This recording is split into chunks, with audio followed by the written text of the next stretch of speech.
look like I know what a JPEG is?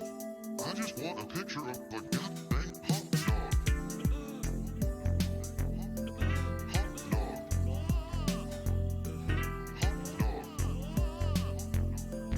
Hot dog. JPEG, hot dog. Hot dog. Hot dog. Discovery, go and throttle up. JPEG, hot dog. Hot dog. Hot dog. Hot dog. JPEG, do I look like I know what the JPEG is? Do I look like I know what the JPEG is? Do I look like I know what the JPEG is? Do I look like I know what the JPEG is? What the JPEG is? What the JPEG is? Do I look like I know what the JPEG is? Do I look like I know what the JPEG is?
Do I look like I know what the JPEG is?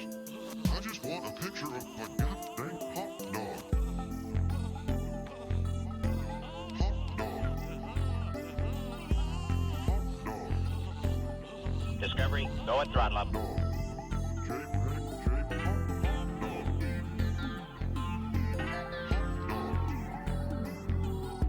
Discovery, go and throttle up.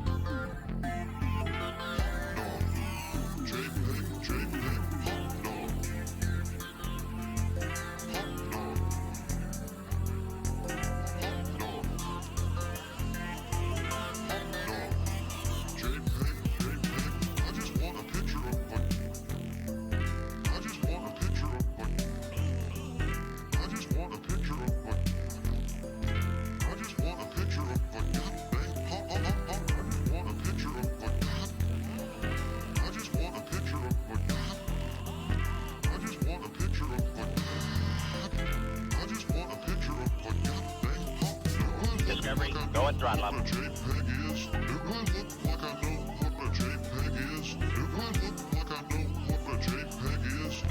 I just want a picture of a goddamn hot dog.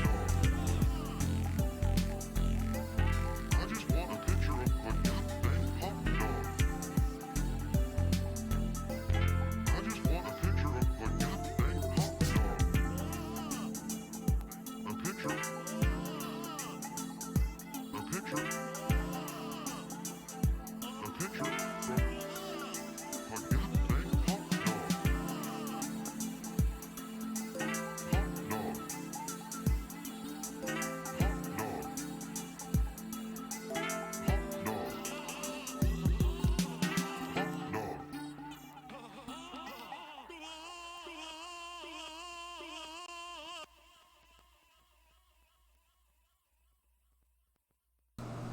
Do I look like I know what a hot dog is? I just want a JPEG picture of a printer and a hot dog PC load letter. What? What's going on? How's the garage work going? Oh, yeah, it's going alright. Fellas, dude, Blue Origin scrubbing, is screwing with me completely. They've scrubbed the last 3 freaking days. Yeah, that's messing with me a lot. Yeah, that's messing with me. That's why I forgot I said we were gonna play Minecraft today, because I keep waking up and I'm like, oh, I gotta go for the Blue Orchid. Okay, it's not doing anything. Now I gotta figure out something else to do. The good news is oh, here, look, I'll just do this. Ready? Your boy is starting to get the drop ceiling in. Your boy. I got the tracks all ready to go. Yeah, they're all leveled and stuff too. That sucks. That's not fun. It's tedious as hell. You gotta like really, really, really pay attention. Yeah. What's my favorite song, Harry? Oh.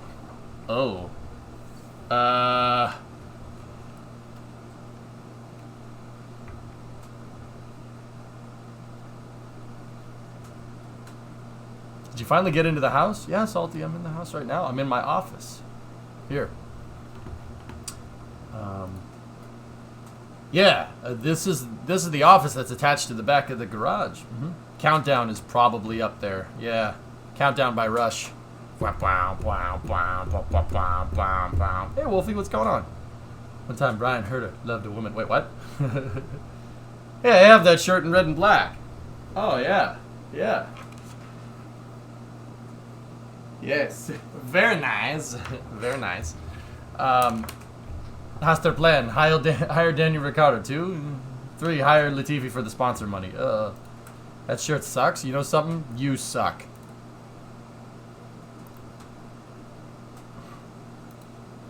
You need a Jax's shirt?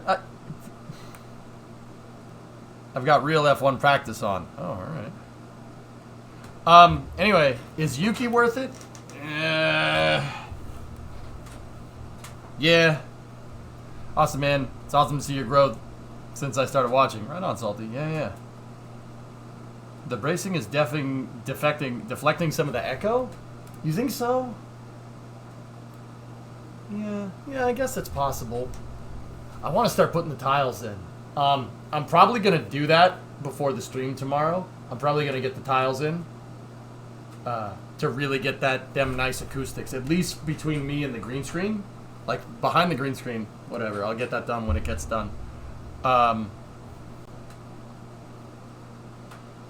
Is it, though? Like, is it? Is it better? Yeah, I'm still getting a little bit of echo. There's still a little bit. It's definitely, you can definitely hear the echo.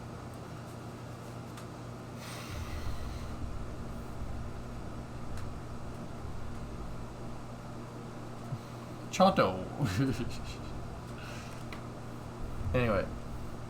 I think rotating those light fixtures has done more than small strips of metal. Yeah, the light fixtures are just hanging on the chains, but I'm working in their final position. They're going to be basically evenly spaced.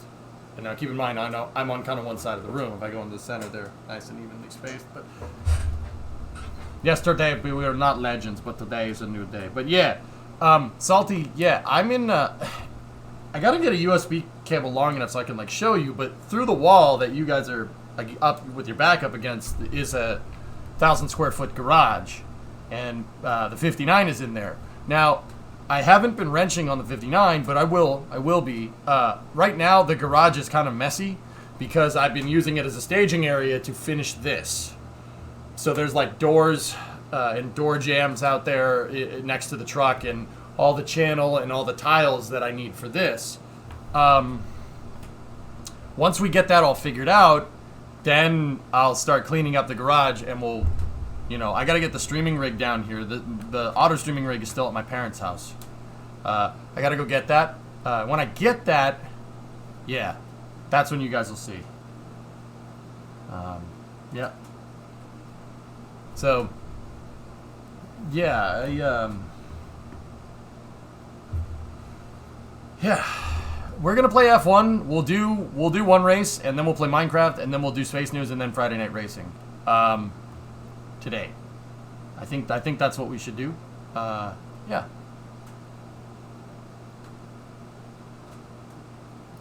Okay. And then wonton soup. KSP. I've been just on an F1 kick, Harry. Yeah. Don't worry. We'll get back to playing Kerbal. Kerbal requires, the way I play Kerbal requires a lot of time, and it requires a lot of effort. I'm kind of putting in that effort into other things right now, like doing construction. So give me some time. We'll get back to playing it. You have my word. And then you wake up at 5 a.m. for SLS stuff. Yep. Tanking starts at 5:45. I'll be here at 5:30. I've already kind of come to terms with the fact that I'm not going to get much sleep, but not getting a lot of sleep is better than getting no sleep like what I did last time.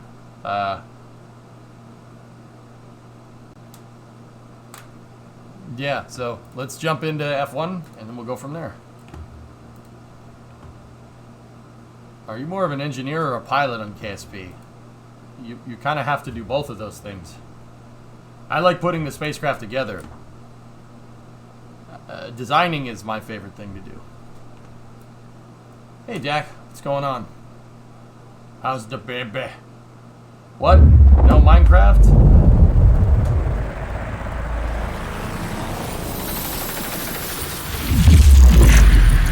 Oh, I'd like to remind everybody that Windows updated my computer without asking me and reset my sounds. So that's why your ears just got blown out. So you can blame Windows for that one.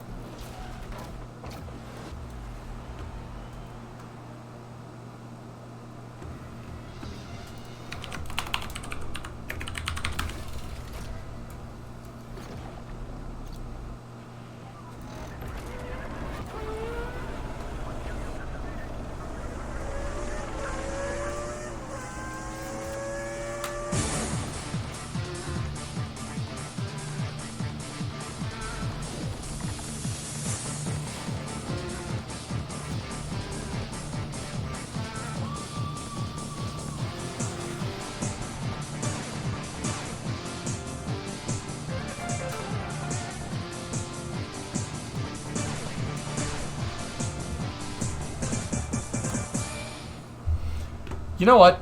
You know what? You guys need to see the intro to that. I'll show you the actual intro. Here, ready?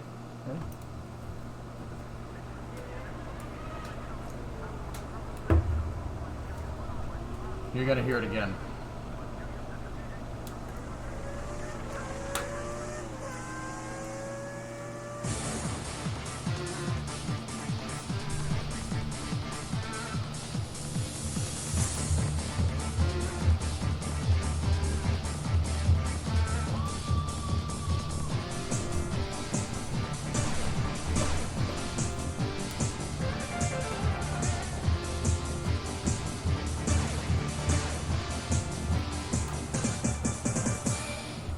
GP2 engine.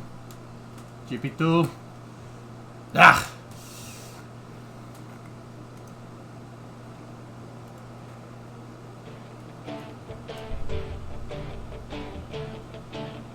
Now that's an intro, that's right.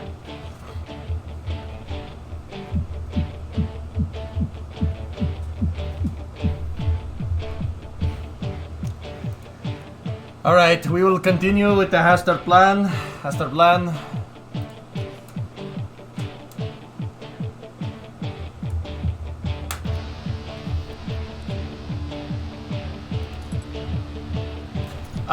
Monaco was a fiasco. Yeah, that was a fiasco. Oh, speaking of fiascos, Azerbaijan is next. I had to spend a couple million on repairing both of the cars. Because, yeah, you see these two? They really fricked those things up. Yeah, those guys, those two, they really, yeah, they broke those. They drove like a bunch of wankers. We could have looked like a bunch of legends, Gene. Instead, we look like a bunch of wankers. Could have looked like freaking rock stars. Hi, Kevin. They fuck smashed my car. They fuck smashed it. It's no good. I don't know, when you're competing at this kind of level, you have to make sure that you're bringing your best talent that you probably can to the table. Now, you know, after last race, I'm questioning whether that's the right talent that we have at the team right now. We gotta dial the kid in, man. He'll get there. Gotta dial him in. We'll get there.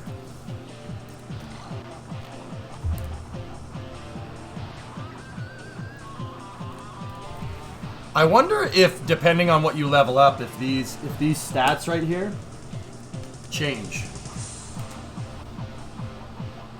Your car is good for high-speed stuff?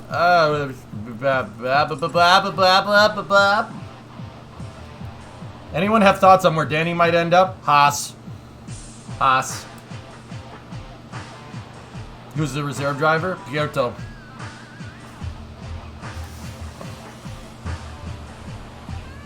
Yeah, Alex, maybe. So does this game allow you to get new randomly generated drivers?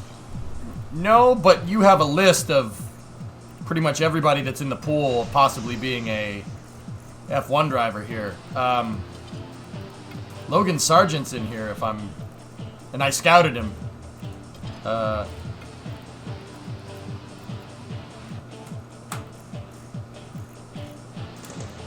Yeah, see?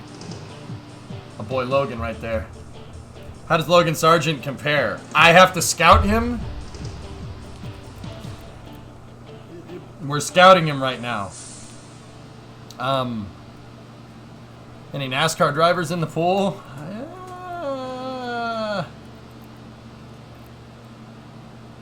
Logan is not as... His overall rating is 70. Mick is 76. Like, Hulk is in there, which is funny. Nick DeVries in there. Piastri's in there, who just signed with McLaren.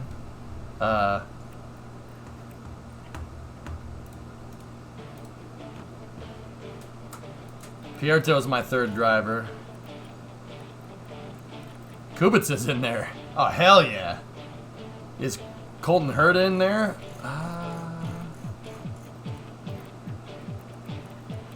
No, he's not. And you know what? That's a shame. Herta's a good driver. Minecraft will be after we race a race in F1, Alex.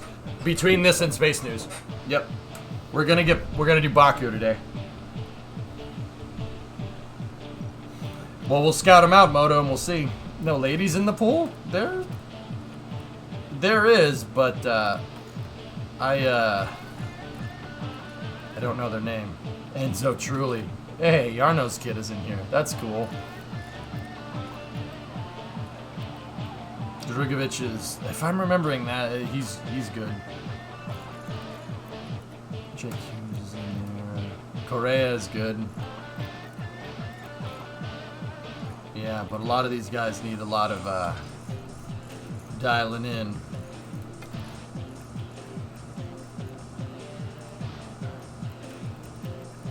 See, like, here's the thing, fellas. We're not... Yeah, Correa's... Yeah, exactly. I don't know. I want to keep Mick, but if I'll tell you, if they keep doing that crap, if they keep doing what they did at Monaco, I'm going to be a little annoyed.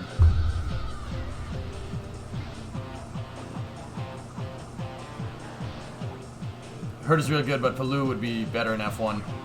Yeah. Mika, yeah, Mika, dude, I'll take Mika over Schumacher. You know what I'm saying?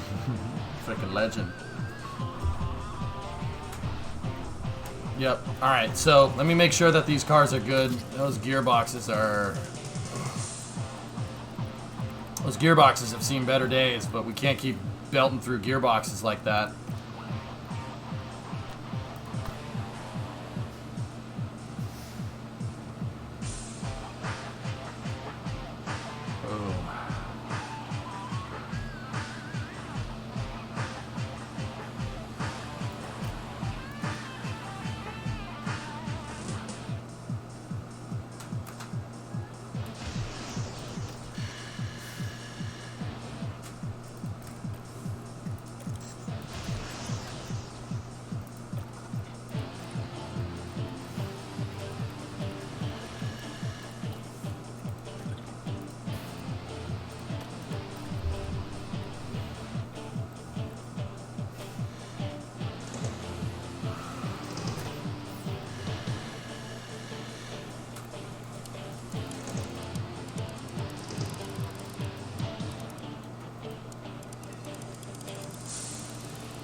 Yeah, we'll bring a new chassis to the table here.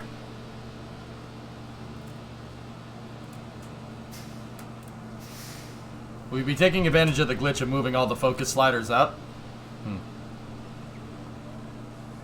I don't think that's necessarily a glitch.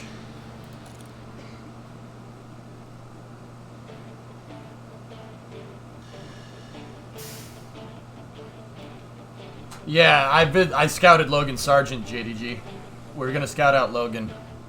Mick's gotta keep, dude, he's gotta dude, Mick and Kevin, they can't do that crap. You can't crash like that, man. But then again, I was telling them to push. But then again, at Formula 1, if I tell you to push, you should be able to dial it in. There's only 20 days left, Alex, for the ATR period. So, yeah, belt all of it out as much as we can.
I don't see this doing what you say it's doing, JDG. Maybe I'm stupid.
You can set them all to max and you won't have any red.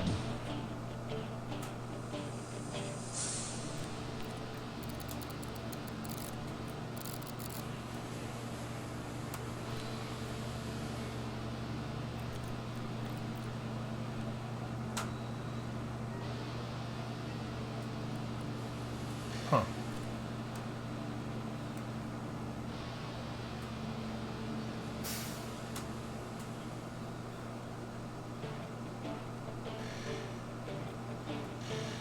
Yeah, I see it.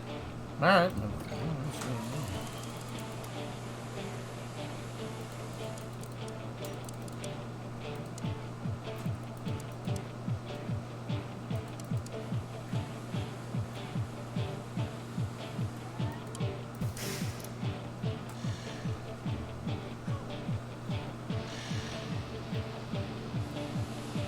I see how this works. Normal, you get, it takes a second, but you get, you know, your engineers get good experience. Rushed is quick, and your engineers don't get a lot of experience.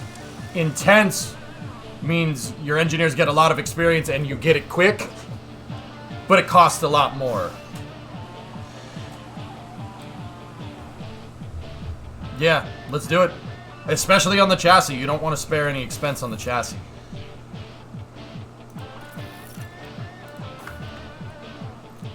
How many front wings we got? We got 6 front wings. Alright, we're good. Underfloor. We need a UF2 underfloor. So, manufacture, underfloor. Get me one of these. Emergency. Get 4 of them. It's gonna cost me 2.4 million to do that. 1.2. Let's do it. Gotta spend money to make money, baby. Put me in, coach. Just give me a chance. I know there's not a lot riding on it, but it's all psychological.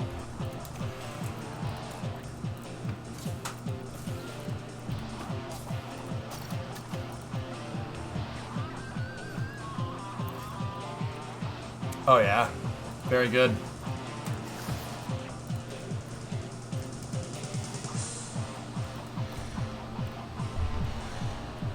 Let's see that on an instant replay.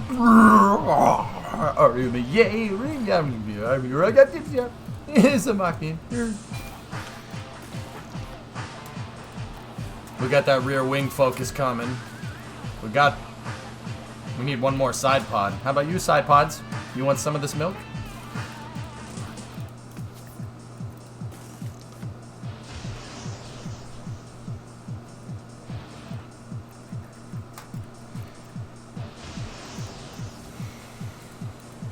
Car anal assist. Now we're talking. Now we're talking. Now we're talking. New gearbox, a powertrain, or ERS says it's 1 million a pop. Wait, what? We can do that?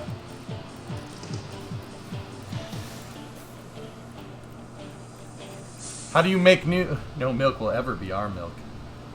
Yeah, but you get a penalty. I don't care. I'll take the damn penalty if you're faster than everybody else. It clearly works for Red Bull. Rear wing development is being worked on right now.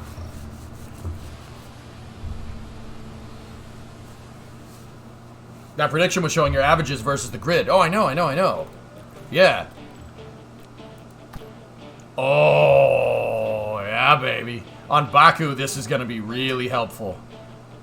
Yeah. Yeah, look at these numbers, dude.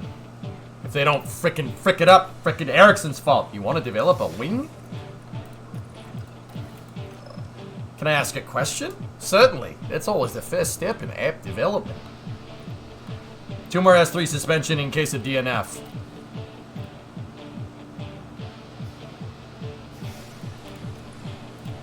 If we have the manufacturing spots open, let's do it.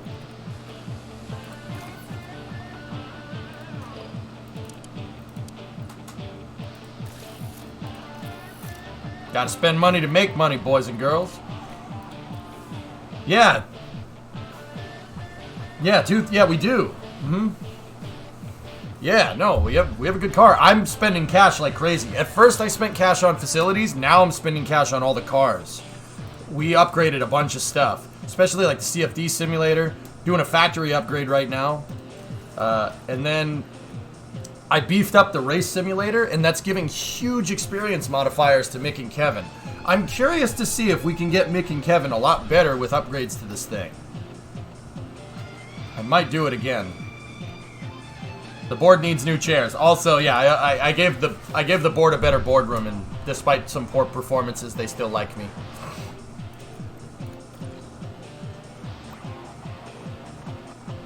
Staff experience gain there. That'll leave us with 200 in overhead.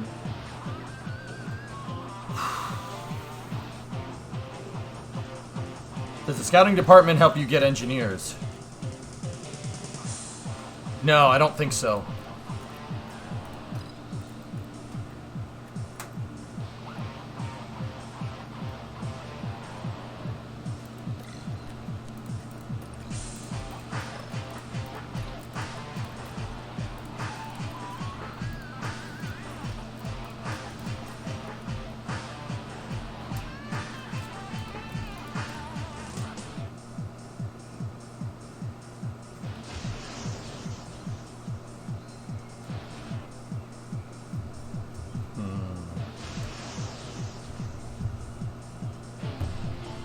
Yeah, I know. We're wearing engines like crazy, Alex. But, dude, honestly, if we have a better engine than everybody else on the grid and our car is average, I'll start from the back. I'll take the penalty.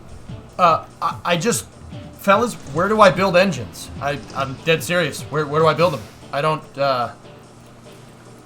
don't see a spot to build more engines.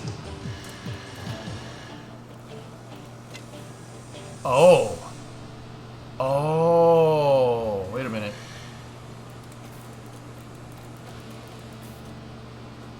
How do I... You have to order them.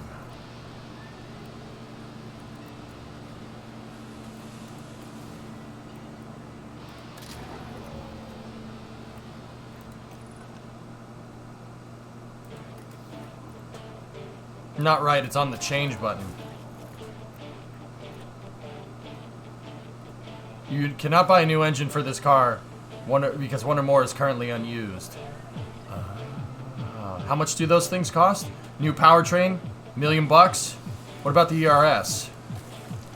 $1 million bucks. Dude, I'll take the penalty. I don't give a frick. We'll take the penalty. We'll take the penalty. If it gets us to the top of the mid-tier, why wouldn't you do that? Oh, you have to start at the back of the grid. Oh, God. That's going to happen anyway. Screw that. Yeah, that's a good idea.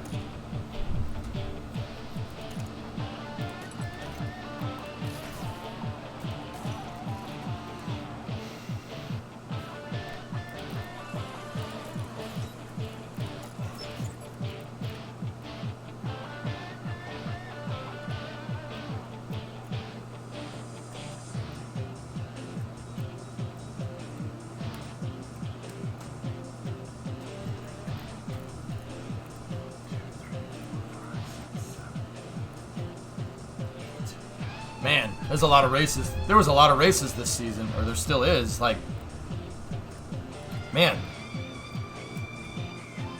We got Zandvoort, Monza, Singapore, Suzuka, Coda, Mexico City, Interlagos. Man, they're going to be going all the way till December. I think so, Hellfish. Yeah. Sweet. I'm just trying to figure out how long if we keep going at the rate that we're going, how long are our powertrains going to last? How much capital do we need to build up? How much capital do we need to build up to be able to just yeet in a couple of new power supplies? I think at the rate that we're going, we're okay. How far into the season are we? Azerbaijan, it's the 8th Grand Prix out of 22 races. So, theoretically, we should be... In 3 more races, we should have used up to, well, 1.5, basically. We're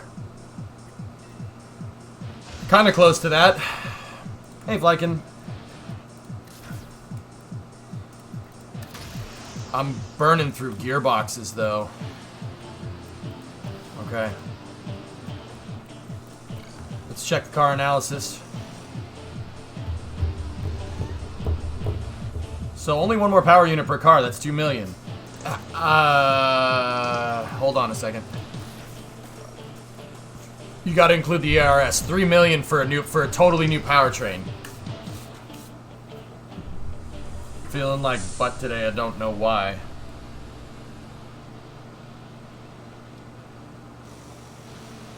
You're covering the launch attempt tomorrow. Yeah. Yeah. Don't insult me like that again. Don't you insult me like that again. You're not allowed to do that. It's my stream. Of course I am. I'm gonna be here at 5:30. That's 6 million in spare parts then for both cars. Hey, you have a lot going on. Oh, I'm good. I'm good. I'm good. I got this. I got this. Look, it's all part of the Hester blend. See the Hester blend? Hello. Boop. Hester blend. See, some people poop. You just gotta... Hello. Ask me about my Hester plan!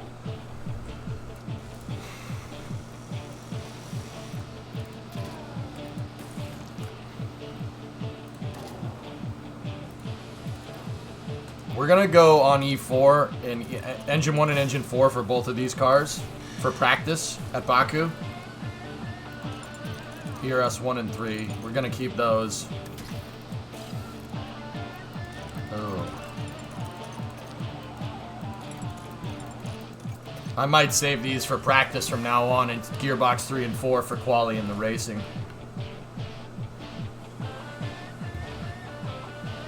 Hey Harry, watch your language, buddy. Agent, what's going on? Happy Labor Day weekend? Absolutely.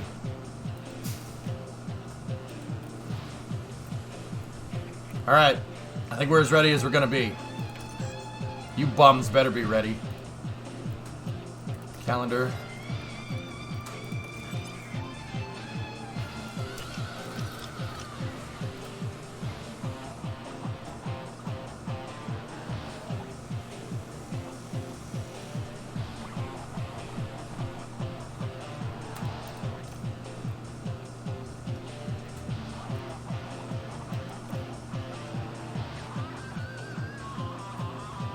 At the moment, Ferrari is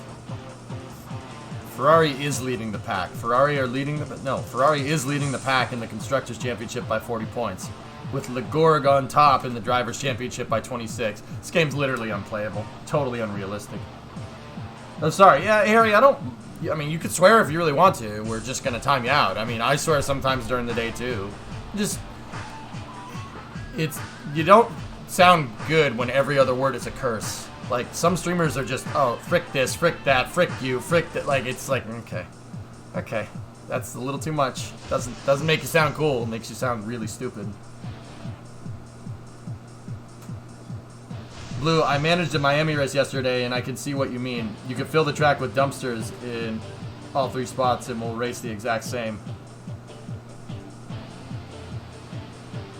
Yeah. When can Legrug be anywhere but first? So, like, if I curse during the day, Harry, I'll sit here for 10 seconds. I'll time myself out. I'm not above my chat's rules. And if you swear, you get timed out for 10 seconds.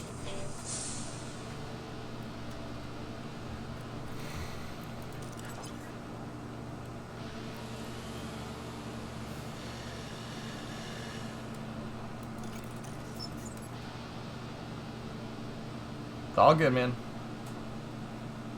Let's do this. I think we're good. See, but we have 5 million in the bank right there. All right, that's.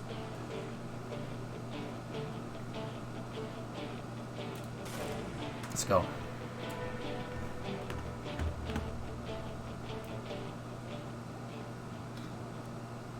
Hello from Baku, where we're looking forward to a weekend of racing among the medieval and the modern, here at the Azerbaijan Grand Prix.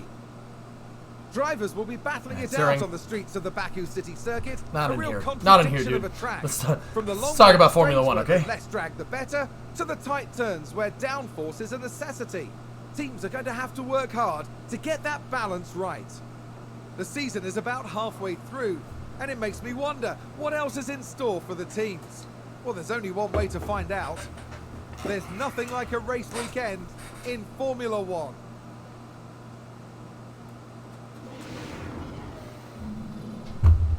Is this track in France? No, this track is in Azerbaijan, Baku. I'll show you. It's on the Caspian Sea. So it's over here. So there's Europe. Baku is way over here. So there's the Black Sea, Caspian Sea. Baku's right here. It's out on this peninsula right here. In fact, the track is right there. There's the paddock. Okay. So the Formula One track goes left, left, left, right. Goes down here. Another left-right complex, and one bit of the track runs next to the other bit right there, Flykin. And then it takes a right, and then you go left right here through a castle. There's like an old fort right here. You can clearly see the difference in architecture. And then it goes out here. You go like through some of the castle gates. It's actually kind of cool. I don't like that part of the track because it's a little bit narrow, but it's supposed to be a bottleneck to make it harder to pass. But out here, the back half of this track is unreal. It's really good. So you go down here. This is going downhill left turns, right? And then you hit a huge left turn and you go downhill big time right here. And the low point on the track is at this roundabout. And then they basically go around. They take a left right here and they go up this way. Right, left, right. and then back all the way on one of the longest straights in Formula One, all the way back to the first corner. I like that. Like the track that I built that Callie ended up putting together, the track that I designed that Callie built for GTA was inspired from Baku. It's supposed to race like a street circuit. Like, notice most of these corners are all 90 degrees, with the exception of a couple here and there. This track's designed to be really, really fast. That's why Baku's good. I like this track. This track's pretty decent. You built this? I built this. See it right there? It's a fun track. It's really fun to drive, believe it or not. I was skeptical at first because of the narrowness right there. Doesn't screw with the track at all. There's plenty of places to pass, and these first 3 left-hand corners, the Formula 1 cars end up racing like NASCARs around these. It's pretty cool, actually. All right. Oh.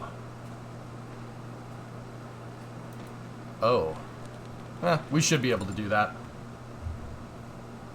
I like Baku. I think it's a good track. I don't have any qualms with it. It's fun. And I like it like I like Singapore. Singapore's a good track, too. It sucks that in 2017 they never raced it, though. Because of the COVID-18 or something. It didn't happen. It never happened. It never happened. Yeah, Tessa, it cost me a pretty penny, but I got everything made. Yep. I actually like Singapore, Dingleberg. I think it's a good track for the same reason. These 90-degree wide corners in Formula 1 are sweet. Yeah, it's pretty good. I feel like Barcelona. I don't like the Sector 3 at Barcelona, Flykin. Other than that, the rest of the track's great. Sounds like the worldwide levels of copium drop. No. Alright. Did you set up another pair to be manufactured as spares?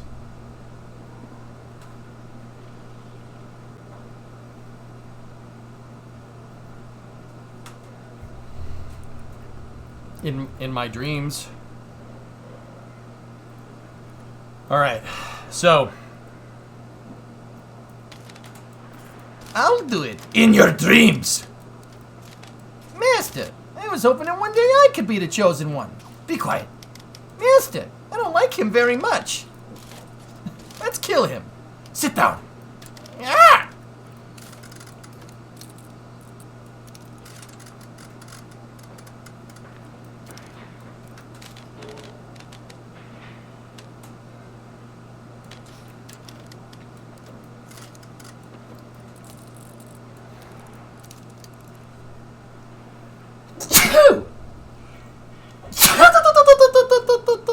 Yeah, sorry, my turbocharger is malfunctioning.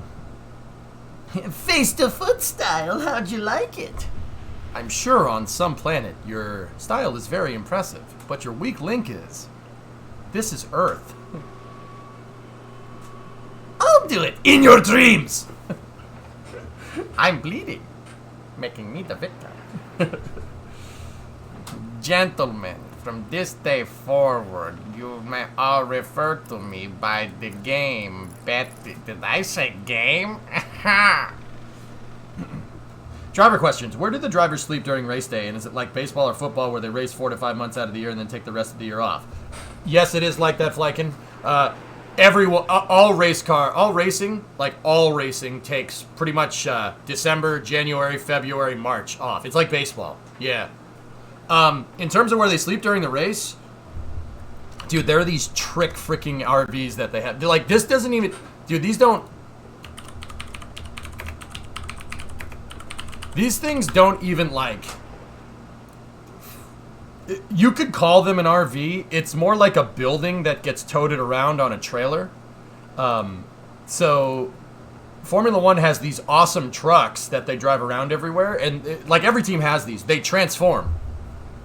Like, you can transform it into the entire paddock. It has like a conference room. It has like it all opens up and unfolds. Like, look, see? And that becomes like a small little hotel for each team. Like, each team basically brings their Airbnb with them. They're really tricked, man. They're really freaking cool. So like, one of these trucks has the cars in it, has the chassis in it and stuff. And like, yeah, see, like another one is just like a hospitality truck. There's a kitchen. There's kitchens. There's all kinds of stuff, dude. It's really freaking cool. Yeah, they have like the ones that like pop out. Dude, it's like pop out RVs, but on a next level. Like it transforms into a whole house. There's like each team has their own personal chef. Ferrari has their own chef. And like personal trainers, all the staff, all the engineering staff, they stay right. They literally sleep right behind the paddock. It's really freaking cool, actually. Yeah, these places are really sweet. Actually, Ferrari. Just on a side note, Ferrari posted a picture because it was Sainz's birthday, or posted a thing because it was Sainz's birthday the other day, and the Gorg. And it showed all the inside here.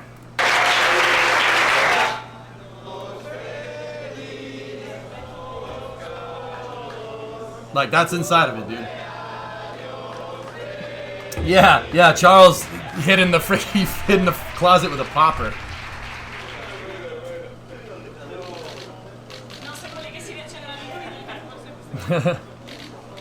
Happy gravel to you. Discovery, go and throttle up. Yeah, here. Look. Like, dude, these things are hooked up, man. It's really cool. That's all inside of the transformable building. It's freaking sweet, dude.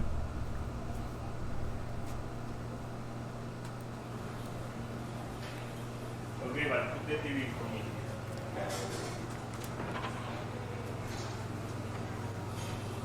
Oh, nice little room.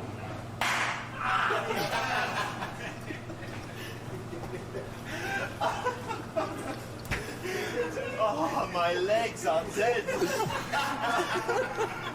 your coffee is dead with confetti. Oh my god. So this is... Yeah, pretty cool, right? Like, and that's not just Ferrari. Every team has that. They have conference rooms. They have, like, picnic area. Like, it is hooked up, dude.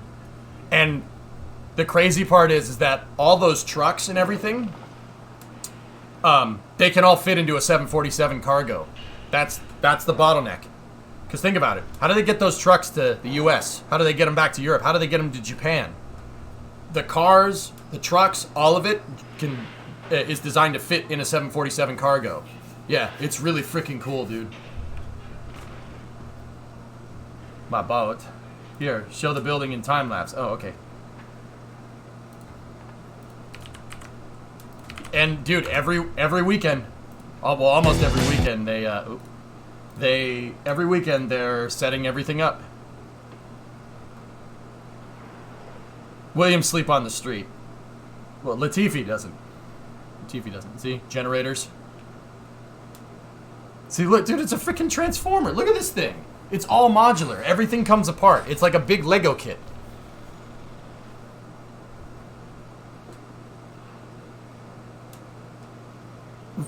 How?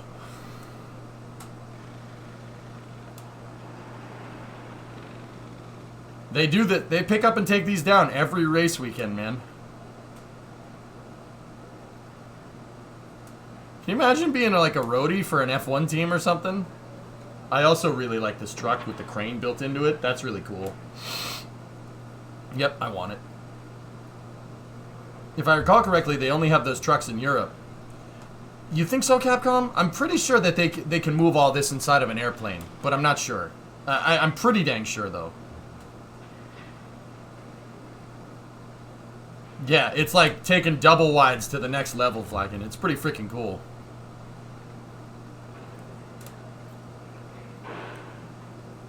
Yeah, see that? Like it's they got risers, and watch, they'll lift that up. Those are like the drivers' houses or the drivers' rooms and stuff, and it all kind of comes together into one building. Isn't that freaking cool? They hook up all the TVs and stuff. Dude, this thing's toe up, man. It's freaking sick.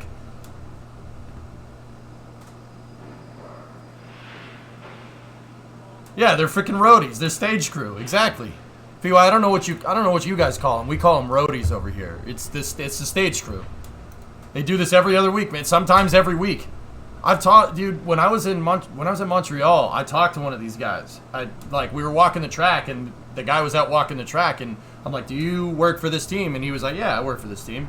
And I'm like, the guy was like, "I gotta disassemble this, and this," and I'm like, "Dude, how did you do this? You pack this stuff up in like a day?" And he's like, "Yeah, I gotta pack everything up in a day. I can't talk for very long. I gotta get back to work." I'm like, "All right." Dude, it's a freaking traveling circus, man. It's really freaking cool, actually. I was like, "You get paid good?" And the guy was like, "Yeah, I do, but I'm literally gone for like 10 months out of the year." I'm like, "I'd do that. I'd do that. Absolutely." All right, what are we putting Mick on here? Ferrari literally is a traveling circus. Yep. Imagine being in one of those when a tornado comes through. Well, true, they purposely race on certain Formula 1 tracks around, the season is set up to race certain tracks at certain times during the year when risk is minimized for, natural disasters. For instance, they race Miami at the beginning of the year, after hurricane season. That's not an accident. One Minecraft, after Formula 1.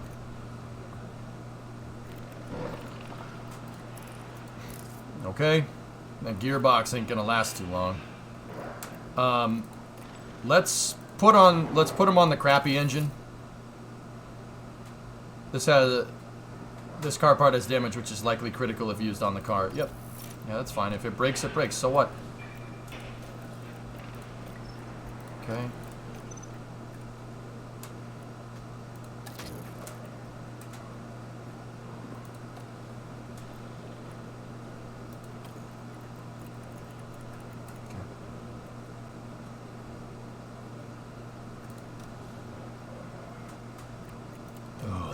That engine could grenade itself, but we'll use it now. If it grenades itself during practice, that's fine. We put Mick back on the E2 engine and call it a day. Kevin, all right. What does he need? Let's go do car setup. Tweak the car setup a little bit.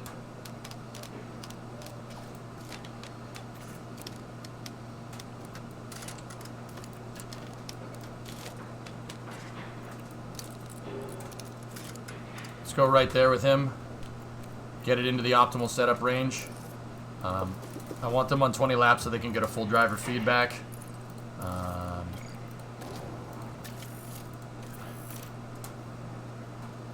Okay.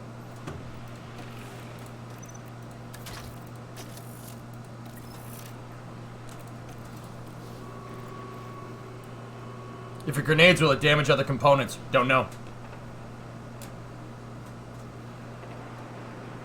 Yeah, user guys, some of the AI pathing around has been a little strange. It's been a little strange, but yeah. Okay, let me set Mick to 20 laps. Okay, let's do this, boys and girls.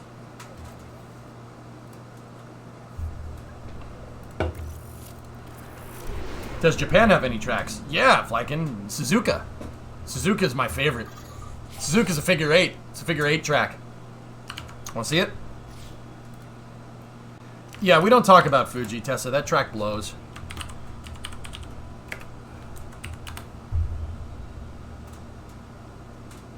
Suzuka's gnarly, dude. It's a figure 8. It has a bridge. It goes on. It doubles over itself. Really, really, really cool track. Dude, I would say this is in my top 5. Suzuka's in my top 5 amazing tracks. Yeah, Motegi's pretty good. The Twin Ring. Twin Ring is good, yeah. Get the cars out or set pause because you'll talk about it for 5 minutes. Don't tell me what to do. Yeah, Suzuka's tough, man. I like 8, 9, 10, 11, and 12. Amazing. Okay, radio check again, Mick. But we're not there. We're at Baku today. Nürburgring is number 1. I don't mind the GP circuit. The Nordschleife is the Nordschleife. That track's amazing. But, like, my top 5 tracks, Imola is my favorite, then Monza, then Spa, then Suzuka, And Silverstone. Silverstone's a good track. I don't like the newest changes to the track. I miss Bridge. But the new track's okay. It's not the worst. Mugello is a good track, but it's not one of my favorites, Frilled. It is a good track, though. Montreal, Circuit de Villeneuve is very good. That's a very good track. I've been there. I've been to that track. Imola is my all-time favorite, though. I love that track. I like Imola because it looks like it's easy to drive. It is not easy to drive. That is a hard track. Yeah, I agree. The ones with bridge into Brooklands, Tessa, that's the best configuration of Silverstone. What is your favorite U.S. track? Road course or oval? Because you can't compare road course. You can't compare them.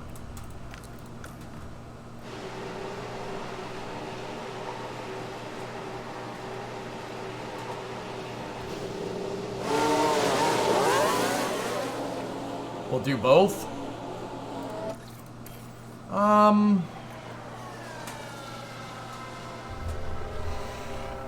My favorite oval's Daytona. Yeah, I love super speedways. Because you go fast. But Bristol is right there too. Bristol's a short track though. Bristol you can go fast. I'd say my favorite road course is Road America. That's the best road course in the U.S. Road America's cherry. Formula One could race it, and they should race it.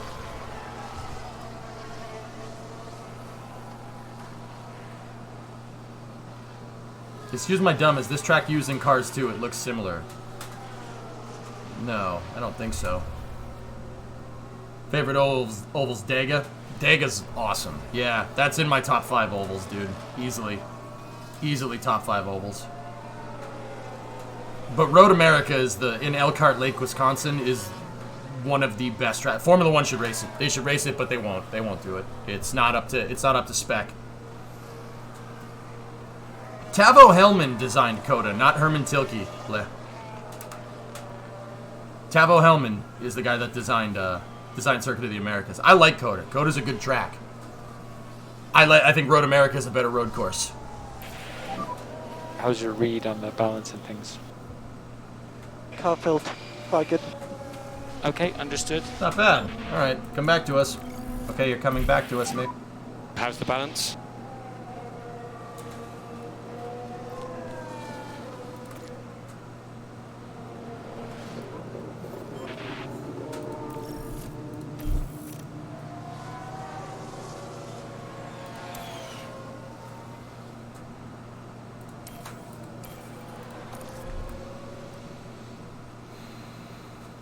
Okay. All right, here's where we have to pay attention. Car feels good to spin into the wall with. So that one's great. So that means low front wing. We don't want to run a lot of downforce on this track. But that one is bad, and it's to the right-hand side of this nominal block, which tells me that it's kind of split. If more to the right is bad, I'm going to say this needs to be over here.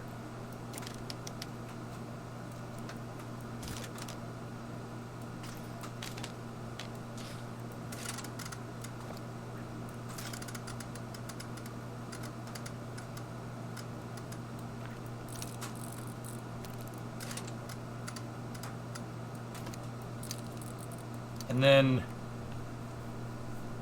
the traction is way out. But, I mean, that's dead center, dude. That's going to be hard to figure that one out. And then the straight is bad, so that would be rear wing we have to screw with there.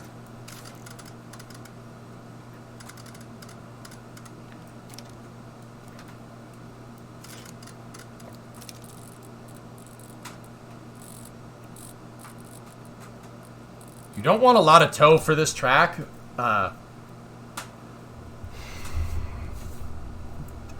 more toe that you run, the slower you'll go, basically. If you run toe, it's basically like if you're looking at the top of the car. So the front of the car is going this way, right? Toe in makes the tires do this. Toe on the rear wheels will make the car more stable on straights and in cornering, but you won't go as fast because your tires are tilted inward. If your tires are perfectly straight, you'll go faster.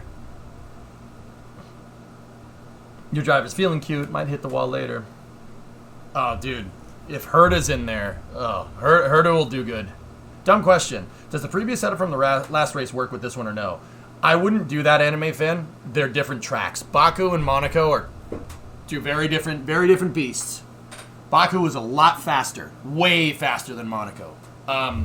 So Baku has a lot of... there's more high-speed sections, less turns. It is a narrow track like Monaco, but there are sections where it does open up. I would not use a Monaco setup on this track because because it's so narrow and it's so small, you really need high downforce to negotiate some of those corners. You want lower downforce for Baku, believe it or not, because the corners, a lot of the corners on this track are medium to low speed corners. I.e., you're not going through them really, really quickly.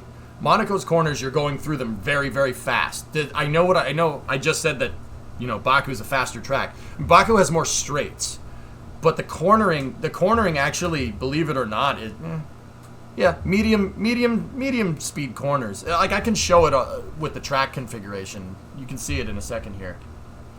I like Baku. Bleh. Yeah, Baku's a good track. It's fun. It's fun to drive. Very old school high speed circuit. But yeah, we're gonna need to configure the car more for the straights. You want more for the straights, but it's a balance. You do have medium speed corners, but there's one or two high speed corners here too. Those high speed corners, you would ideally want more downforce, right? If you're going around the corner at a high rate of speed, the spoilers on the car will push you in the ground. You'll get grip there. But if you configure it for that one corner, you're going to be slow in all the other corners because your wings will cause too much drag. And you'll be really slow on the straights. Because running more downforce, yeah, you'll get great grip and stuff, but you'll screw your tires in the straights and you won't go as fast. Your wings will create too much drag. No, I don't race modded... I don't play modded KSP, Harry. Enzo would have loved Baku. I agree. Yeah, Raja, I said it once, I'll say it again. Vegas is going to race really, really well. It's going to be really good with these cars. Despite it not looking like that much of a track, Baku doesn't look like much. Guys, tracks like this, where you have medium to low speed corners and very high speed straights, is always a balance in setup. You know what that reminds me of? It reminds me of one of my all-time favorite Formula One tracks, and it would easily still be in my top 5 had they not ruined it. Guess what track? You guys know.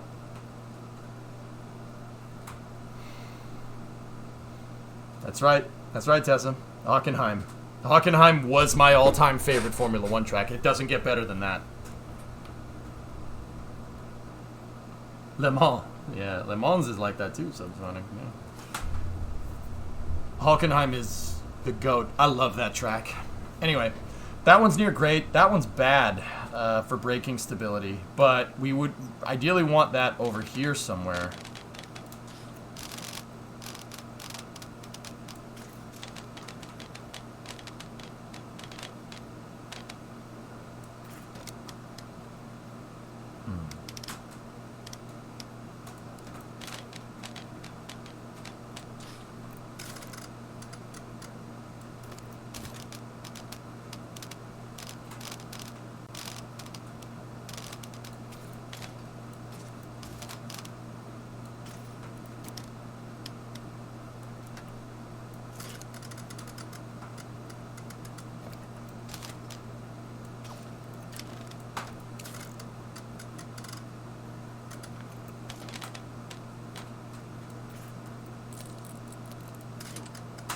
It's not a good start. We're definitely okay. So let's use some points of deduction here. Baku has a lot of long straights on it, especially the backstretch. Going back, well, it's not really the backstretch. The main straight is really, really long. It's like 2 miles long. We really don't want a lot of rear wing. So I think that would be a good place to start. And we don't want a lot of front wing either. I mean, and look, like these bars aren't just arbitrarily placed. That's right. On Baku, you do not want a lot of downforce. You really need to rely on mechanical grip. So that's anti-roll bar distribution. You would want... Let me think about this for a second. You really want to rely on mechanical grip, so I would go with a you'd want your roll bar to be more stiff. Let me think about this. You're really relying more on more mechanical grip than anything. I would want a looser anti-roll bar, so we'd want to bias towards the front just a little bit. And this isn't in the game. This is real life. Why did they keep the race going when Van Buren and Tom Price get hit? Seems rude and disrespectful. I don't know particularly what you're talking about. Imagine what a modern F1 car would do at Le Mans. Oh, that'd be awesome. It'd be awesome to see. Yeah, you're the guy. I think you want a stiffer front anti-roll bar, because if you're relying on mechanical grip to go around corners, now you're screwing with suspension. You'd want the rear tires going through these corners to be able to keep your speed through, to be able to accelerate out of the corner. You want the rear end to flex a little bit. If the rear end stays taut and you go around the corner, your back tire is going to get picked up a little bit, and you're going to lose traction, and then your differential gets all screwed up and you spin the car. I want the rear end to be a little bit loose on this track, and you want the front to stay nice. You know, you still want a little loose. You don't want that thing fully tight, but the front flexes a little bit. But because those tires can turn, you don't screw with it as much. You want the rear end to kind of hang out a little bit. Tom Price's crash. Do yourself a favor and don't look it up. Okay, I won't. Oh, yeah, at Kalami. Yeah, I remember that. Yeah, okay. Yeah, you don't want to do that. So tire camber here. On this track, you honestly don't want to run a lot of camber, which also is correct. That's right.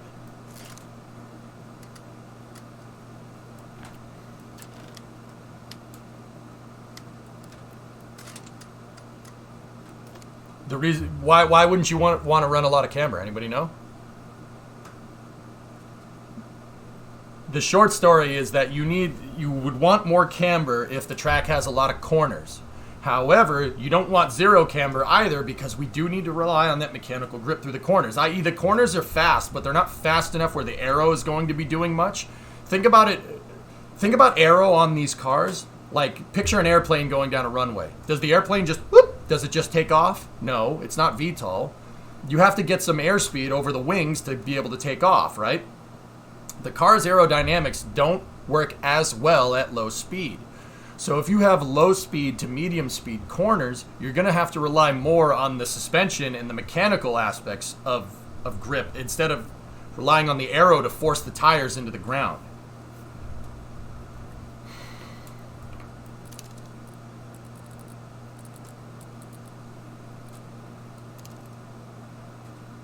I agree, JDG. I want to really max this out, but we shouldn't be running a lot of toe.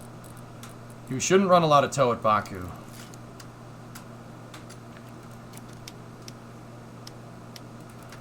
But you do want to run a little bit of toe once again, because you need to rely on mechanical, but you really want to design the car to be fast in the straights. Now, how about Bahrain? What setup would you do? See, G-Man, Bahrain is a balance. It's a big balance. I would put the car more on the side of mechanical grip. It would be, Bahrain's basically all around. It's not, you have a lot of high-speed cornering in Sector 3 on that track, but Sector 1 and Sector 2 have a lot of low-speed cornering and a lot of fast sections. You also have to take into account that going into Sector 2, you definitely get a lot of elevation change. So, elevation change, mechanical. Elevation change at low speed is all mechanical grip. You really have to rely on the suspension. So wouldn't a spoiler slow it down? Yeah, exactly, Harry. In the high-speed segments, having more downforce, so a higher spoiler angle is going to slow you down. Absolutely. I don't like how this is still bad. The braking stability needs to be out a little bit more. I'm thinking something...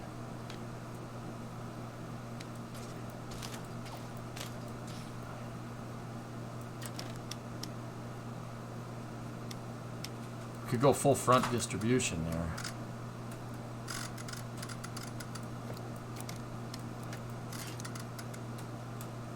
And try to post it right on the ends.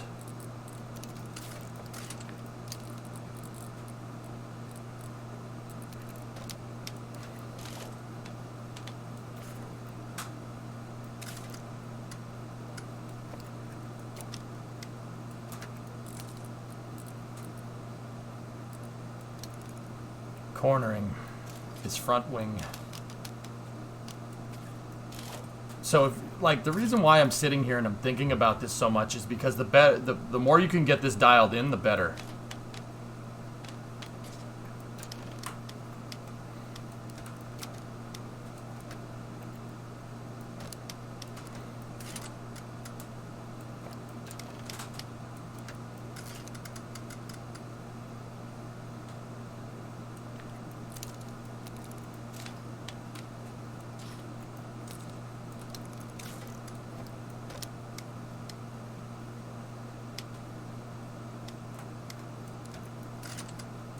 Alright, I think that one's good. We have low wing angles, actually pretty 50-50 distribution right there. I don't know, man. I would go for a tighter roll bar setup with these corners because you really want to be able to put the traction down out of the corners, but this game seems to want 50-50, but that could be Kevin's driving style. It could be the modifiers on Kevin here. We don't want to run a lot of camber. So 285. Right. 275, and then I honestly wouldn't want to run a lot of toe here, but game's looking for toe.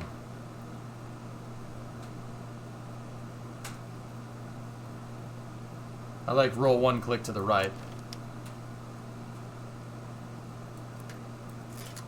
And then tighten up on the camber. Alright.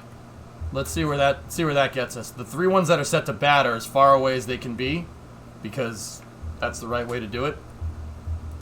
You want to run 7 on toe.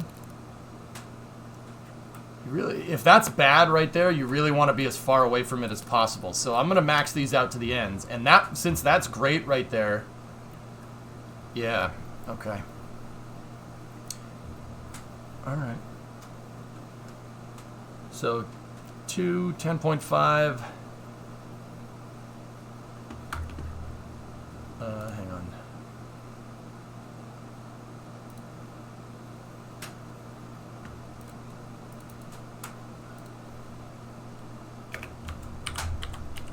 I'm just gonna JDG. I'm gonna write it down. I'm just curious about this. Rear wing.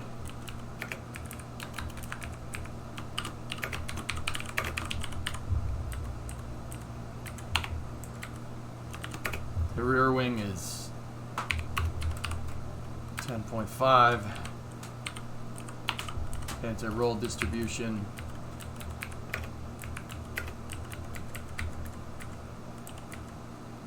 Is 4 to 6.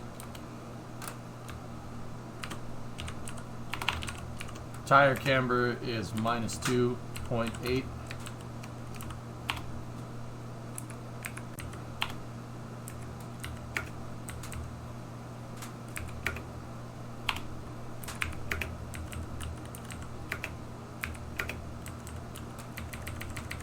And then toe is 0.8.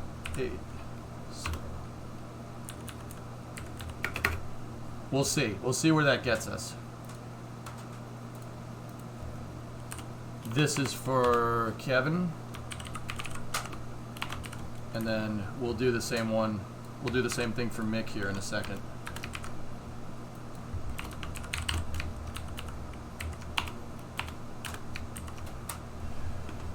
All right, that's good for him.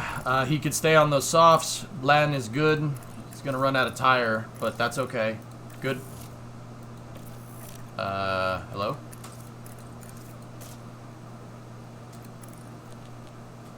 You need to use a tire compound with at least 20 laps left of use. Fine. Go out on the inters. I don't care.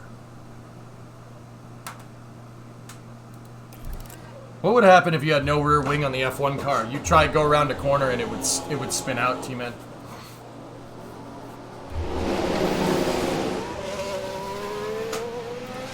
All right, now we'll screw around with mixed setup here. So we got good, bad for cornering, great for traction, and bad for the straights. So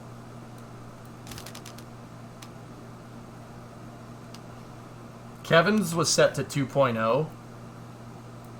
2.0, 10.5. We were running 4 to 6. 280 on the camber, and then 0.8 toe, like that. No, no, Mick doesn't want. That's Kevin's setup. What's oversteer? Oversteer is when you go to steer around the corner and the back end of the car comes out and you spin. Understeer is when you drive into a corner and you turn fully and the car doesn't want to turn. It keeps going in the direction that it's going.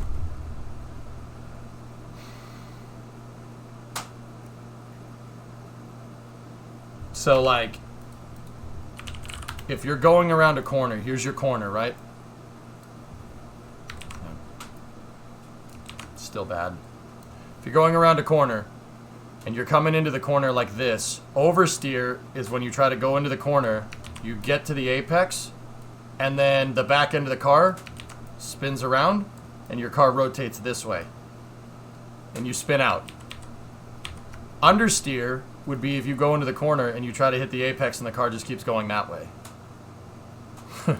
It understeers. You didn't steer enough. Even if you're like full to the left, the car just keeps going straight. Oversteer and understeer really depend on your tire grip.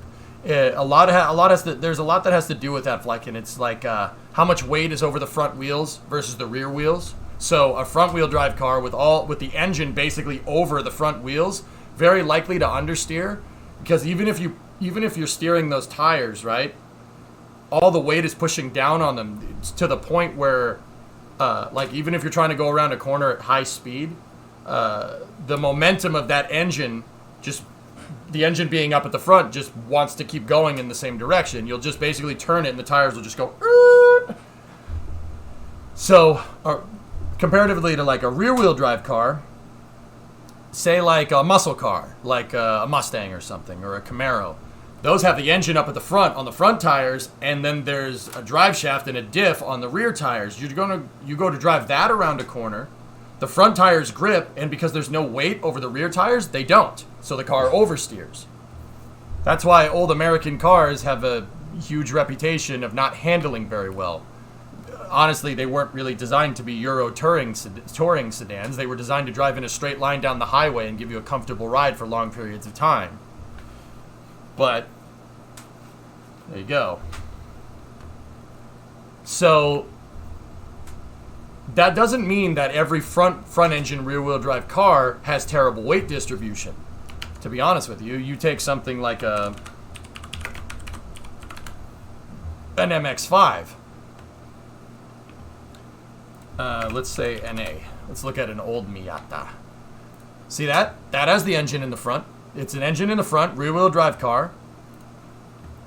Miatas have perfect 50-50 weight distribution, i.e., the weight is evenly distributed over all four wheels. Miatas don't suck. They're very, very, very, very, very, very fun cars to drive. They're not really my style, but you have perfect weight distribution, i.e., the amount of, like, if you put this thing on a scale, like if you put 4 scales underneath each tire, each scale would read the exact same. That 50-50 weight distribution makes it really, really easy to go around corners. Miatas handle very, very well, despite being a front-engine rear-wheel drive car. You get good weight distribution. Now, does that mean that you can't get under or oversteer with a Miata? No. No. You still can. The reason why you can is because, well, what's called moment. Certain components of the car have moment. So the Miata, if you were looking at one in Kerbal, right, the center of mass would be right in the center of all 4 tires. But the engine, if we could have a center of mass indicator for the engine, right, the engine's center of mass and the center of mass of the vehicle have a distance between them. That means that engine can impart moment over the center of mass. Just like moving your center of lift in Kerbal away from your center of mass. When the car is going around a corner, the moment of inertia of that engine being far away from the center of mass can cause understeer. This is why you have cars that are, so enter mid-engine cars. So let's take something like a Toyota MR2, right? A Toyota MR2 is a mid-engine car. That's a MR2 SW20 right there. The engine's right here. it's right behind the seats, and there's nothing up at the front except a couple of brake reservoirs and the battery and whatnot. So the engine being right here behind the seats, right, you're going to get a slightly rearward weight distribution here. That's why they put everything up in the front. They try to shoehorn as much into the front as they possibly could.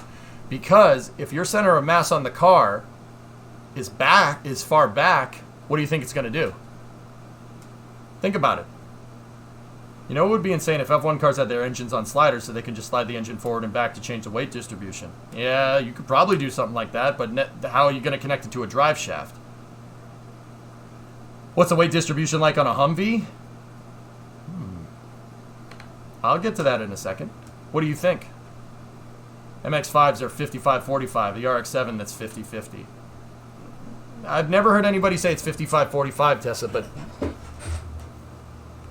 Nanotech, obviously. No. Think about what I'm saying here, fellas. And this is for anybody else. Okay, so what's going to happen when you have... This has a slight rearward bias. It's not 50-50 weight distribution. Center of mass of this car is probably like right here with a slight bias towards the rear wheels. So, is this car going to oversteer or understeer around a corner?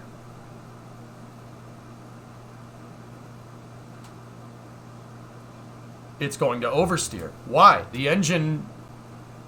Why? You have weight over the rear wheels. Why would the back end come out?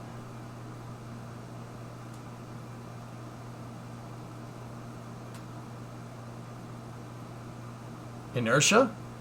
Well, the engine doesn't have any moment comparatively to center of mass. The engine is close to the center of mass.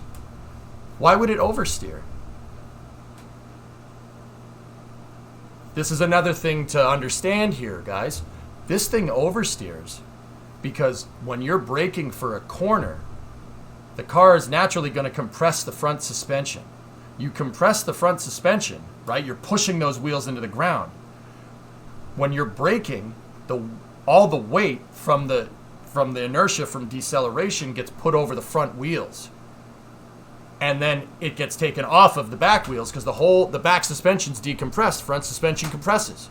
So you go to steer around the corner right after you're done braking, and you go to accelerate out of that corner, and all the weight transfers off the front wheels, and the back end, well, no, that's not exactly right.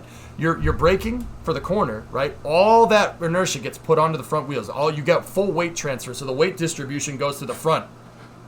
Like, weight distribution. All that force is getting pushed down on those front wheels, and then the back end comes up. The back end comes up, you don't get traction over the rear wheels. And what do I say about center of mass? You have a slight rearward center of mass bias. What do I say? Think airplanes. What happens if you have a tail-heavy airplane?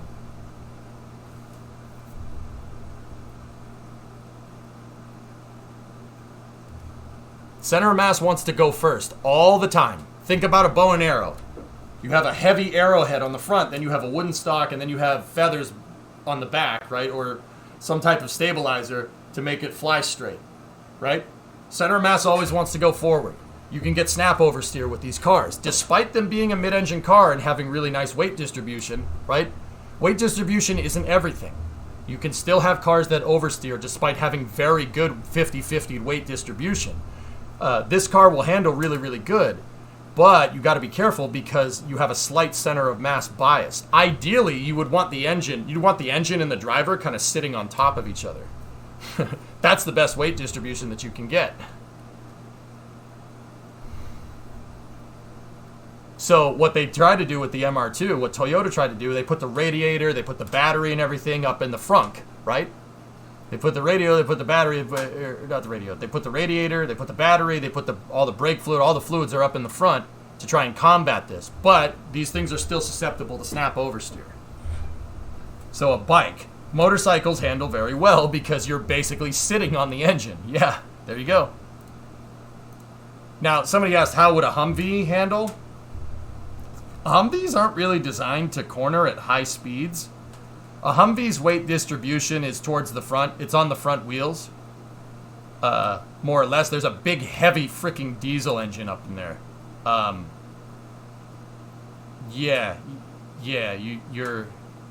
You have a very forward weight bias there. Explain the turd that is the 911. 911s have the engine hanging behind the rear wheels. Literally space shuttles. They handle just like the shuttle does. I.e. not very good. Alright, anyway, let's get back into this.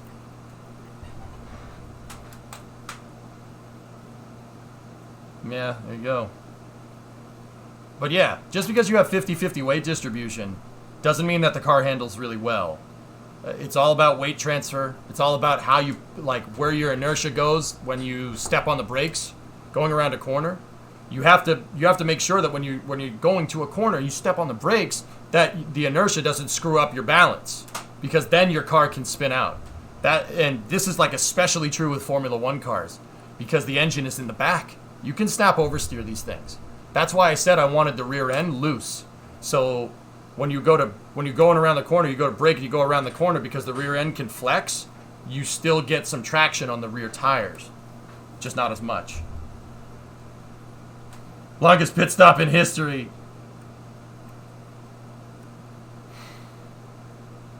All right.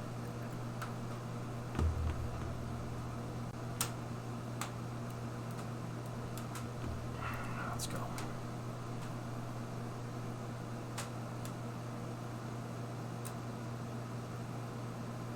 Yeah, that's right. Hey, Moose, what's going on?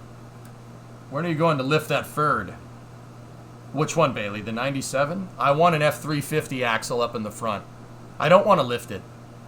I like the whole work truck aesthetic thing, so I probably won't put it on big tires or something. But yeah, I like the work truck aesthetic really does it for me. The Spartan kind of stuff. I don't need to lift it and put it on like 35s or something, even though that would look really cool. That's not what I want that truck to do. It's a work truck. You know what I'm saying? This is the part I struggle with the most. Well, Goofer, yeah, I'm trying to explain it to everybody. Yeah. When someone asks you something about your car, you have to say which one you've done good in life. If like, and I have a lot of rare cars, but they're rare for the wrong reasons. Overall, it seems bad is just around 70% of total regimen to max. Good is 20%. 8 optimal. Grade 8% optimal too. What are your thoughts? That sounds about right. You got to get the saddles and make it a dually though. Yeah. Yeah. The brush truck aesthetic. Yeah, yeah. I'll get an F350 axle for it eventually, and we'll swap it on stream. All right. Anyway, so this is what Kevin had set up here, and that's on the side of good here. But I think Mick might want more downforce there, so we should tighten those up. But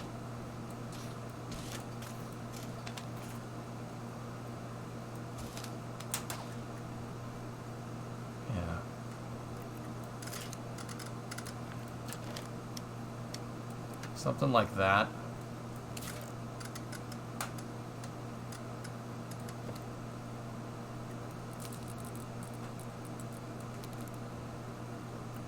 And then give me a little bit of rear wing there, and then dial in these. So, guys, once again, you could know about what all this stuff does in real life, or you could play a game here. The game is like, look, that one's bad. And what I like to do is cut the nominal range in half. Okay? We know that over there is bad. So it's unlikely that optimal is near bad on that half. Optimal is most likely over here. So move it to the other half of this nominal range. Good is on this half for oversteer and braking stability. So you don't want to go too far away from these, because optimal should be around there somewhere.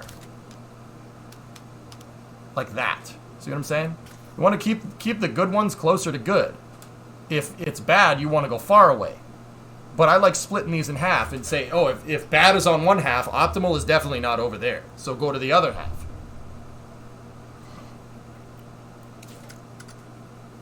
And then from there, you just kind of tweak around this stuff and go from there. Still think we don't want a lot of toe on this track.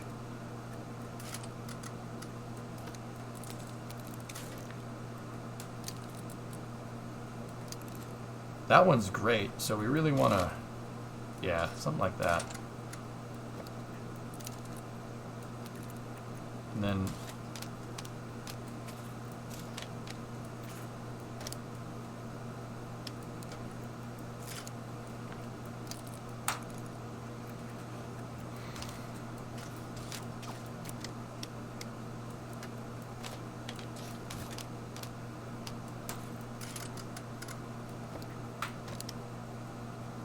see how we're getting close to bad there? We don't want that.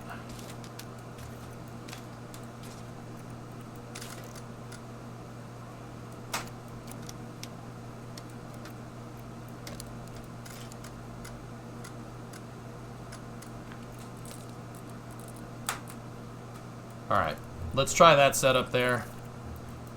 He doesn't want to go. We'll put him on inters again. Or not again. We put him on inters like we put Kevin on inters. Let's do this. It's got to take a second to reconfigure those. Oh, I didn't write down mixed setup that time. Is it a good idea to experiment with those sliders when they're good, or is it best to kind of leave them alone? Don't stray too far from good.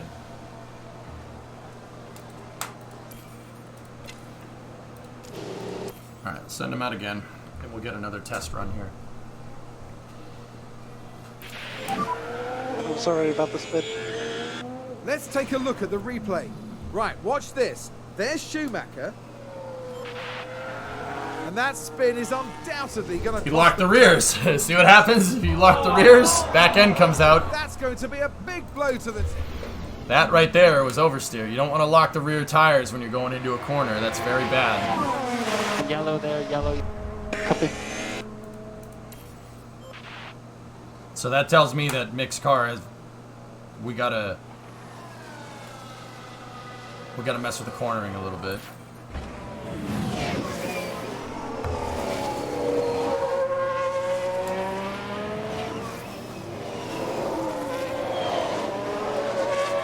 Oh, and that's a crash! All okay, Kev? Yeah, my bad.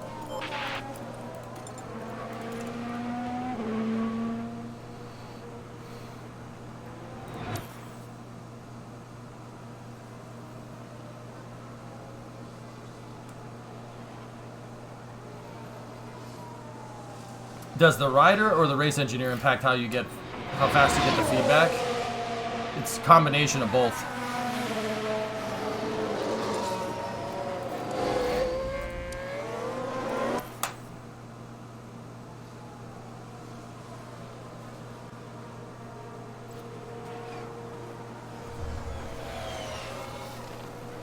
He didn't wreck anything, he spun, but I didn't see where it was.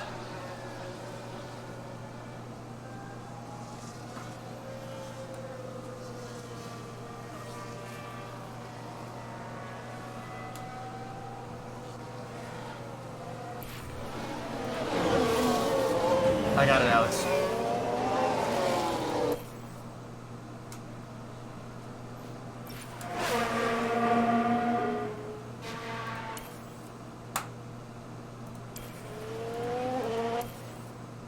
I mean, the reason why they spun is because I put them on inters in a dry. But I don't want to waste other tires, so... They're not driving fast. They ain't pushing right now. We just got to get that driver feedback. Kubitz is supposedly a god with driver feedback. I'd believe that. Kev, how's the balance? I'm happy here. Okay. Okay, copy, Kev.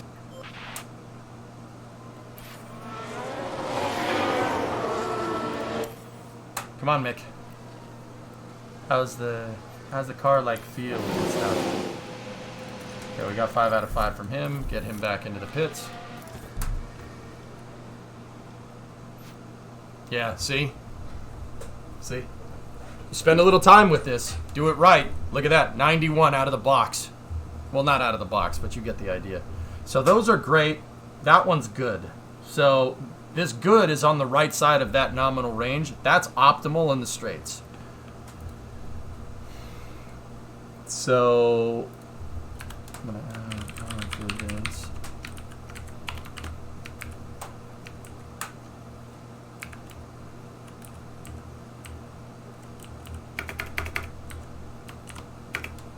That's 91% confidence there, which is good. I'm just writing all this stuff down. I want to... Everybody told me to do that, and I was kind of doing it by feel. I'll write it down now so we can get some good stat. Good statistics.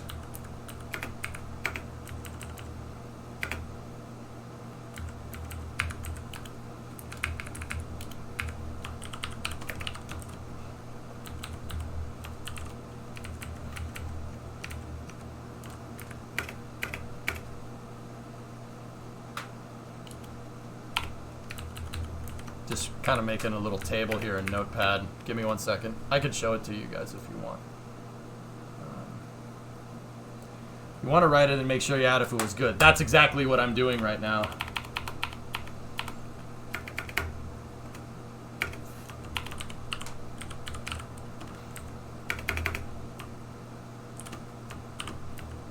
We'll put GR for great.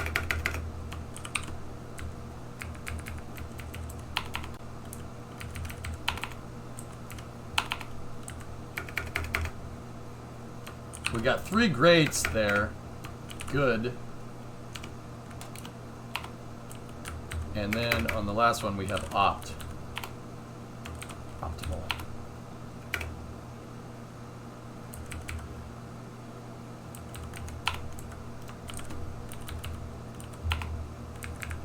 Okay.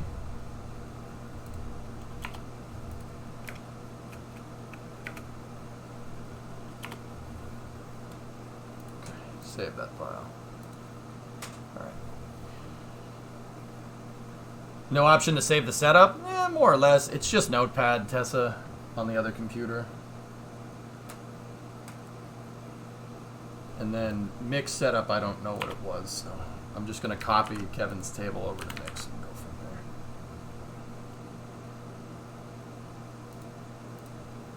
there. Okay, so just use a snipping tool and get a screenshot. Sure. All right, so 2.0 is great for Kevin.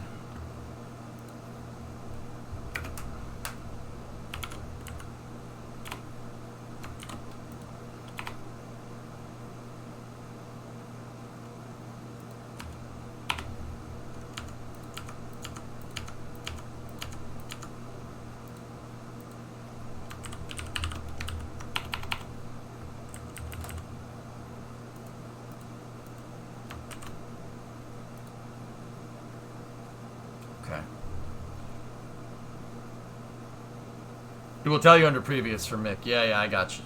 I got you. All right, so what do we want to tweak? We don't want to go too far off a great, to be honest with you.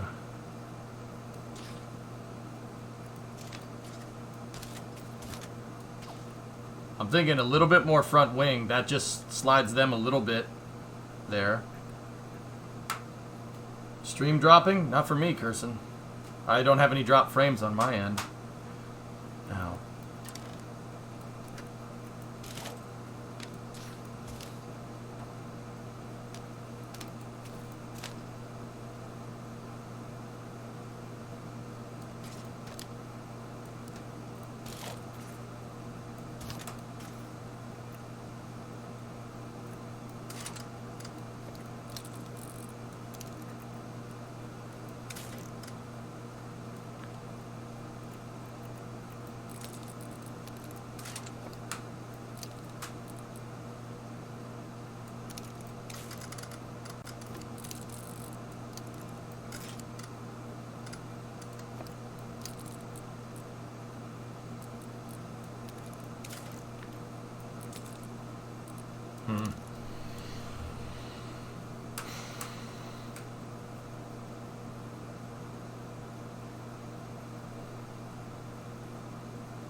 You don't want to get when you're great, you're like maybe 1 or 2 ticks away from being perfectly optimal. So you don't want to mess with this too much.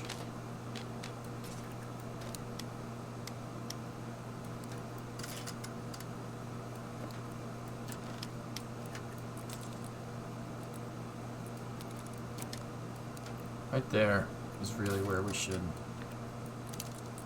dial that in.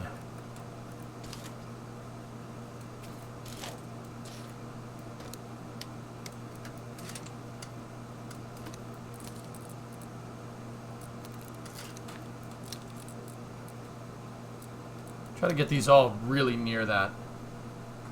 That one is good, so we're on the right side there, but yeah, I think this one will do. So let me write this down again.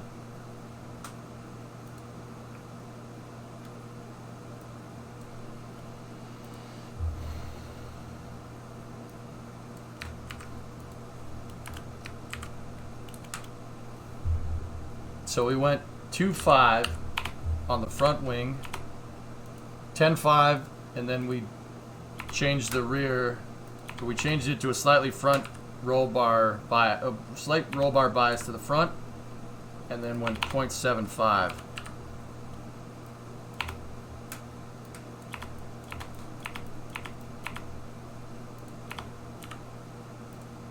All right, I think that's good. I'll take them off. Oh yeah, no, let's keep them on the inters. There's not much time left in this thing, so.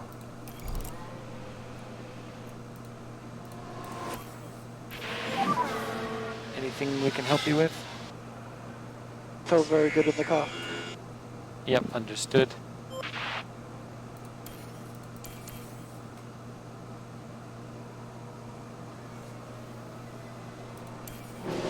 Alright, let's go mess with Mick's setup. So Mick's initial setup was 10.0. He was running a 2 to 8 roll bar. And then 305 camber. And then 55 on the toe. And that got, whoa! OPTM. We got optimal there. Braking stability was bad.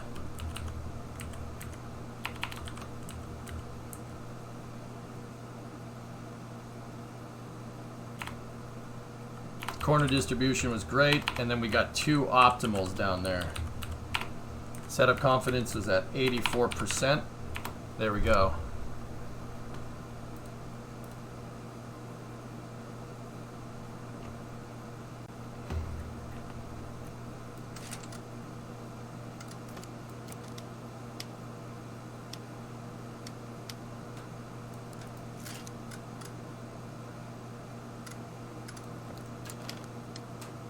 Yeah.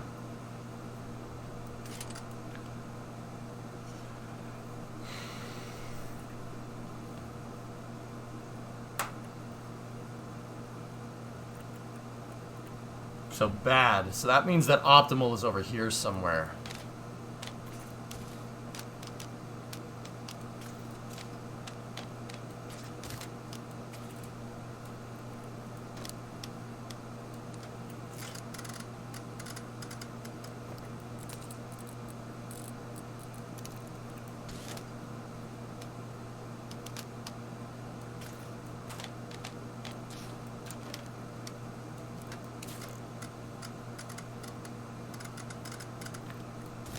No. This is no good.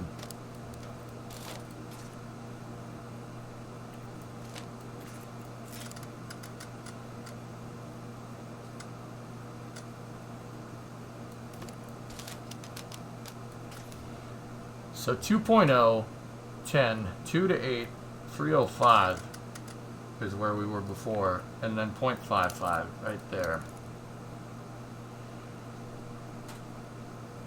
Reset and play with the toe. Yep. Yeah, I see what you're saying, Tessa. Yeah. Yep. Yep. Hey, S, what's going on?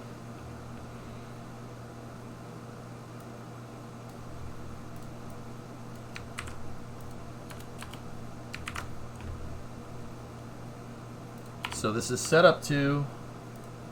It's 2.0, 10, 28, 305, and then 90 on the toe. And we'll see what that gets us.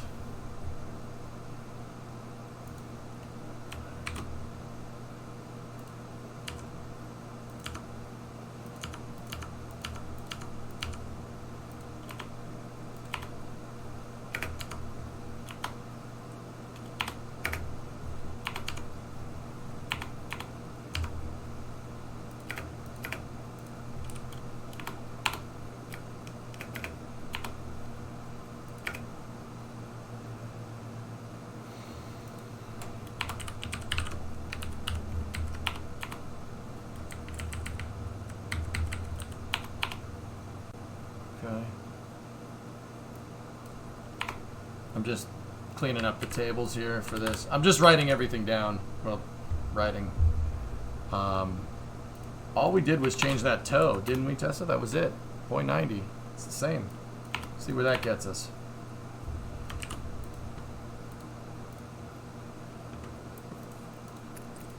Run blend, put them back out on the inters, and yeah, we'll see where it gets us. So basically, Mick can go fast, but can't stop to get into the corners. Yeah. Well, we can work on it, though. That's the thing.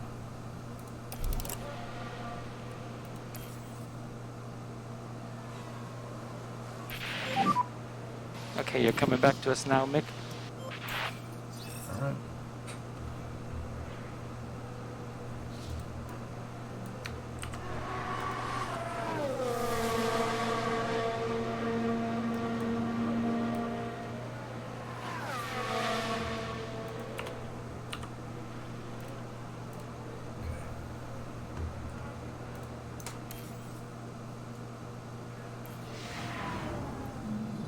We'll see, J to G. All right. Next practice. This should go quicker as we do this more.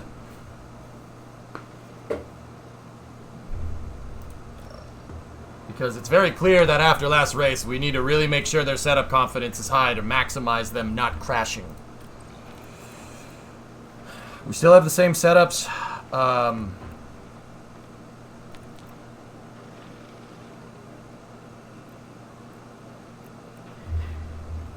We'll send them out on inters for the first bit. Again. Yeah, just do that. There's no rain in the forecast, right? Hold on.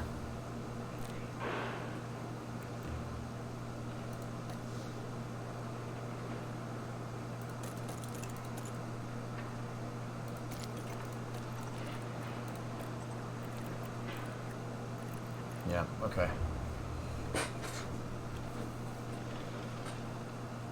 F1 Manager 2022 suggests we have to repurchase this game every year, not exactly cheap. Okay. What aspects of the car's tuning can be changed mid-race? Fuel mapping can be changed. How much your hybrid system is, how much of the hybrid system you regen versus use, and you can tell the driver to drive more aggressively. That's how much you can change. In real life, they can change a lot more things. This is kind of a basic version of it, but it gets the point across. As these cars have two types of hybrid systems that are designed for scavenging energy. They have one from the heat. One comes from the heat of the brakes, and the other one comes from the kinetic energy left over from the drivetrain when you're decelerating.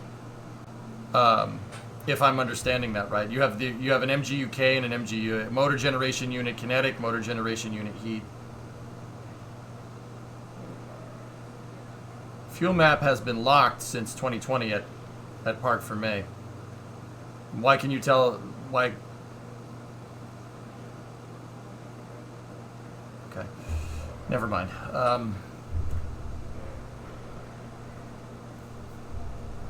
What was the benefit to using the intermediate tires? I didn't burn a set of softs, but I mean, I don't know.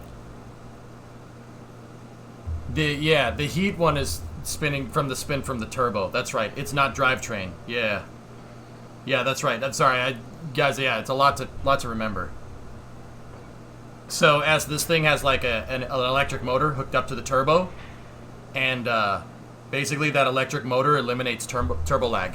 Yeah, there's no turbo lag. You can always, the turbo, since it has that electric motor on it, the computer will adjust that motor to be able to scavenge the boost from the turbo. So, like, if I'm understanding this right, fellas, you correct me if I'm wrong, because I could be wrong. There's no, like, wastegates on these turbos. The electric motor will just scavenge that boost in the systems, and so it doesn't stress the turbo shaft. The turbine shaft, excuse me.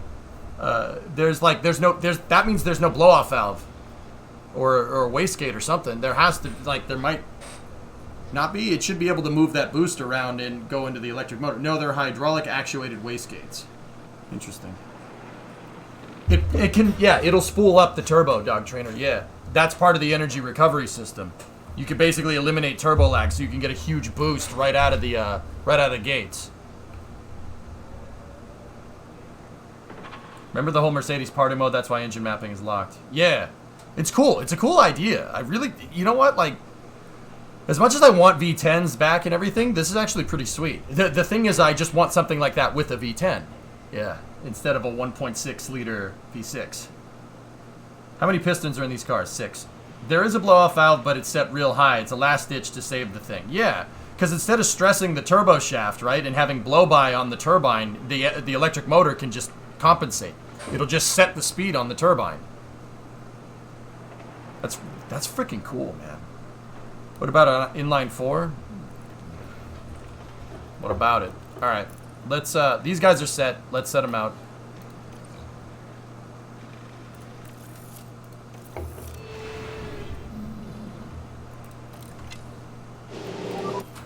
Rich and Kevin. Radio's good.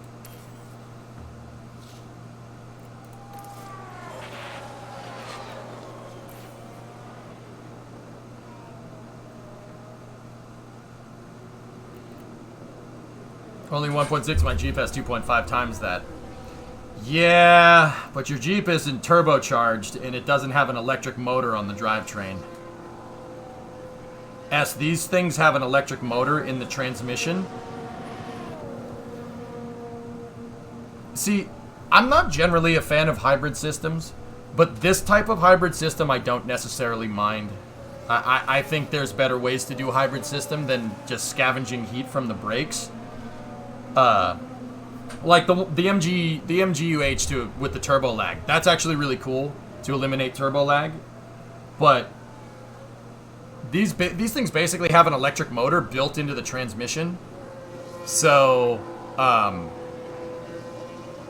like, it's an electric motor that has an input shaft and an output shaft on it as well. So the electric motor can work with it works with the transmission, but it's post-engine, so you don't like break the engine, I don't think. I'm not 100% sure how that works. It might be a fluid coupling or something. Long story short, there's an electric motor on the driveline S that could basically eliminate the low torque that you'd get from a small displacement engine. That coupled with the turbo means that little 1.6 liter V6 can make 850 horsepower. 850 horse out of a 1.6 liter is pretty frigging impressive. And it's a linear band too. There's no like, oh, it doesn't make a lot of power here, it makes a lot of power there. It's a very linear torque and horsepower curve. It's pretty damn cool. It's a little complicated, but it's pretty dang cool. T-minus 24 hours-ish. That's right. If you're incorporating electrically driven turbines, would there be any benefit to dropping exhaust pressure by sucking it out of the engine? Pretty sure that's what it does, Aqualux, but I don't know too much about it. I'd have to learn more.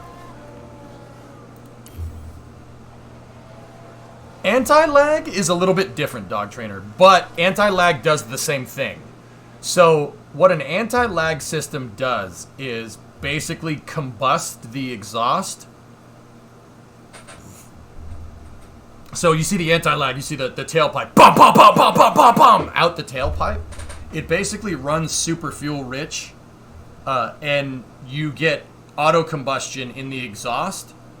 And when you get auto combustion in the exhaust, those explosions, those pops that come out of the exhaust, basically pull air through the turbine and get the turbo spooled. Same idea, just you're using it, once again, you're using exhaust gases to do it.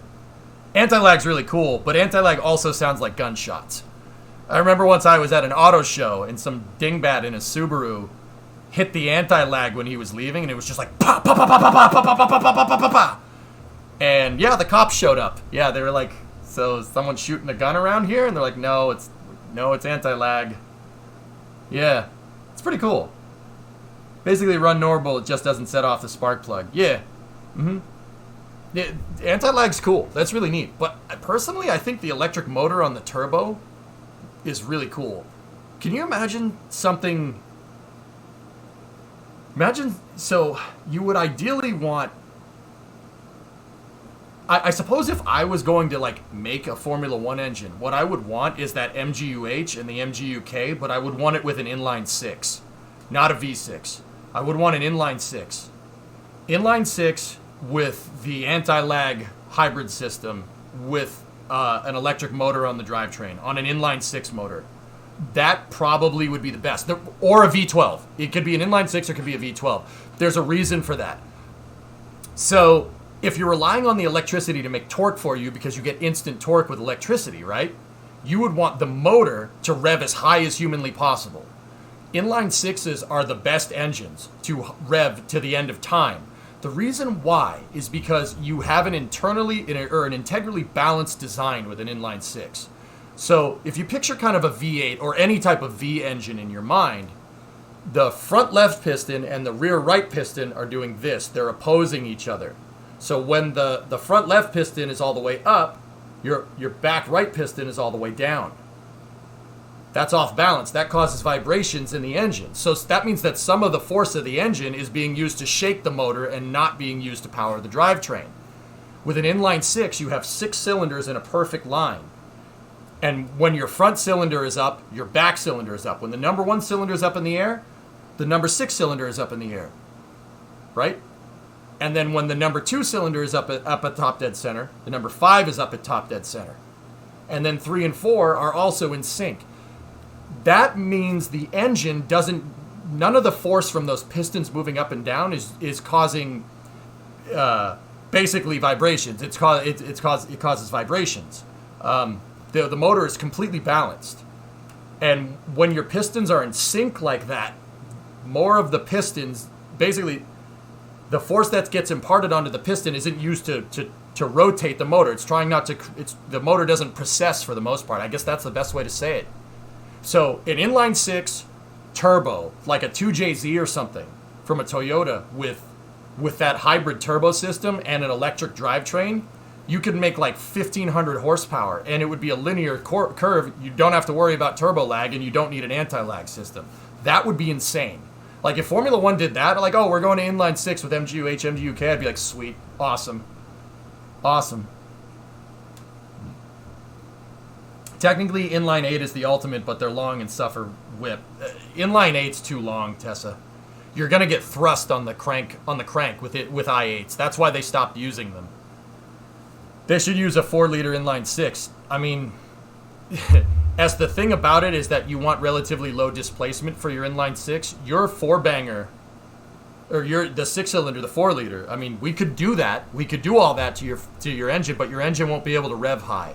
The reason why is that that 242 engine has a really long stroke. Okay, so basically there is a longer distance between the top dead center of the piston and the bottom dead center. So listen up, this is cool. This is engine design 101. Basically, the longer distance that you have from top dead center to bottom dead center, you're getting a longer stroke. A longer stroke basically means, because the piston goes down more of that piston going down can turn the crankshaft more degrees of rotation. That gets you torque. That gets you a lot of torque. Now, you want to make power, you adjust the bore size. The bore size, what's the diameter of the piston? Okay? So the diameter of the piston will make you a lot of power, right? But you have to make a bigger explosion, and you have to have a bigger combustion chamber or a smaller combustion chamber, right? That'll make you power. Stroke makes torque. Bore size makes more power. So your Jeep doesn't make a lot of power, but it makes an insane amount of torque. So you have a small piston, you have a small bore with a really long stroke in that engine. And because of that, it doesn't like to rev very high. The longer that piston moves up and down, right, the longer it takes to do that, you're kind of at odds with revving because it takes more for the crankshaft to go around, right? It takes more for the connecting rod to go around on the crankshaft.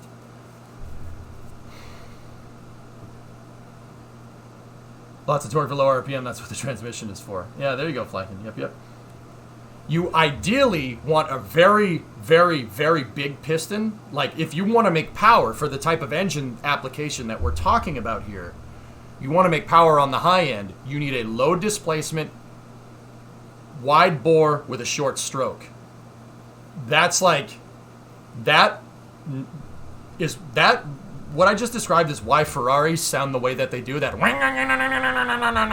noise, because the short stroke, wide piston means that the piston doesn't need to travel as much, which means the engine doesn't have to worry about going up and down and up and down. At high revs, it'll just go, the piston doesn't travel very far. So the engine makes a ton of power on the high end, and it can rev really far because the piston doesn't have to travel much. So if we had that hybrid system, in line, in a 2JZ or an RB26 or something, Starting to lose the rears it would a be, lot here. dude, you could make like 2,000 horsepower with a system Understood. like that.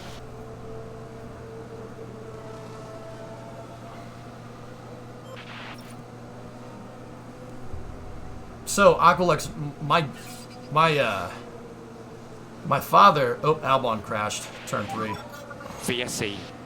Yeah, copy. So, my dad's truck is a hybrid, but it's not a hybrid necessarily for fuel efficiency. It's called an F-150 Power Boost, and it makes 600 foot-pounds of torque with a 3.5-liter V6 twin turbo because of what I'm talking about. There's an electric motor on the drivetrain. Now, it doesn't have the anti-lag turbo thingamajigger, but it can pull, dude.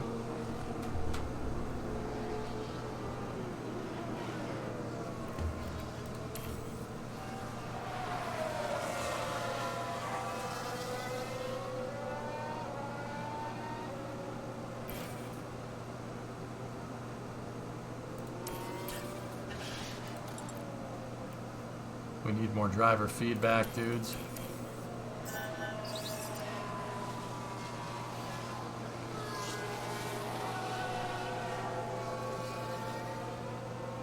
Yeah, Albon binned it.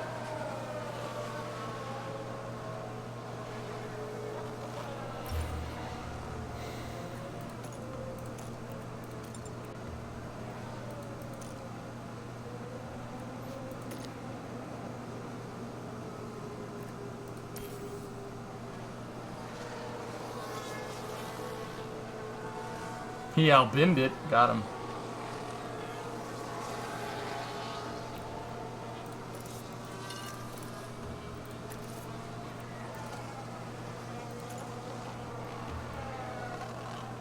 I said make the drive light so he doesn't crash. I'm wondering if telling him to drive light will affect feedback on the car. I don't think so. Doesn't look like it.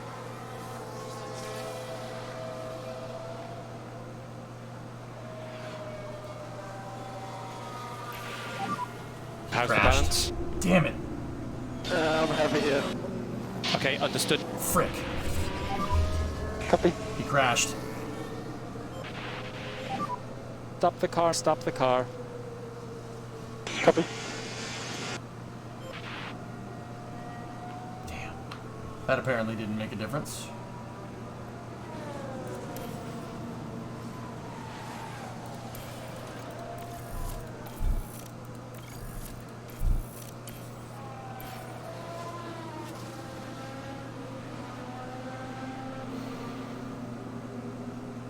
I haven't noticed it making any difference in time to get 5 out of 5. Oh. Wait, why did Mick's car break then? I don't understand. Tire blew? Yeah, okay, that's fair. Okay, so Kevin, we have result 2 is great,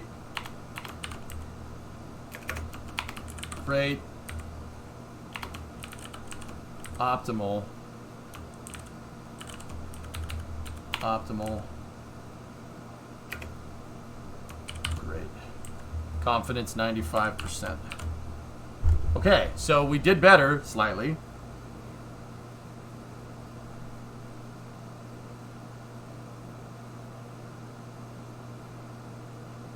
Yeah, well, okay, so for instance, a diesel-electric drivetrain like a locomotive, I think is the best way to go.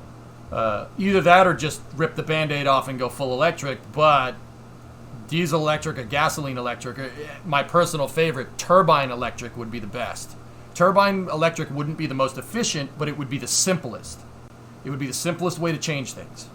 And it would afford you it's pretty efficient. You know, I know people say, oh, EJ, but the jet engine has to operate at high revs. Well, yeah, of course, but it doesn't need to be very big. It just needs to generate some electric power. It's no problem. You can make it run off gasoline if you really want to. Or you can make it run off JP5. You can make it run off tequila if you really wanted to. I think that's way more sustainable in the long run, but screw me, my turbines, or my hybrid system or whatever. Okay, so setting that tow to 0.8 got us an optimal thing. Got us, no. We were optimal.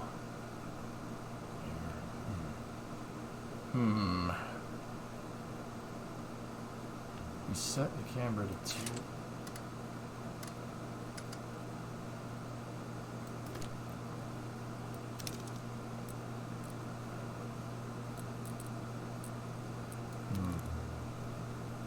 Looks like 95% will get you maximum driver bonus, so don't have to screw with it. Just want them to get laps. Oh, if we're at 95, screw that. Yeah, revert. We are at 95. Crawler transporter? What about steam cars? Steam cars are not very efficient. I mean, they're pretty dang efficient for the energy you put in, but it's a lot of moving parts. A turbine electric system. So if you had a gas turbine going into an alternator, and that alternator is going into a battery, and that battery is going to an electric motor through an inverter, right? How many moving parts is that? 2? It's 2 moving parts. Steam would probably be more efficient. Sure, why not? You got to find a way to heat up the steam. You know, so like, what's the best? What generates the most heat? Like nuclear. A nuclear-powered steam locomotive would be great. In fact, all nuclear power plants are just a big nuclear steam turbine.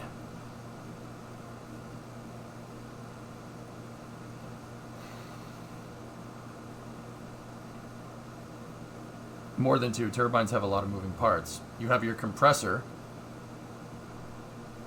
and your turbine, and they're connected on an axle with an oil pump on a good day. That's it. It doesn't get simpler than that. It's way simpler than an internal combustion engine or even a steam engine.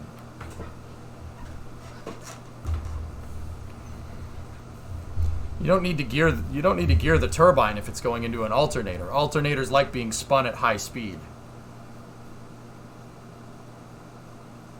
What if you had a fan in the side pods that generated electricity? I mean, I don't know if Formula 1 would allow a rule like that, but I think that would be kind of cool. Okay.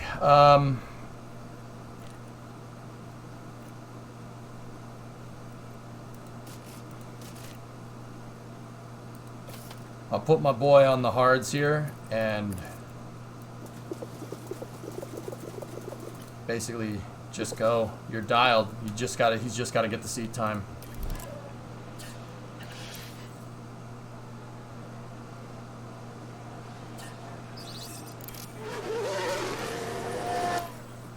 Don't crash it.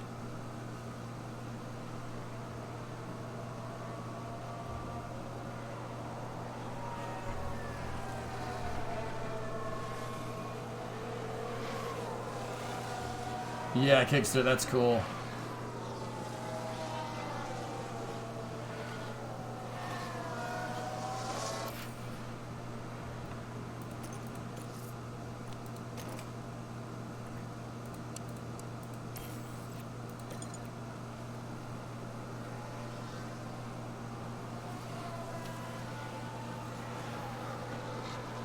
Yeah, Ordon. 250cc 4-cylinder. Yep.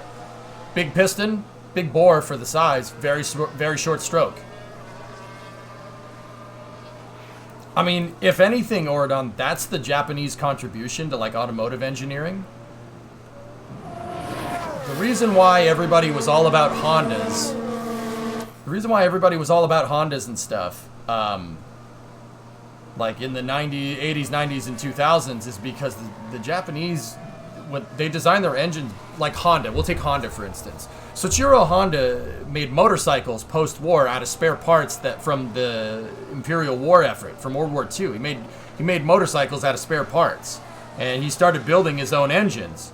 And he figured out that a motorcycle, because it's so dang light, it prefers an engine that you don't need to make an engine that makes a lot of torque, but it needs to make a lot of power, right? So he made engines that revved really high, right? And then they started applying that in the 60s to cars. And then that kind of mentality basically carried all the way until the 90s. They just figured out ways to basically take a small displacement 4-cylinder and make it rev to the end of time. Toyota too. Toyota as well. Nissan as well. They all did that because they're, post-war nobody could afford a car, so they needed to find other ways to make power. Yamaha does that, yeah.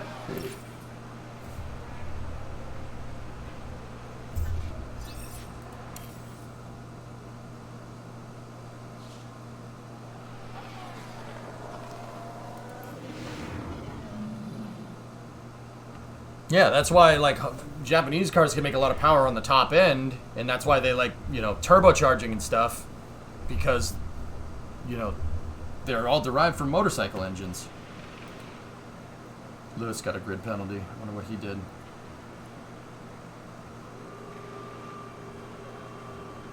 Mazda nearly had Chevy making their own rotary to compete. Yeah, Corvette. In the 70s, they wanted to make the Corvette a rotary-powered car. One thing I've never understood is why people say torque versus power, but shouldn't it really be torque versus RPM?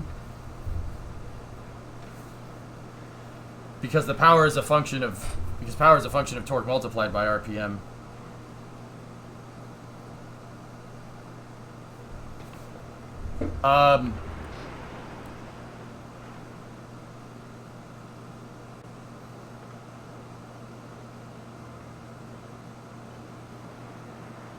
I guess.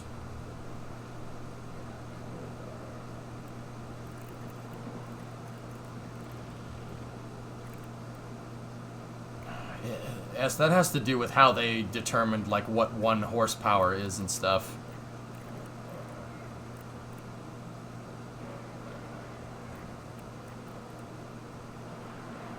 I'm sure there's a reason, dude, but yeah. When play Minecraft? When I'm done with this. Yeah, when I'm done with this. Guys, racing doesn't start until 9 o'clock, so I can move Space News a little bit further back, and we can play Minecraft in the interim time.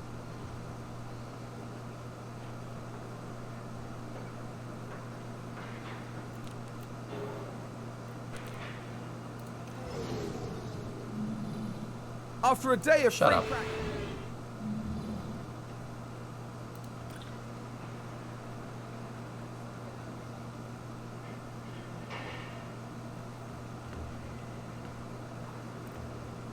Mick didn't get to really put that setup to the test, did he?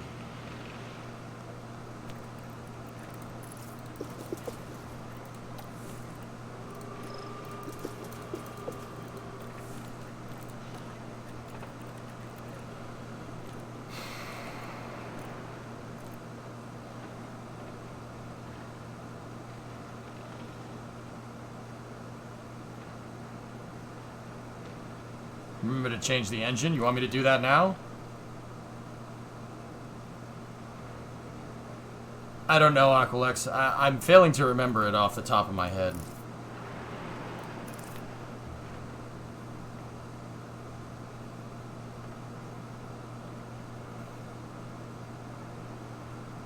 Or we can just skip it. I mean... yeah, I'll think about it. So what I wanted to do was cover Blue Origin, right? And then play Minecraft, and then start F1 Manager, and then go to Space News. But Blue keeps scrubbing the stupid launch, and that's really screwing me up. Like, I was like, oh. You know, I'll just go back and, we'll just play F1, then. So what I ended up doing this morning is start finishing up the drop ceiling. It's almost there. It's going to be cool when it's done. It's going to look really good.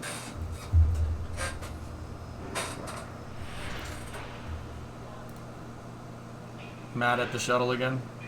Yeah. Nice. I guess I'll send them on the softs. I could send them on inters for the first time through, but then they'll spin out. They'll spin ala. So, yeah, I'll put them on the softs. Get them confident. And go from there. Mick needs more seat time. He has a hard compound available, so... How many laps are expected out of those? 50. Yeah. Alright.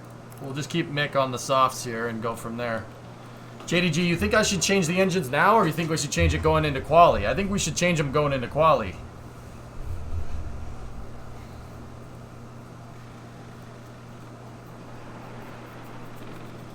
When are you adding insulation to the drop ceiling? I have insulation stacked up in the garage. Yeah, we'll change it into quali. We'll hope everything holds, I suppose. See last. Radio check, Kevin. Not sure if you can between practice and quali. I think you can. Oh, Mick's at 4 out of 5 for his feedback. Ah.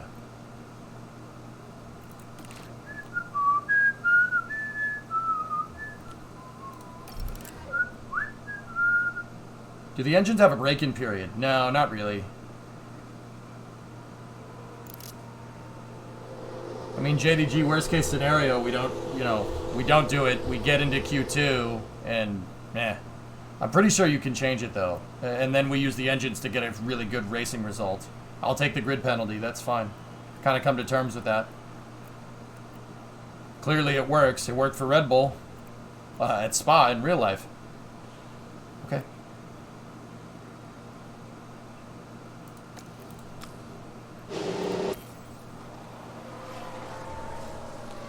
I put him on inters for a second here just so we can get that. How's your balance? The car was great. Felt really good.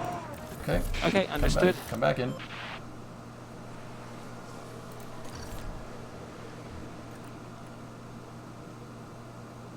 Mix at 93. So 210, 28, 305, 90 is 93.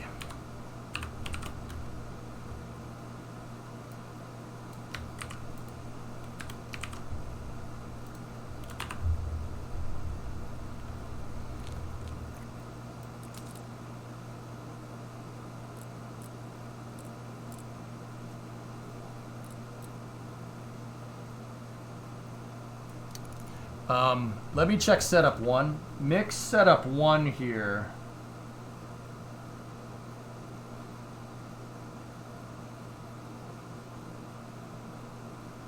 I had the tow at 55.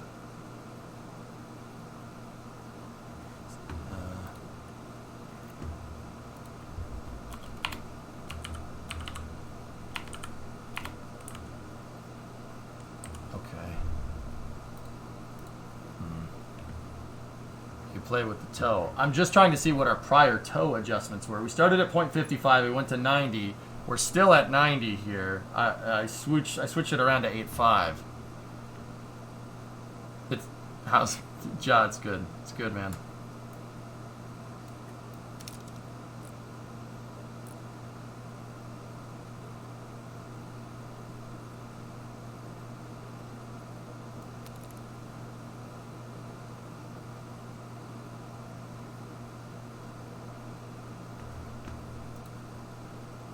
RGV got really good detail of a Raptor vacuum. Oh, that's cool. Very nice.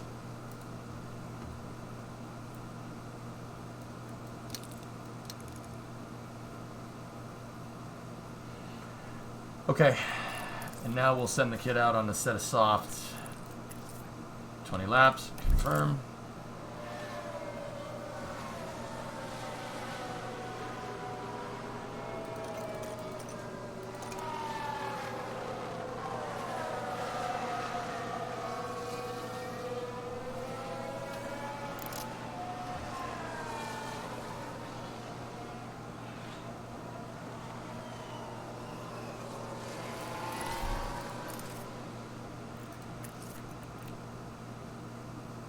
This is Baku, yeah.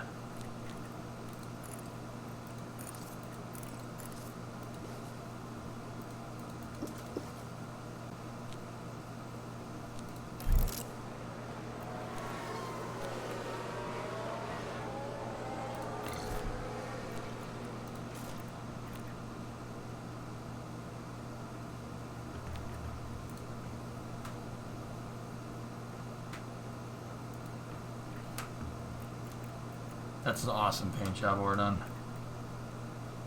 I'm confused. What's invalid about mixed setup? We're...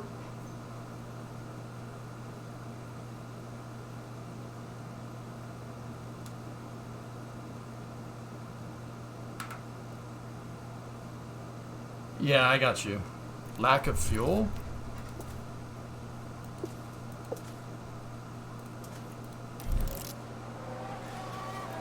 Oh.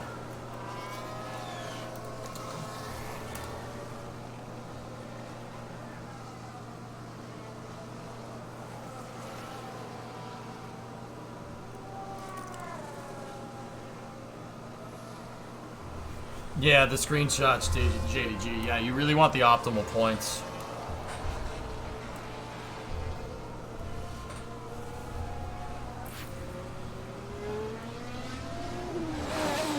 Oh, we've had a spin. Come on, kid. You gotta get that dialed in, man.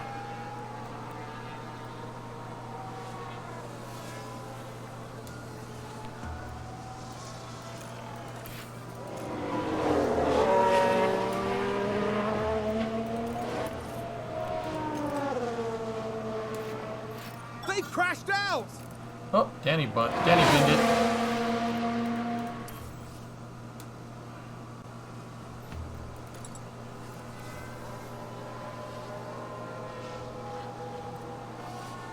If the engine gets below 10%, yeah, we'll junk it.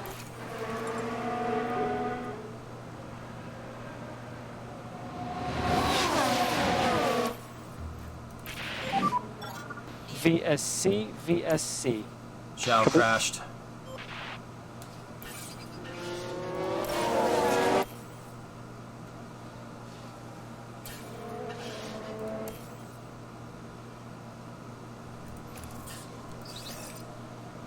Yep.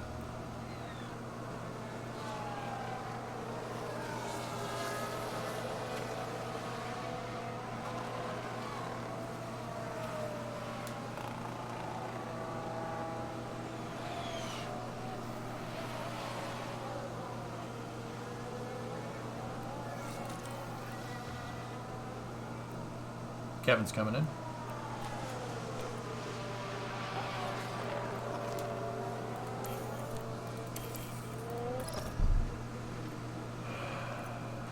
Car parts knowledge 94, setup confidence 95.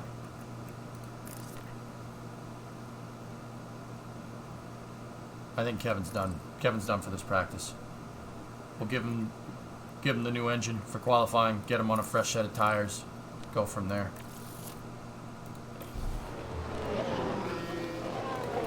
I'll reconfigure him for the inters or something so we can see everything.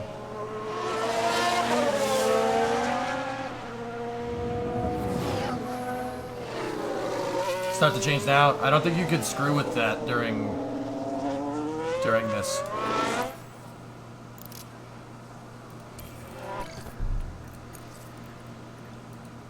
I can change the gearbox. What do you think about the car with the rear wing end plate? It's pretty good for a loophole in the rules. Yeah.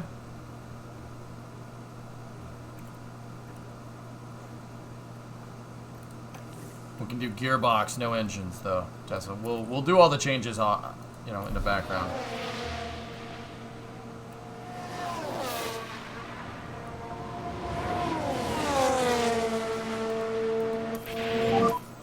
How is the balance? For now, no. It feels really good. Yep, copy that.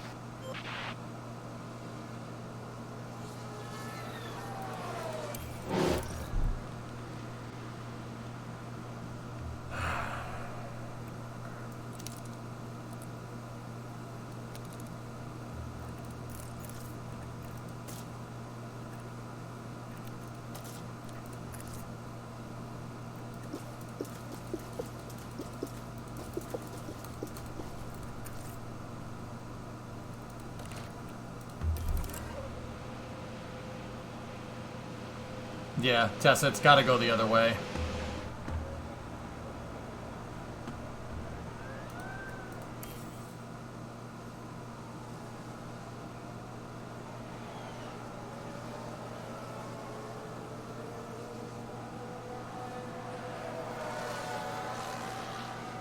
It's not enough time.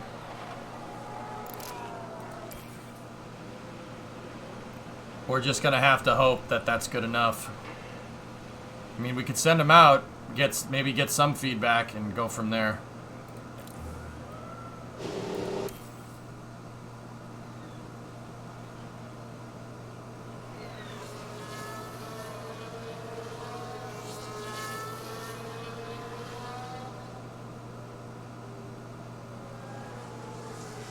Yeah, Tessa, if he gets 1 or 2 ticks, that'll be... Okay, understood. I don't know what to say. I'm very sorry about that. Are you okay, Mick? I don't know what just happened. Understood. Track's too hot for inters, guys. That's my fault.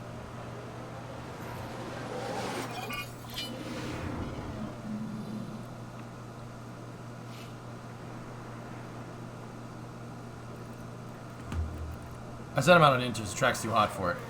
Yeah, that's all. But I didn't want to waste the softs. It's okay.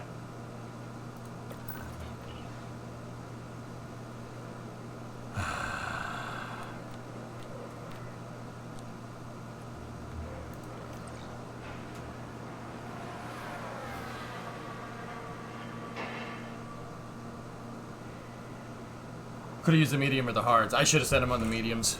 Yeah, I was gambling. I shouldn't gamble with the kid like that, especially since he's new to this.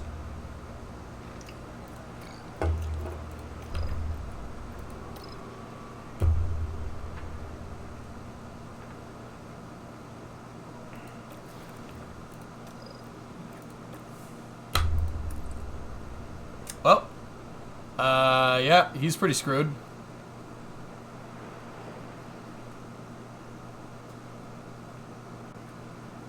Yeah, Capcom, I think so. Yeah, he broke the chassis. Yeah, he can't compete. I don't have another chassis here. Okay.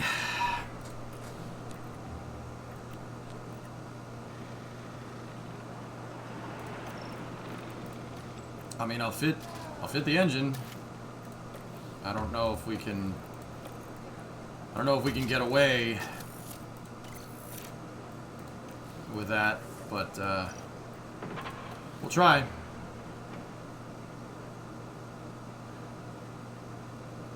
Yeah, Numviddle, you just gotta feel it out. A lot of people ditch him because he's still new to this. Like, dude, his first season was 2021. 2021 was not a normal Formula 1 season because of all the weird stuff with COVID, man. It's gonna take him a second to settle in. That's my theory, at least.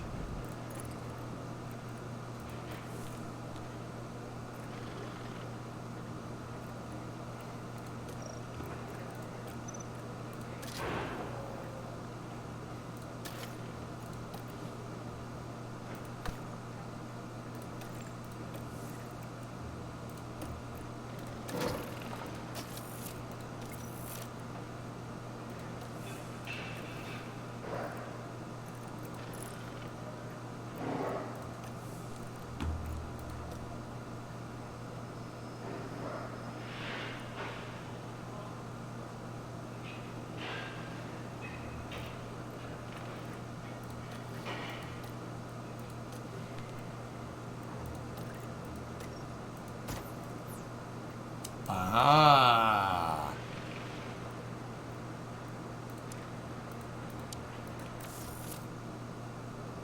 Yep, that's expensive. Okay, that's the way that works. It won't let you not compete.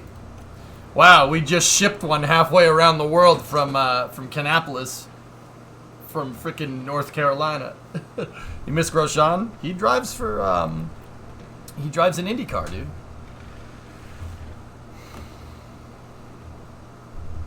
Discovery, go and throttle up.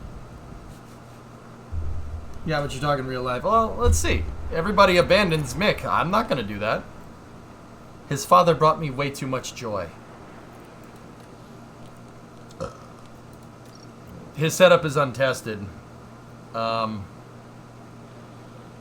Pretty sure this is what's gonna get us what we want. So we're just gonna have to go. Did we swap the engines? Engines are swapped. They're using the not good gearboxes, but I don't want to use my other set.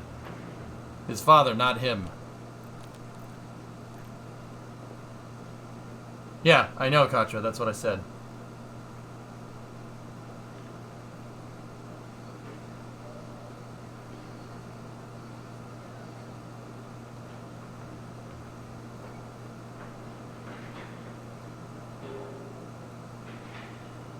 Also has pretty much, yeah, that's right, Num, yeah.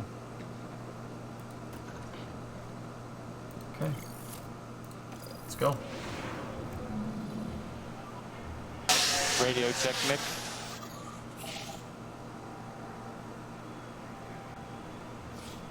It was suborbital, yes.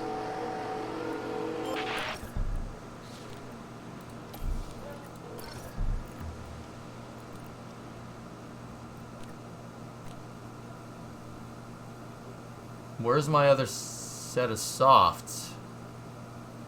Oh dear. Okie dokie.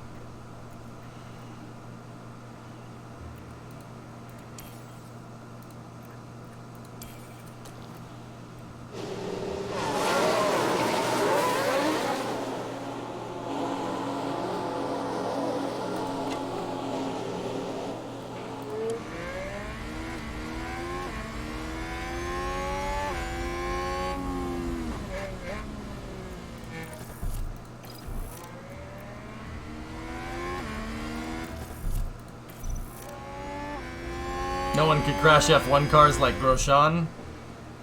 Mick did a pretty bad thing in Monaco, dude. Dude, it was... Watch this.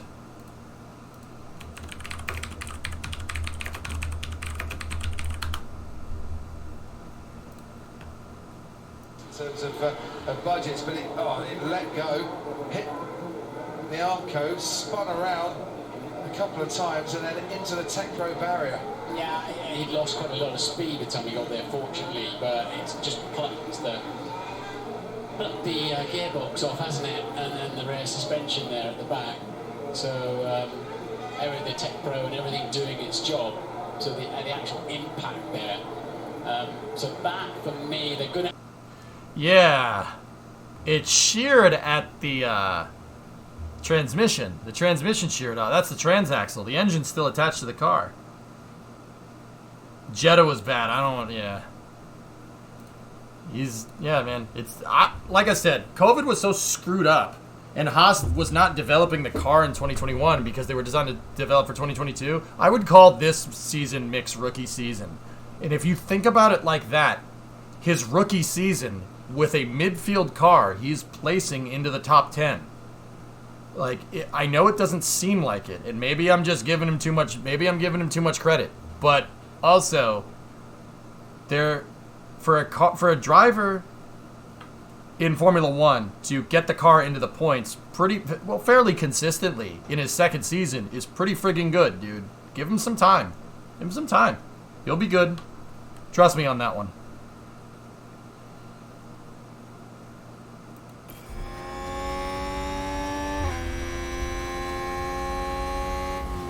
I mean, he put the car into 6th in Austria and 8th at Silverstone. Like, that's really good. I think you're mixing real life in the game too much. It's something I have a hard time doing with Madden. Okay. Okay.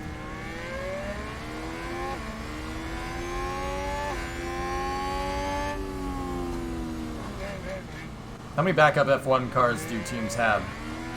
Or how many? It depends. I mean, they usually bring a spare chassis to the races. If I'm understanding that right.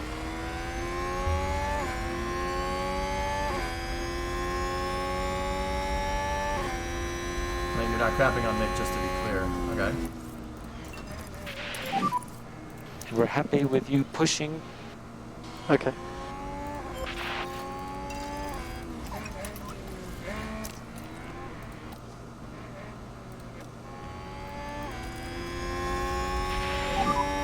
Okay, Kev, no management required, so push as much as you can. Copy that.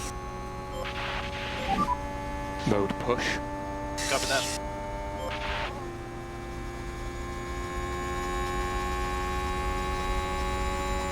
Yeah, Tessa, that's it. Yeah, they used to carry a third car. They used to bring 3 cars.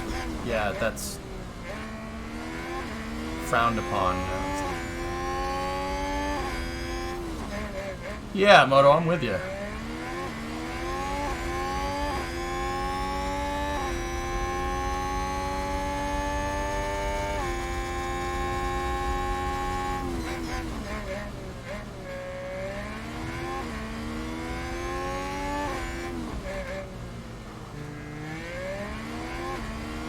Sector time should be right here. Purple in sector 1, but it's the beginning. He did a 36.1, and then Kevin did 35.7. Ooh. Ooh.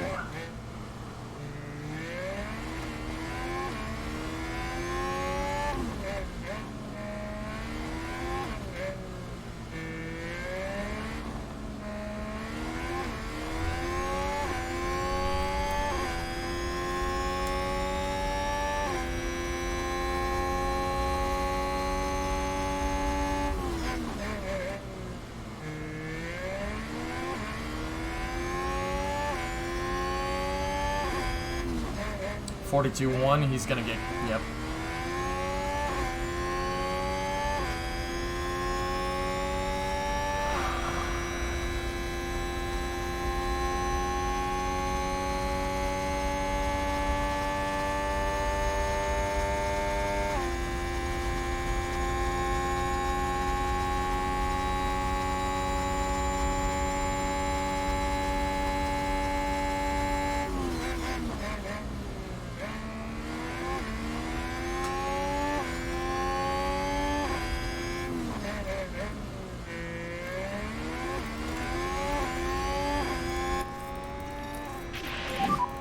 Okay, back off.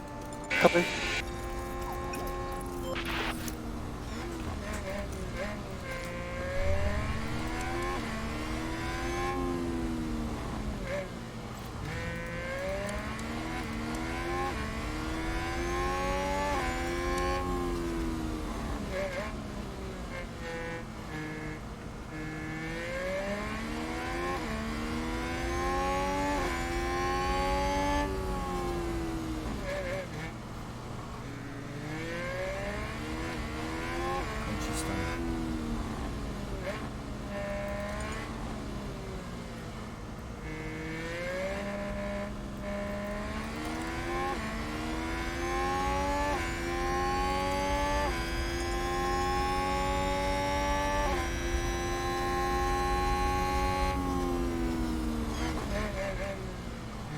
Yeah, .8 off Leclerc is pretty good for Q1. That might stick, Tessa, but I'll still send them out again just to be sure.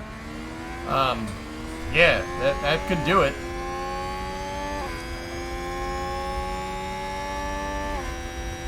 Oh, I love that. This part of the track's so good, dude.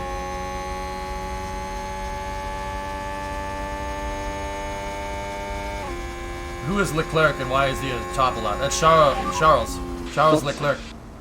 He's a driver Okay, from understood. Monaco. Gujar? The track we were at White yesterday? Line, white line. He's from Monaco and he races for Ferrari. Ferrari is a competitively fast car. The Ferraris go fast. Same with the Mercedes and then the Red Bulls, which are using. Red Bull actually makes their own engine now. It's an ex-Honda motor. Discovery, go at throttle up. Chuck LeGreg.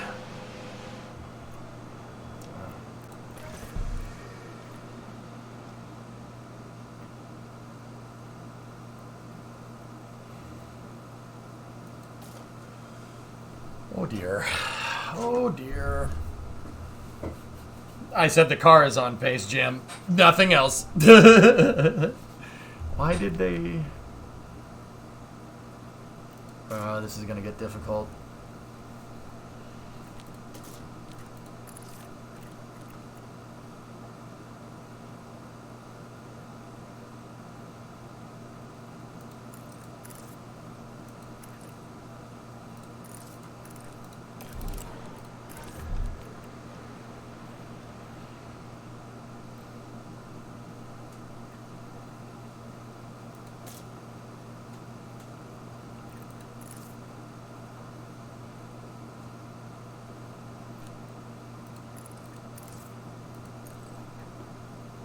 You have to at the end of a qualifying session if you use the compound. I switched Mick to a soft tire at the very end, and then he crashed. So, yeah. Whoops.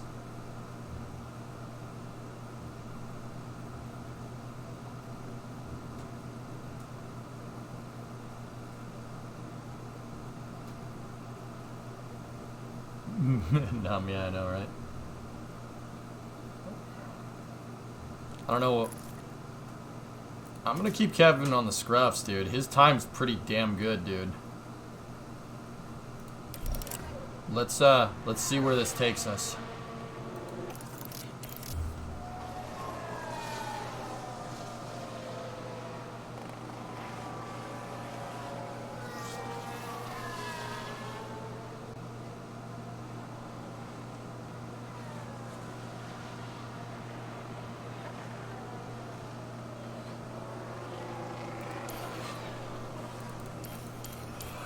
So what's the lap times here? The lap times are about, let's just round up to 2 minutes. It's going to take about 2 minutes for an out lap. Lap times are about 1:43. We ideally want to cross the finish line after everybody else has. Yeah, well, I'm thinking 2:30 for sending it. Are you going to try to tow? Kevin's fine.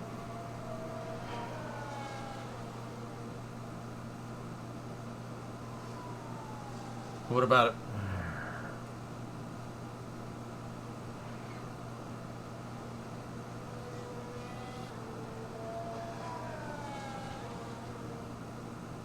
Are you able to manage sponsors for the team? You have sponsorship goals, Renato, but I don't think you can be like, oh, I want Mercedes to sponsor my team. I guess if you pull their engines, then maybe. I can change engines if I want to.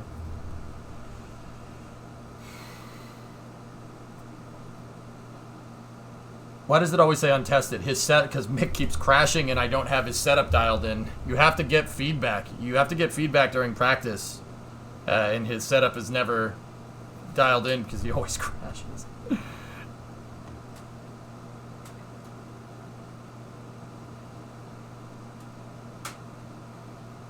Kevin's time was quite fast.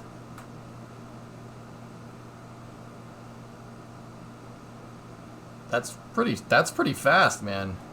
It's pretty quick.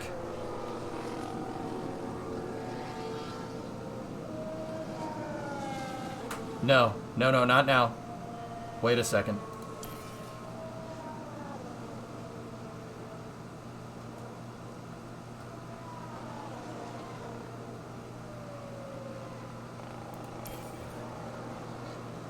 Yuki got a penalty. 2:30 is when we need to do this, Alex. 2:30.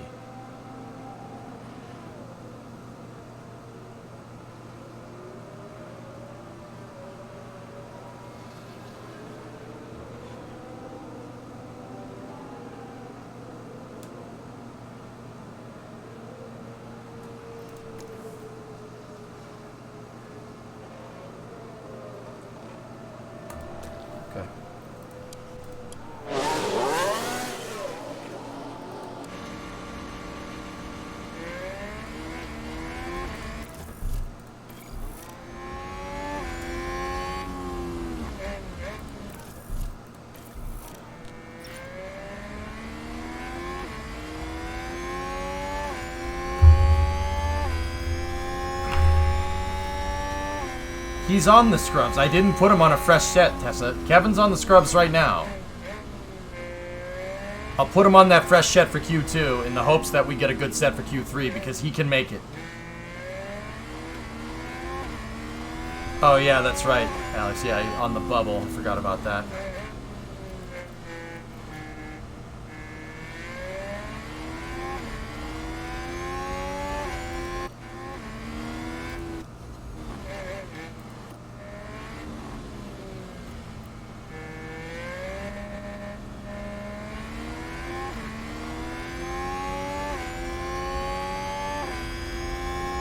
Because I want to be sure, Tessa.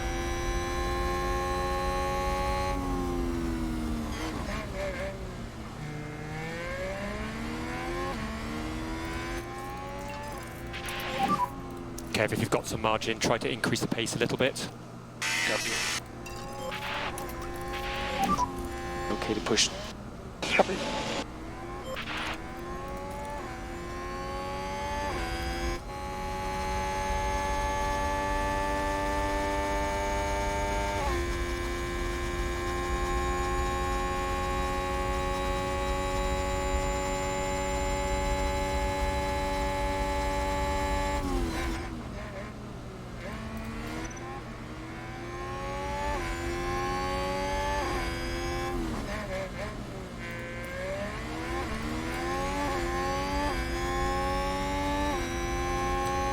Mick crashed in qualifying, but that was my fault. I put him on inters when the track was way too hot, and he crashed. But once again, that was me. He's not experienced enough to be able to do something like that. Kevin, on the other hand, is doing really well. He's really, really well. And we introduced a lot of new upgrades for the car this week, so he's pretty fast. 35.808. That's not his PB. Mick did his PB 36.1. Okay, that's good, kid. Come on.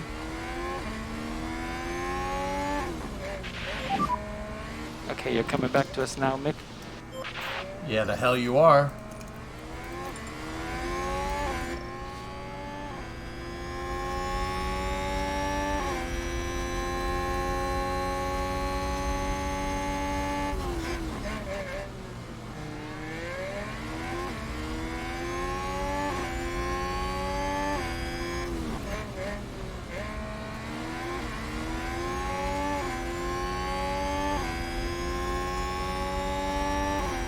He did green in Sector 2 at a 42 flat. Okay. This bozo is in the way again. Is that Stroll? Get that piece of crap out of the way. It is. Kevin got screwed, but his time's good enough. What about the kid?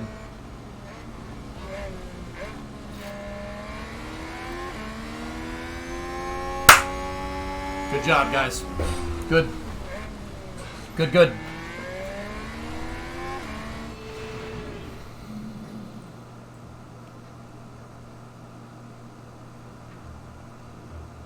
Okay.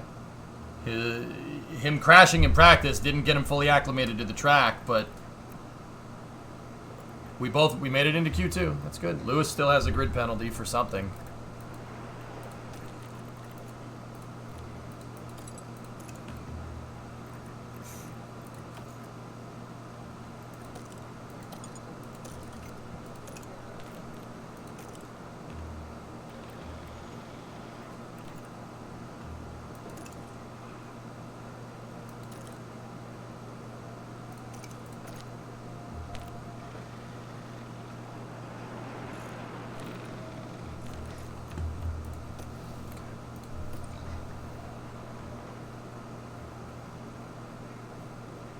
Yeah, Numfiddle, exactly. His acclimation when we started qualifying was at like 60% or something, so, you know, that's good. I'm not sure we can get both of them into Q3. I'm confident Kevin can make it there. Kevin's, where is he? Maybe.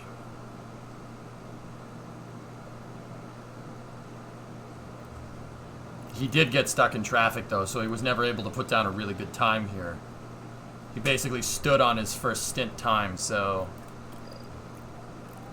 Oh, I was looking at the wrong thing. Yeah. Oh yeah. Yeah. No, we're good. Yeah. That's his first stint time. His first stint time is in 8th. He can easily get up here. Easily get up there. Yeah. Cool. All right. Yeah. Mick has 94% confidence. That's good.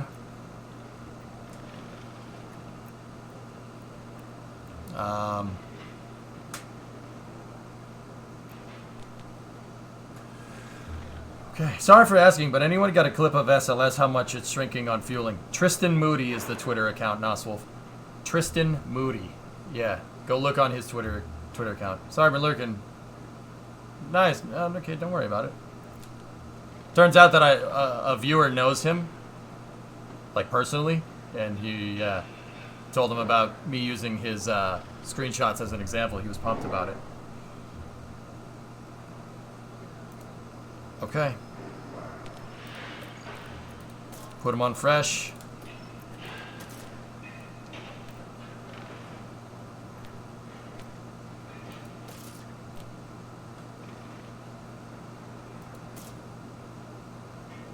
That's gonna be a problem.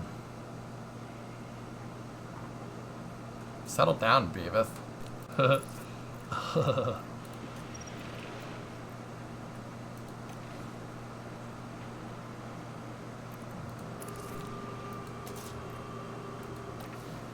Told you. You were talking about Magnussen. Why are some tires locked? I've used them already. Yeah, the tires that you use during any one particular session, all the way up until the race, Pirelli takes them back. So you got to be careful about what compounds you use. That's why I was trying to put him out on inters so we would have extra sets of softs, but he crashed. he crashed. So, and this is your right here is your total tire allotment for the weekend. This is what you get on the weekend. Use them how you see fit. Some of them, you have a soft, medium, and a hard compound. Those are locked out for the race. But everything else, this is what you get every weekend. Yeah, Pirelli can take some back even if you don't use them. Okay. All right, I think we're as good as we're going to get here. Got to be careful of those gearboxes, but let's go. Dude, I'm not 100% sure, but yeah. I don't know why he's lost all of his softs, but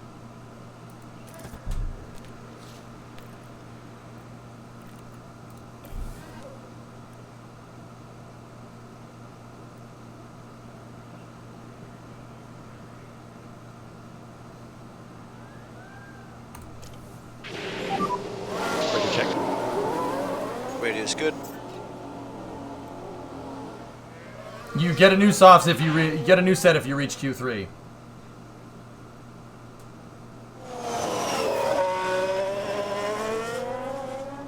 Not sure how well he's gonna do, Tessa, with the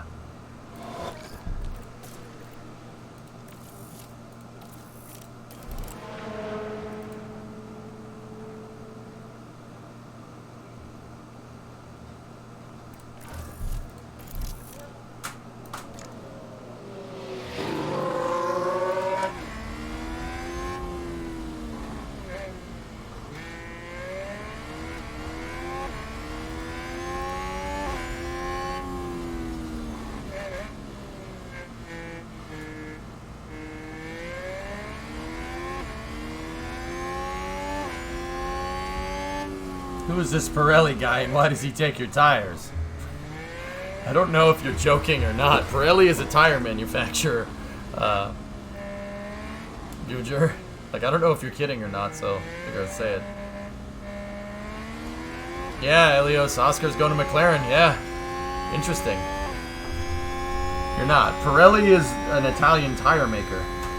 They supply all the tires for it. They make performance tires for cars. What's the best time to send cars out so you have clean air? I do it in the very beginning and the very end. Care to explain what the blue and yellow bars are on the battery for the ERS? No, I'm answering too many questions. Damn it. Okay, Mick, let's just put our head down. Copy. Hang on, I missed. I gotta pay attention here for a second. This is your charge. How much charge you you can use on a lap, and this is how much you can harvest on a lap. If you've got some margin, try to increase the pace a little bit. Copy that.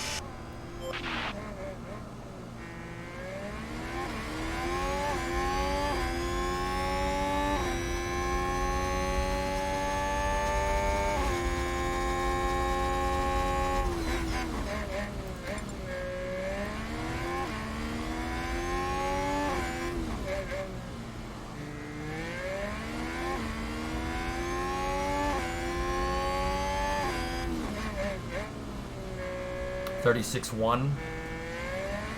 I think Kevin was doing 35.7. This is Baku, Azerbaijan, Banta.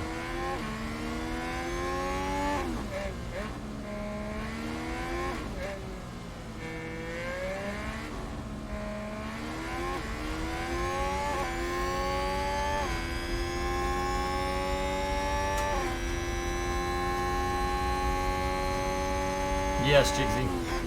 35.8. Mick crashed in practice. He didn't get fully acclimated to the track, Max, and it's showing. But that was because I put him on inters. I put him on inters and the track's too hot. He crashed and we had to retire the car. And then I needed an emergency chassis manufacturer that cost me almost $500,000. Kevin's gonna do 40 in here, I think. No.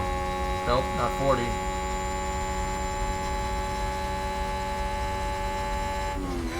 Vic did a 145.2. Kevin did 41.6.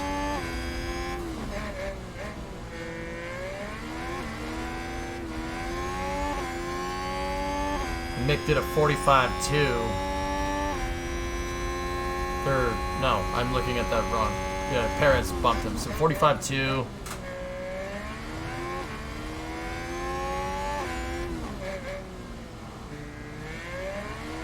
And Kevin did 44.4. Okay.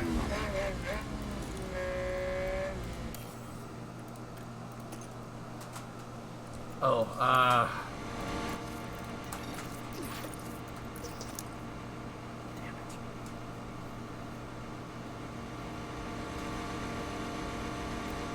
I didn't conserve it because I'm an idiot.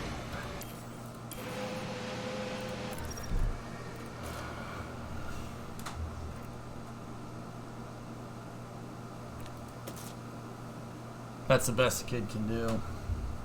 Yeah, you can't get any more out of the tires because, yeah, just, I don't know, that's screwed up. Why did it lock that out? Latest weather for Artemis 1, are we still at 60%? Oh, 20% POV. Yeah, Novus, I watched the presser this morning. I'll send him. Any thoughts on Audi coming in 26? That's neat, I guess.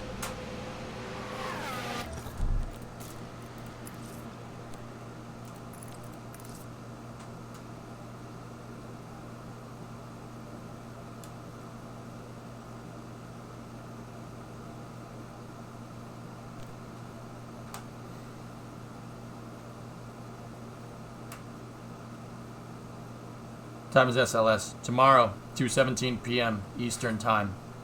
Eastern Daylight. I'm going to be here at 5:30, guys. I want to watch all the fueling. I'm not getting a lot of sleep tonight, but that's okay. When Pirelli takes back tires at the end of each practice, they're looking for hard, medium, soft. If they can't find used ones, they'll take unused soft. Okay, also, thank you, man. I'm not as like up on all the regulations for Formula One because let's be real, there's a lot of them. But if you want to know how the space shuttle works, I can tell you that. Yeah, thanks for explaining, dude. Because I'm not, I know a good deal of them, but I don't know all of them. Within 24 hours. Yep. F1 regulations equals phone book. Yeah, pretty much.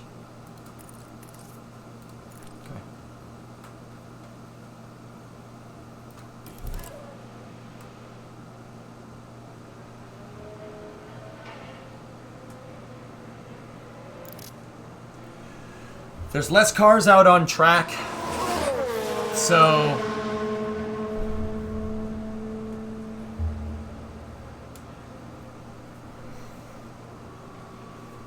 I'm gonna try to give Mick the toe to see if we can improve in any way, shape, or form. Yeah, he's gotta have the toe.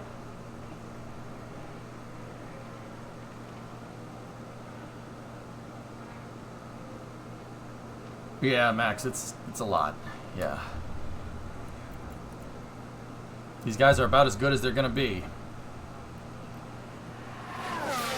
Now let me take a look here. Bottas is gonna go ahead of Mick. I was about to say so is Ocon. Zhao got up in front of him. Yeah. The McLarens, it's possible.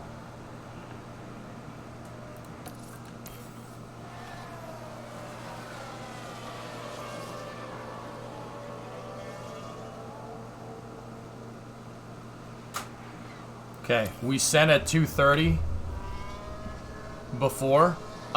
We could send at 2:30 again, but it doesn't need to be that late. But I think 2:45. I'll send both the drivers out. I'll put Kevin. I think I might use the kid to tow Kevin. I might use Mick to tow him. Just because.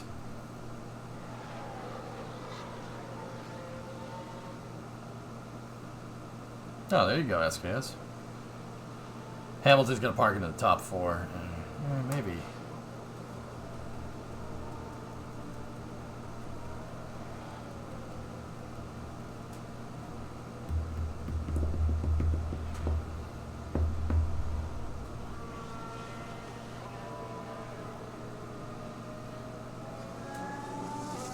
You okay, Pace?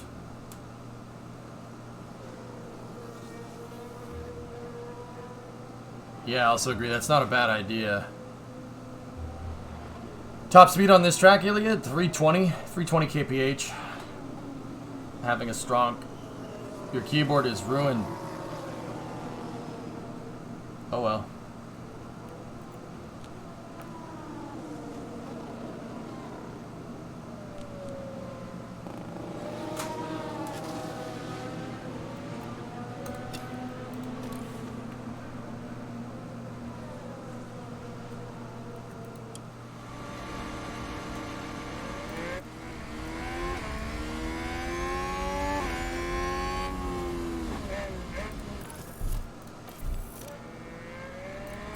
Oh, no.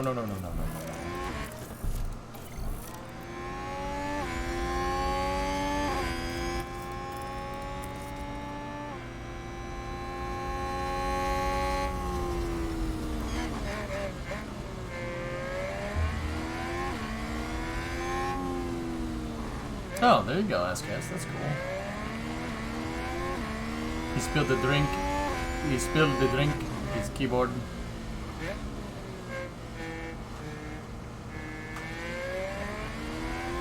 The first thing that you do, if you ever spill water on your keyboard, immediately unplug it. You don't want to, it'll short. If it shorts, it'll break. You don't want it to short. So, can't short if there's no electricity in it. And then you just clean it.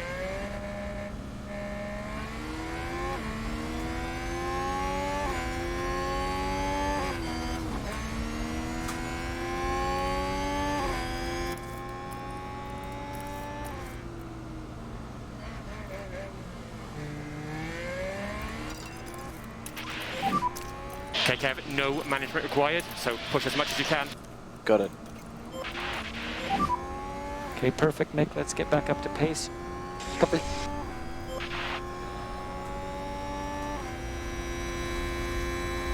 No, Waiki, no, that is so not right.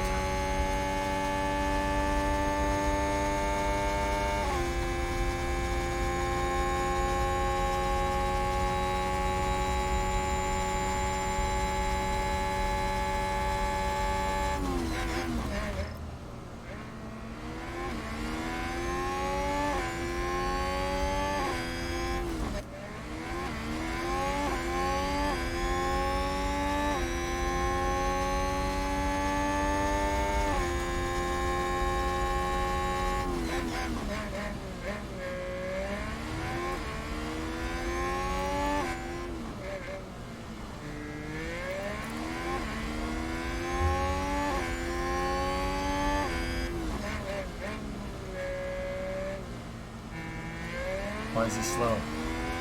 Why is he slow? 35.8. 36.2. 20% POV, Alex. It was upgraded from 40 this morning. And I learned about Anvil Cloud rules.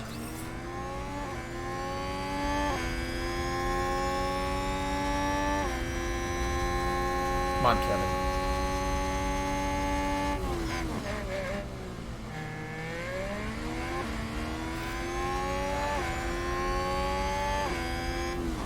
$41.6. We have no ERS. Oh, crap.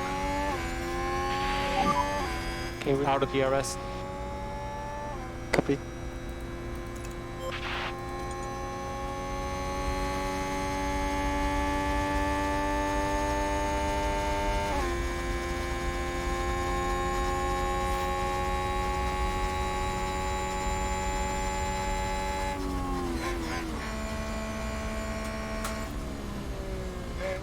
Gasly's. Yep, that was expected. Well, I wouldn't want a rocket to hit an Anvil Cloud too. Actually, what I really learned about the Anvil Cloud rule is that you don't want to launch a rocket and be the lightning rod. Basically, they don't want to. They learned that from Apollo 12. So, if those Anvil Clouds basically carry a lot of charge, and they're not. It's not light. You're not. There's no lightning going on, but if you fly near them, you cause the lightning. They don't want to put the rocket into a scenario where it will channel electricity. That's what the Anvil Cloud rule is. They actually talked about that in the press conference this morning. It was really, really interesting, actually. It was a really good question. I forget where the reporter was from. It was a good question. I learned a lot. Okay, that was expected. Kevin, though.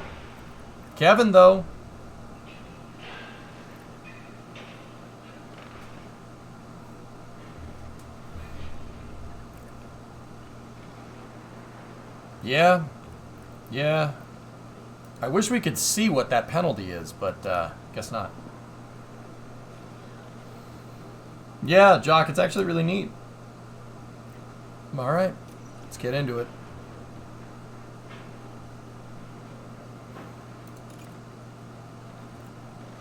That's got to be a grid penalty, but it's either a 5-spot penalty or a back of the grid penalty. If it's a 5-spot penalty, it's not really going to do anything. Actually, if it's a 5-spotter, Kevin will start ahead of him. If it's a back of the grid, both my drivers get pushed up.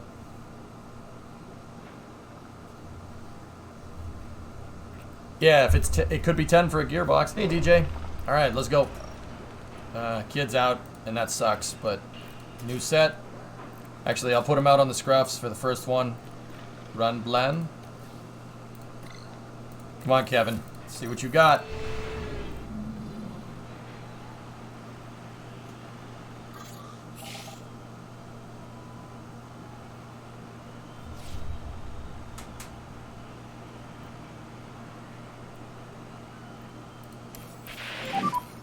Ready to check, Kevin. Radio's good.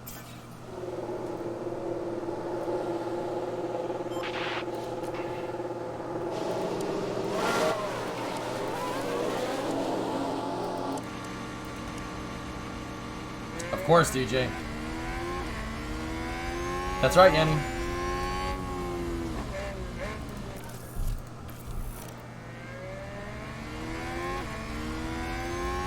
So we really haven't seen Kevin's full pace here. He's pretty much standing on his first lap that he ran in Q3. That was the fastest he's gone. We haven't seen him go full pace. Style on the wheel goes to 11. Yes.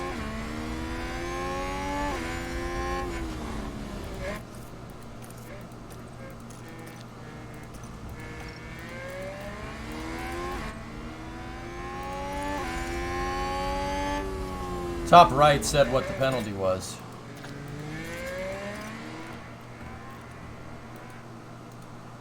Oh, yeah, I'll have to check it.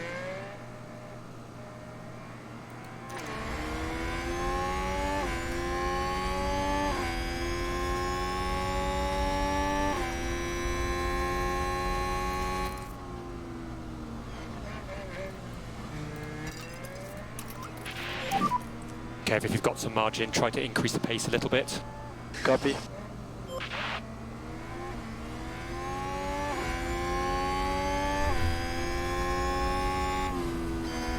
Kevin. Yeah. Thanks, Alonso. You frickin' screwed me.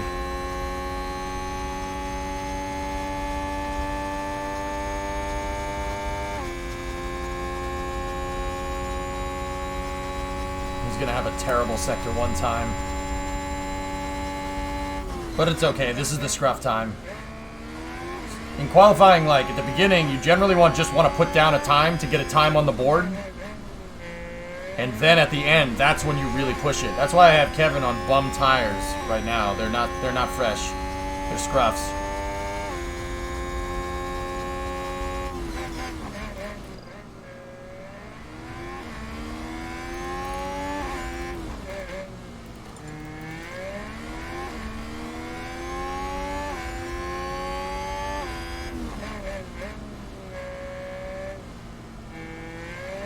He went purple. Nope.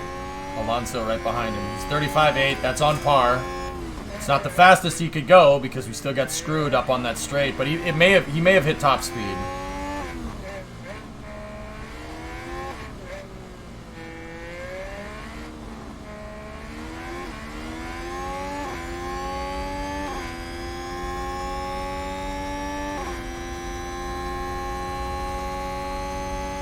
Some teams don't do it, Toothless. If like Ferrari doesn't need to put down 2 times in Q1. A Ferrari on the mediums or a Red Bull on mediums will place.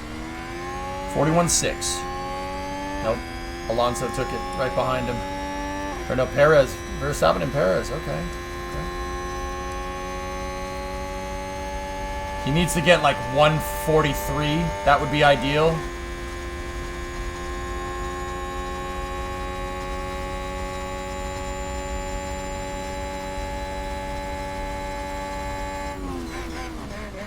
It's not good. That is the fastest he's gone, though.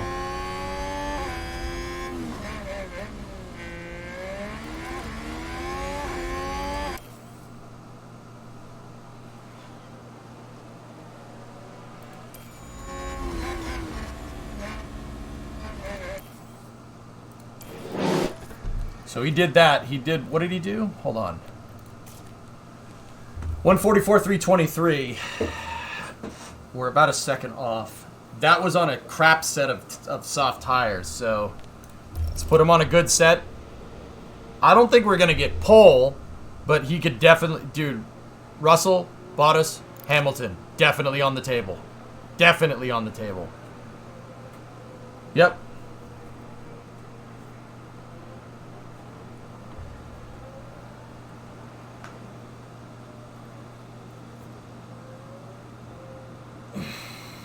I agree, Concrete. You want to get something on the board. If there's a yellow flag and you get screwed, you could get eliminated without, and your car could be on pace. Then you have to work harder during the race.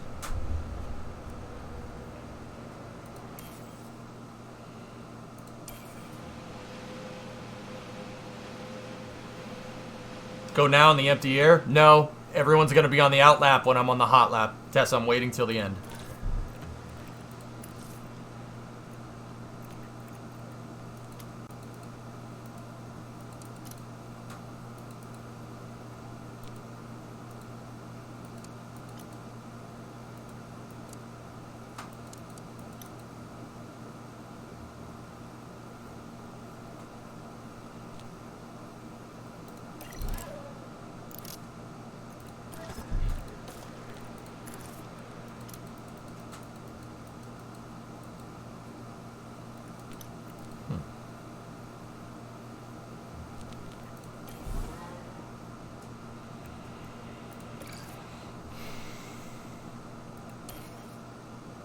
Aiming for around 230, 235, 245, somewhere in there to send them.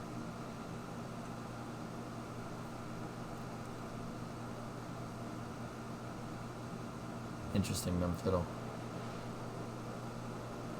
I agree, Yanni. Yep.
Yeah, me too.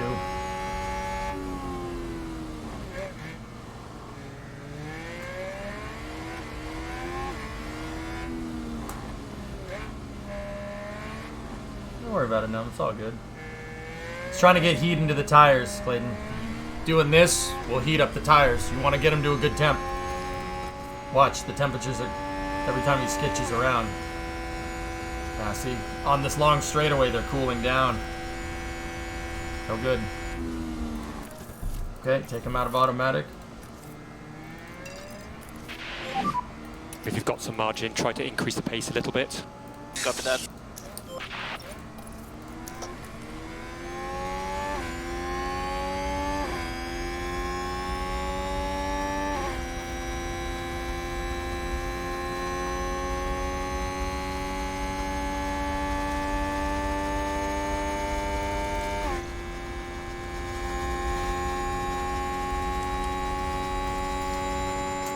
Fastest sector 1 time is 35.4.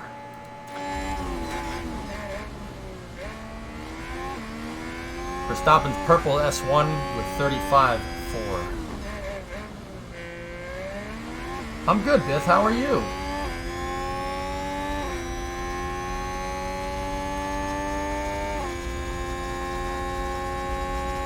Charles beat him with a 35.3. If Kevin puts down 35.7, 35.7 would be right on the money. Not his fastest, but that's good.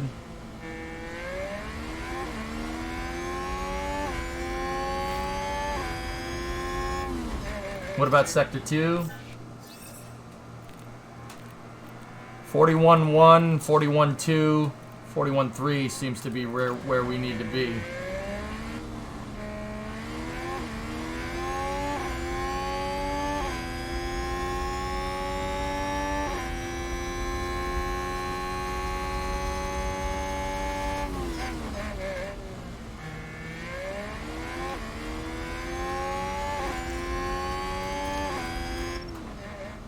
.6. Nah, he's gonna stay in like 8th.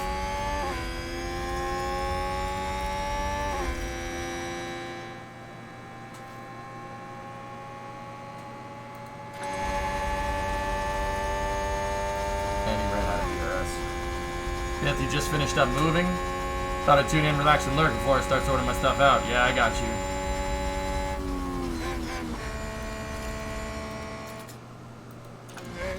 That's about as good as we can do. I don't know why he didn't go faster.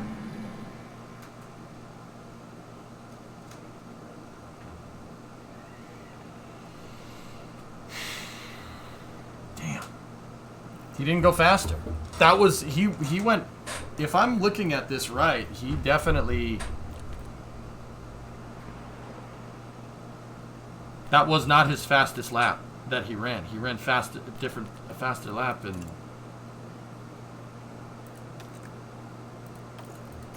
I don't know. We'll check. I didn't harvest coming off the last run, Capcom. I forgot to do it, and him not having ERS, that was my fault. If he had ERS, he could be up here. He would be up with Lewis. Yeah, that was me. I screwed that up.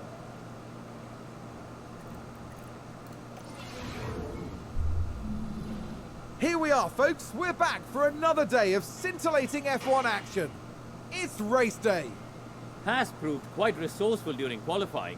That puts them in a very good position to make the most of this race start. We didn't see any unexpected prowess from Alpine during qualifying, but they did well for themselves. Everything's still open to them for the race. A sunny day here with only a few clouds in the sky. If things stay this way, the weather shouldn't pose any challenges to the teams. Well, whatever happens, it's sure to be a tremendous race day here at the Azerbaijan Grand Prix. Okay.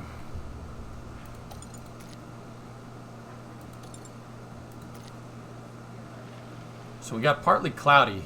Partly cloudy is going to mean a lower track temperature than what we encountered during qualifying and practice. Yeah. Okay. It doesn't look like we're going to get much rain.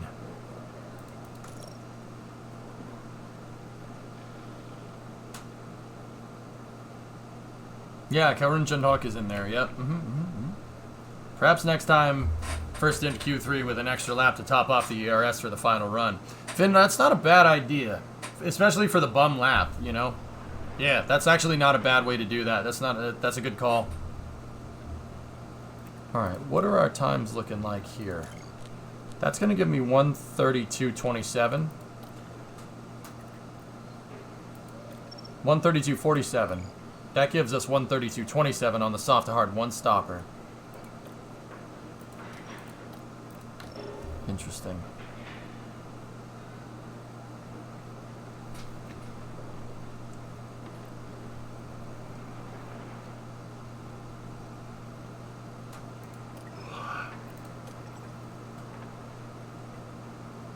Lower temp means the tires should overperform. Yeah, Alex, that's the reason why it's suggesting hards over here, because it's going to be cloudier here, it's going to be sunny over here. You're going to want to start on the softs. And then, yeah, see what I mean? Sunny up there. And then it's going to get sunny again, and then it's going to stay cloudy for a little while. Put Mick on a 2-stopper.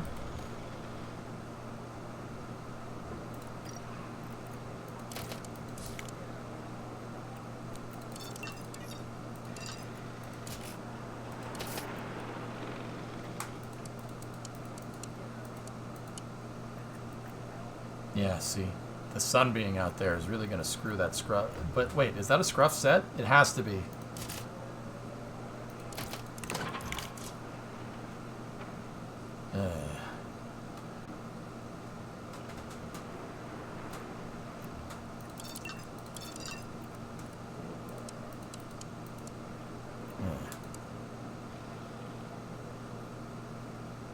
Yeah. Yeah.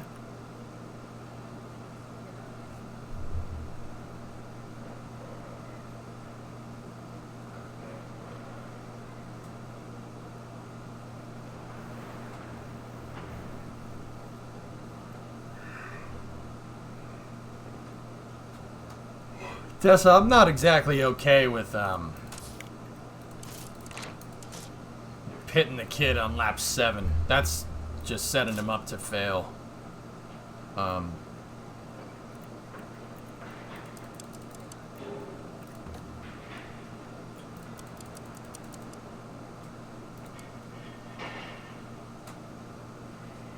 Yeah. Yeah, okay.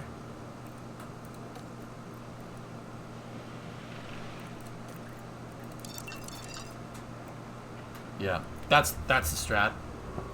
That's the strat. You got a lot of mediums left.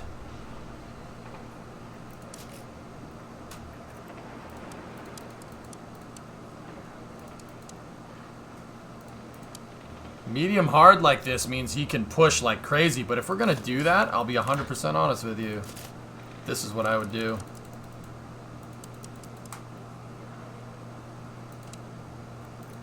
I would do that.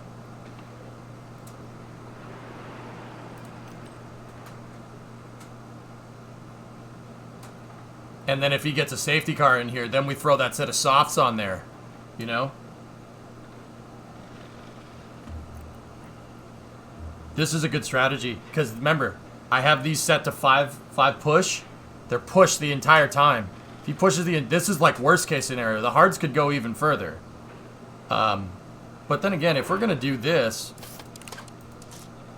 yeah. Hards are bad for takeoff in a heavy car. Yeah, Ja, but the track's going to be hot. And the car weighs the most. I love starting on hard compound. Car weighs the most.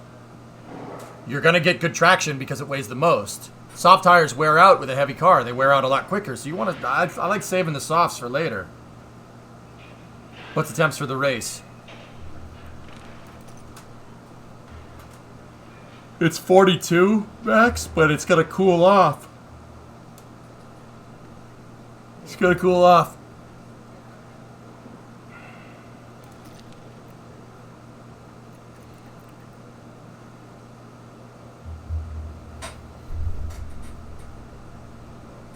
Medium, medium to soft.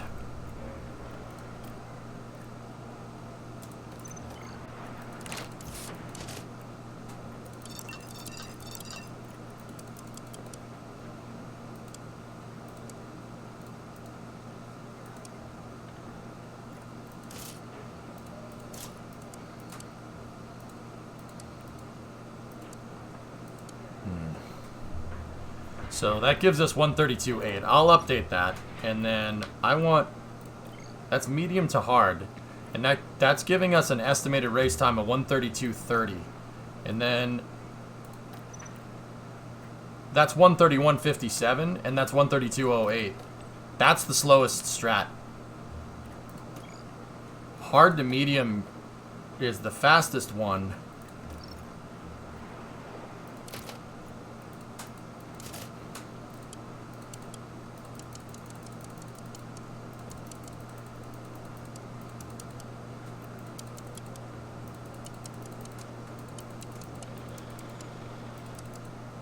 Yeah.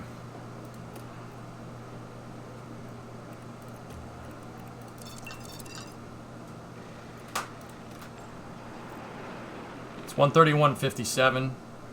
That's about the same. You're gonna get the same with hard to medium, medium to hard. Starting on the mediums might give you... Capcom, what I like doing is setting them up for a one-stop, and then if there's a safety car, I'll switch. I'll switch the strat.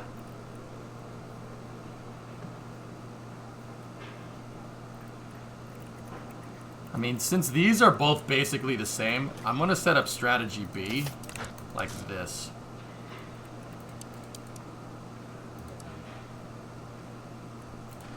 What does strategy B get us? 131.58, 131.57, 132.08. Yes, but you'd start on the mediums, not hards.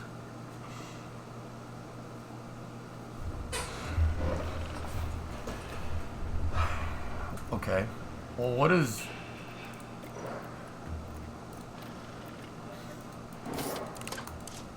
I'm curious. What is that going to give us? That gives us 132 basically flat.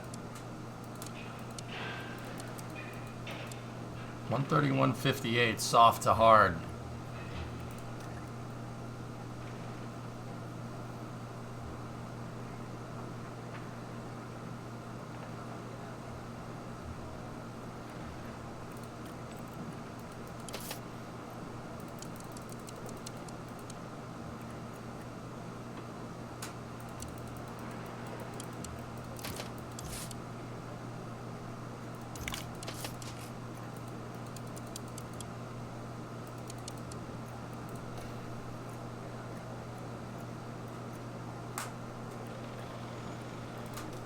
I'm gonna go with that. We'll go with that, and we could switch it if we need to. That's mixed strategy. That's what he's doing. Fuel load should be fine. He's 94% confident. Everything's good. Kevin now? What is he gonna do? 131.57 is what we're looking at. So here, let's go here. Boop, boop, boop, boop, boop.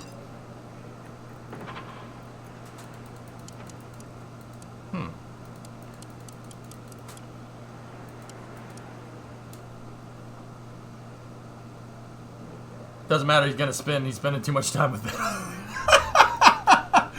Oh, you dick. Oh, boy.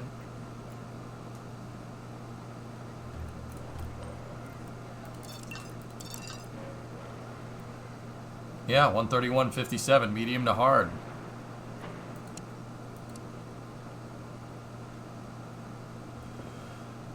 Yeah, fellas, this is the strat. This is the strat, and if there's a safety car anytime in here, switch to softs, right? And if there's a safety car anytime in here, switch to softs. That's the plan. I'm gonna stick with it. I don't like changing the plan. There's a certain Formula 1 team that really likes changing the plan on the fly, and it usually doesn't end well for them. So let's do that. Mick is set to go to 22. I'm going to switch this around. I want Kevin at 22, and then I want Mick to get the undercut. See if we can get some positions that way.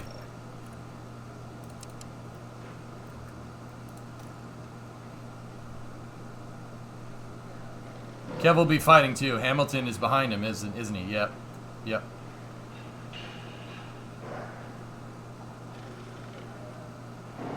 The medium tires at full push, Tessa, are going to give us 20 laps. So yeah, if it's past 30, go to mediums, 40 to softs. That's fair.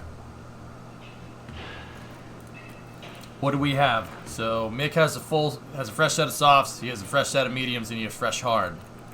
And then we have a bum set of softs too. Yeah, okay. And then Kevin should be, yep, pretty much a fresh set of softs right there.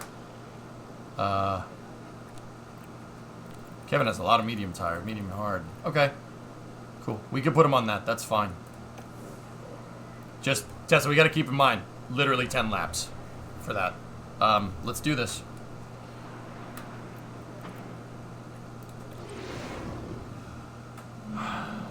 Quite a few clouds overhead as we look at the lineup on the grid.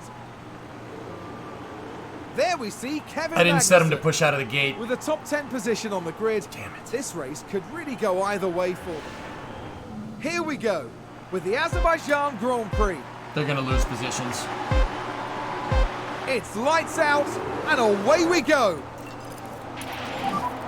Let's catch him. Copy.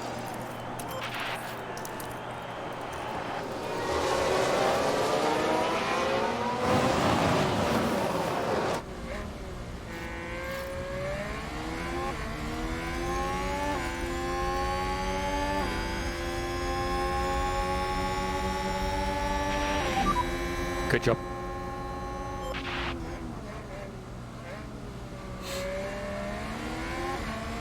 I don't think so, Explosive. Is You that guys a will, new though. race position for Haas?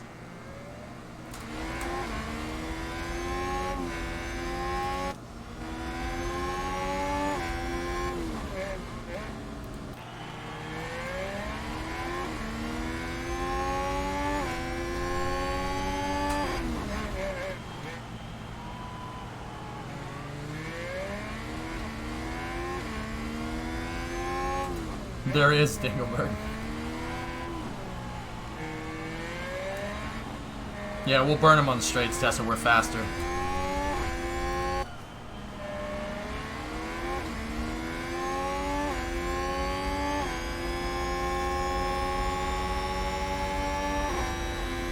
Come on, kid. Now, outside there is a little ballsy.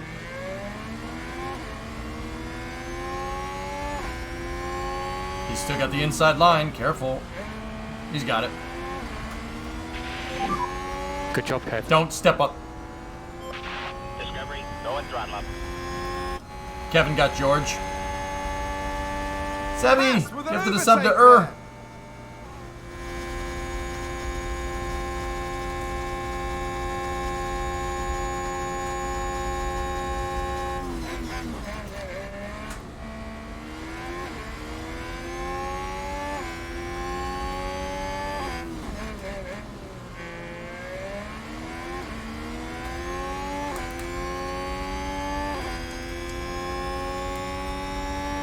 Perez is on the softs.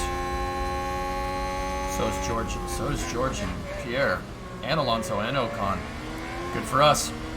These guys on the softs, if they don't, so Perez, Russell, and Gasly, if they pit and they pit for hards, they're on a 1-stop. If they pit and go mediums, they're on a 2-stop.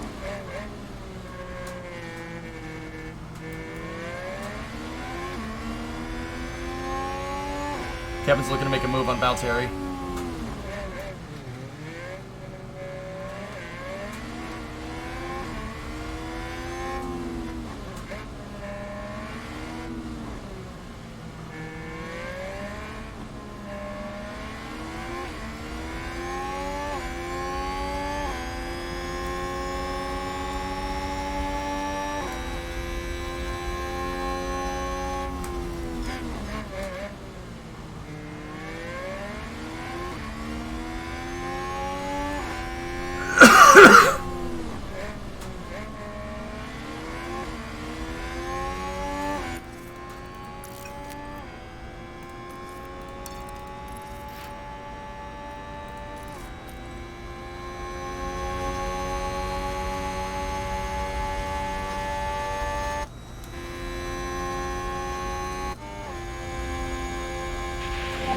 What does it say? Track DRS is rubber, enabled. track rubber very low. It's not a lot of rubber out on the track, Anime. As these cars go around these corners more, you know, they lay down tracks. They put rubber on the road. See the skid marks? See all those marks? Put more rubber on the road. More rubber on the road gives you better grip. So by the end of the race, the cars have better grip than they do at the beginning. Did a good job. Mick got Zhao. Why is... Haas with an overtake. What's wrong with Ocon? Huh, okay. Wubbo on the road. Okay, good job. Dedicated wham.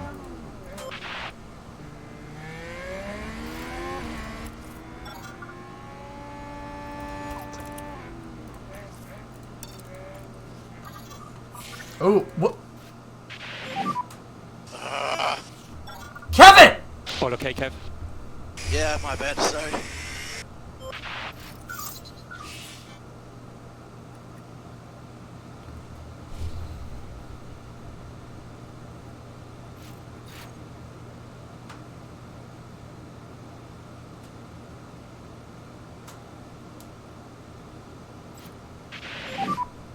And DRS is now disabled. DRS disabled.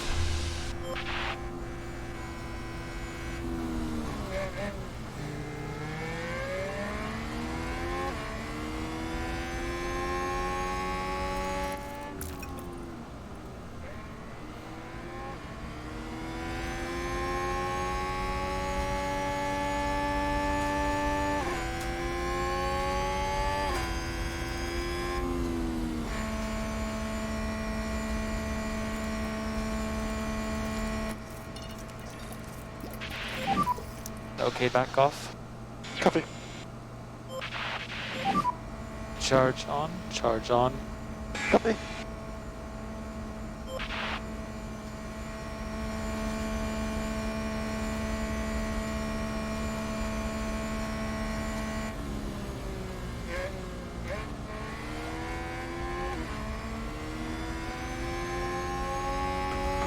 Explosive, if he crashes in another race, that's it. We can't have DNFs, man. We just can't.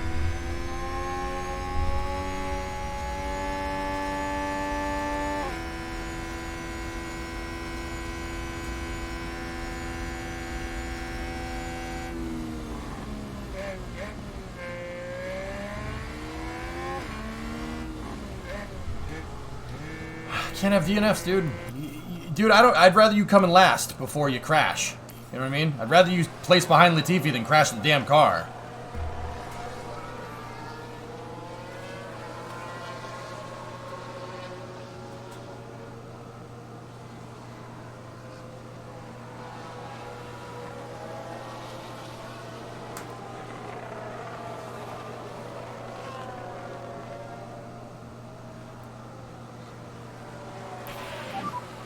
Safety car in this lap. Safety car in this lap.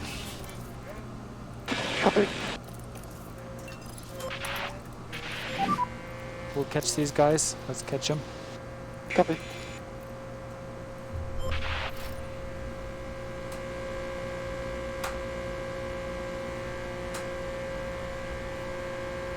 Dude, he's cost me so much money, Numfiddle. Unbelievable.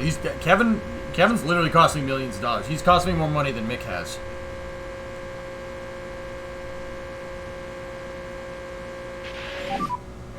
Okay, the safety car is going in. Verstappen has the pack.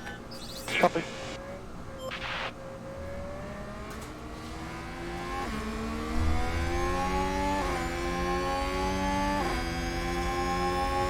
I don't know, Gujar. I didn't see it. Come on, take the inside to Alonso, Mick. Come on.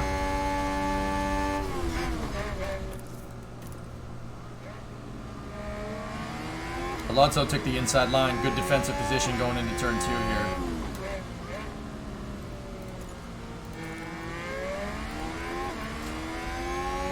Alonso once again defending the inside line. Mick's getting up to speed on the outside here.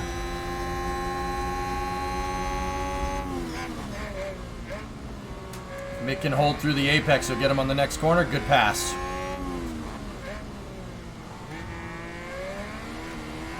Alonso still there. Mick blinked. Damn it.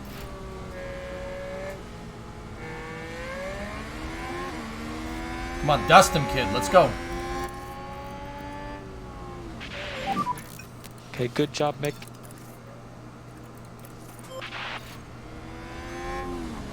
Two points. Is that a new race position for Haas? I wish. It would have been nice to see those words in 2005.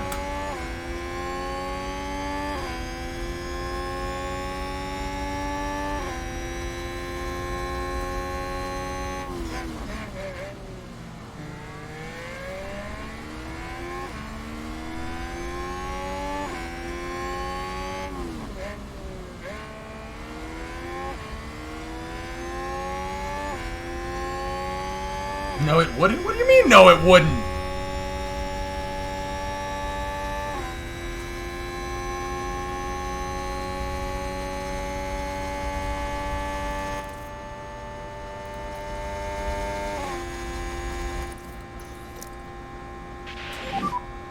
Okay, charge on, charge on. Copy.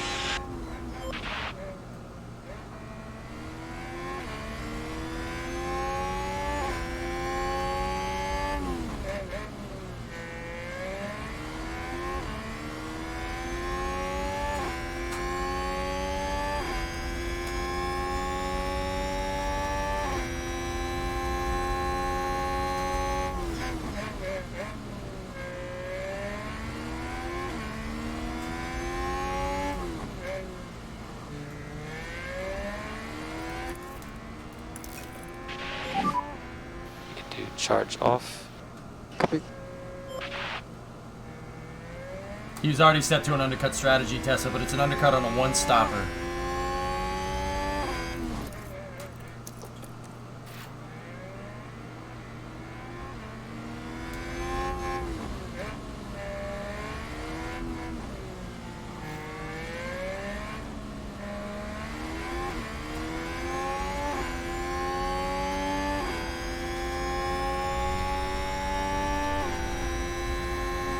I don't know, Sevy. I don't know what I can do.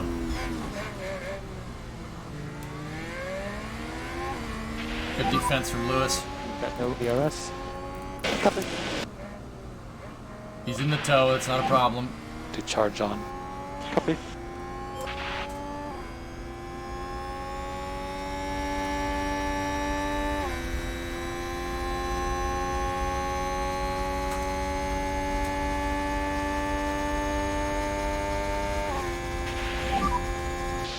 DRS enabled, DRS enabled.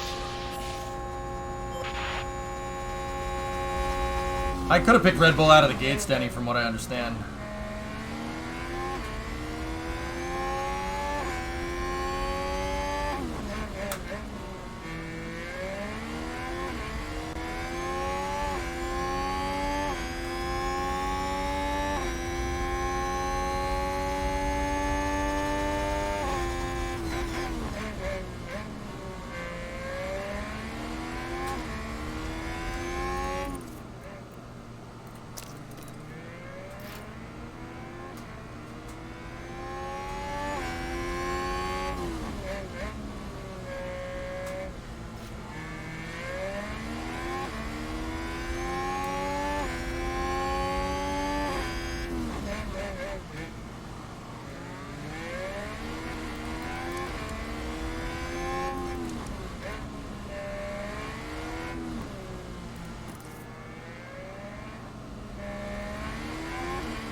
Charge on. Okay.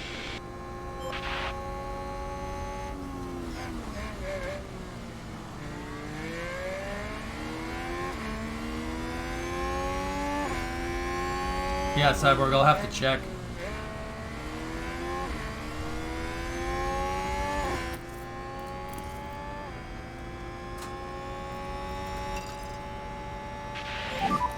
We'll catch these guys. Copy.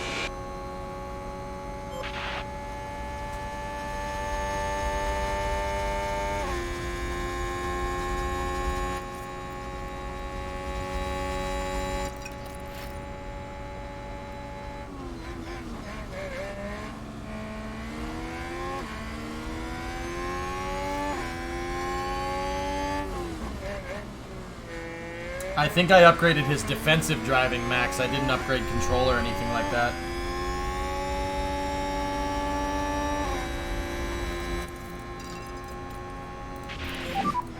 Let's catch him. Okay. Outside line here is not... inside line here is good. You want to take the left. Nope. You didn't do it.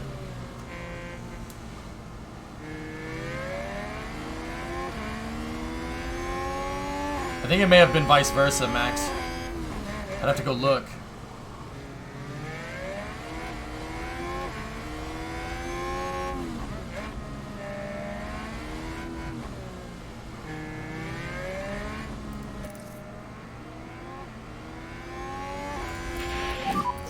Okay, we're out of DRS. Copy. Okay, Mick, charge on, charge on. Copy.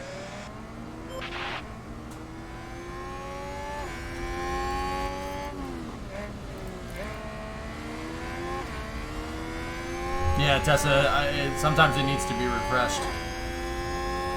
Mick, question, do you want Kentucky Fried Chicken for dinner or do you want spicy tacos? Question?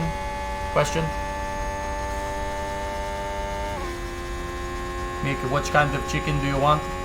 Question. The chef is asking you what you want for breakfast tomorrow.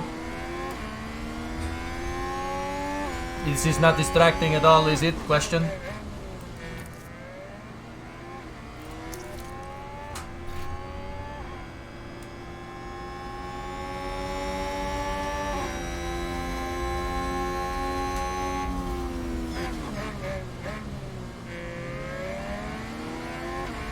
Extra crispy chicken, please. Okay, fellas, do you want a number 5? 2 number 5s, number 5 large, 2 45s with extra dip. Mick, are you writing this down, please? Please, question.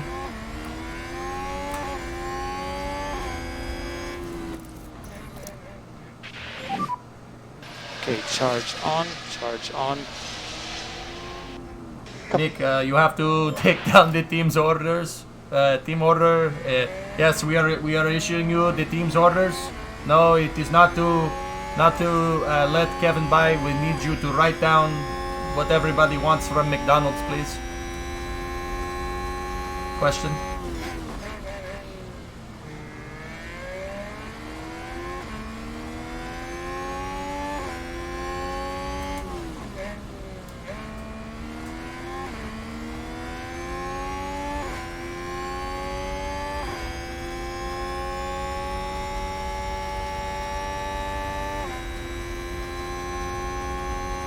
The food is ready. Box.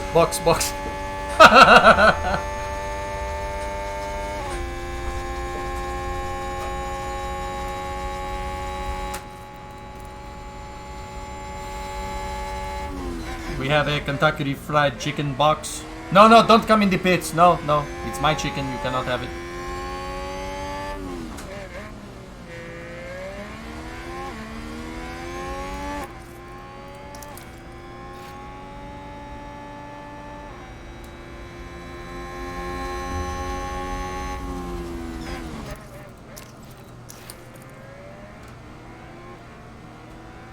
Mick, proceed to the next window. No, not the pit window. We need you to go to the next window to pay for our food. Yeah! That boy! Get up there! Get up there! Come on, kid. Come on!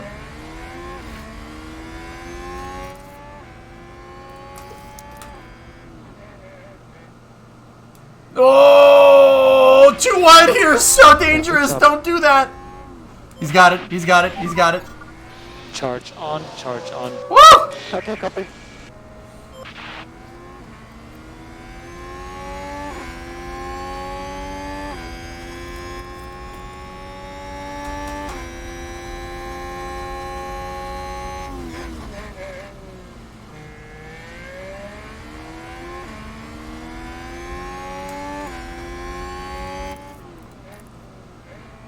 Gasly might get us back here because we don't have any ERS.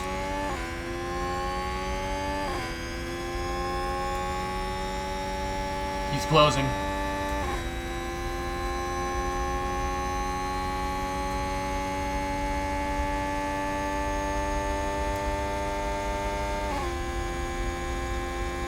No, he's staying. We're good.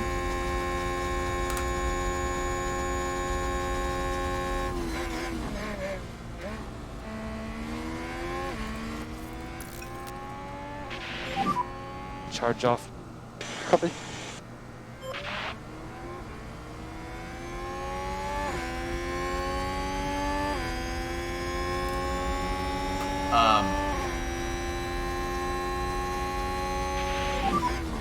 Wow. Wow.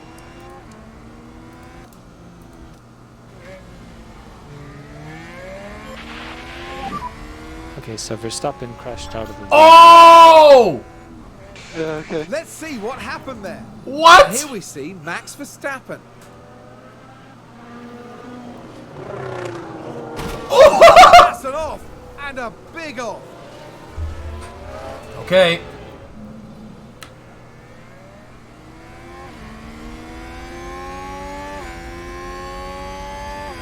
They didn't call VSC. Max is still...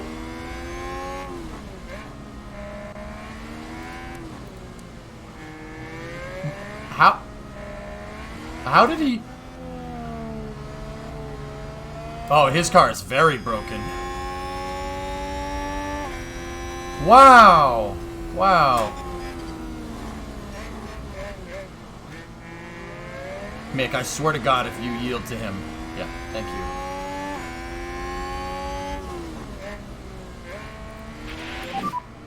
Yeah, good job, Mick. Yeah, good job passing the broken car.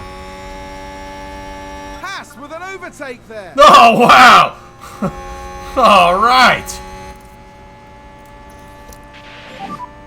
Okay, charge on, charge on. Copy.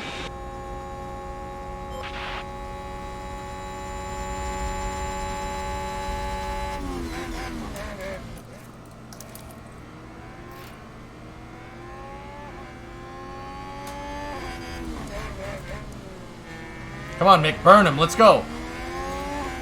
Thank you.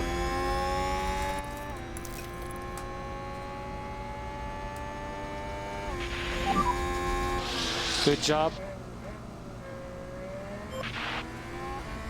Those guys are all on softs. Anybody else still left on softs? Haas with an overtake. Should see Perez and Russell coming in now, along with Gasly and Alonso. We're gonna stay. We're gonna stay out.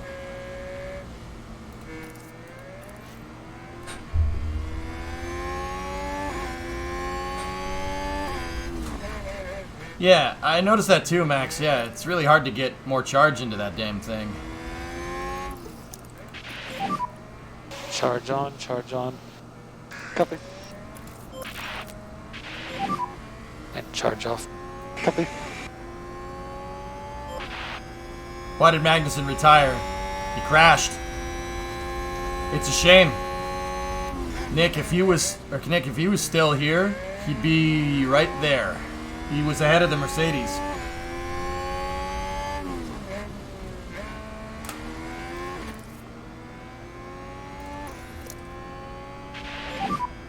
Okay, charge on, charge on. Yeah, copy.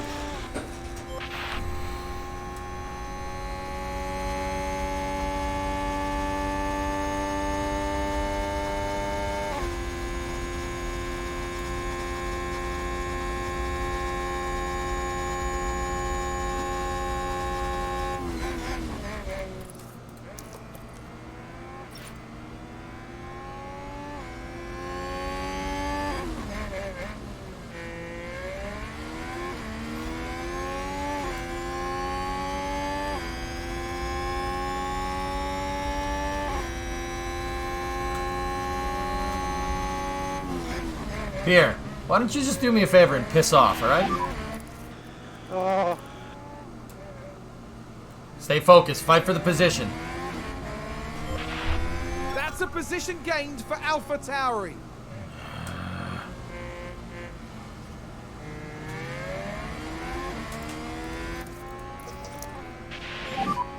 so we just need to go charge on. Copy.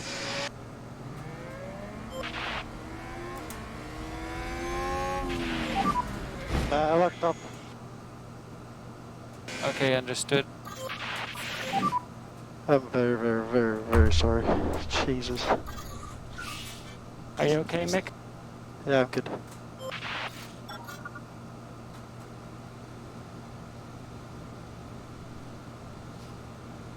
Let's take a closer look. Now just focus on the Haas. And they've gone wide. Way wide. The team are devastated. They'll be... Stop the car, stop the car. Stood.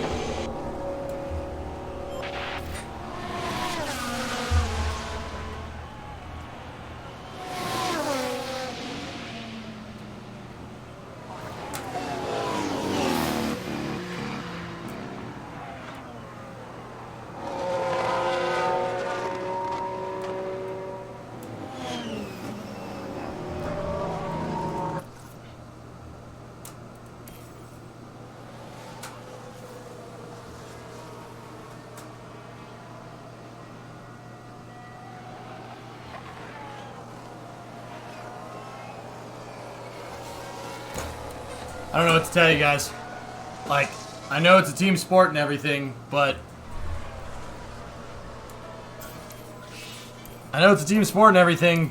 dude, I'm giving these guys the best freaking car I possibly can. This car is literally, if you don't have a driver that fucking crashes all the time, we could put it into the top 5. Easily. Easily a top 5 car. Like, it's ridiculous, man.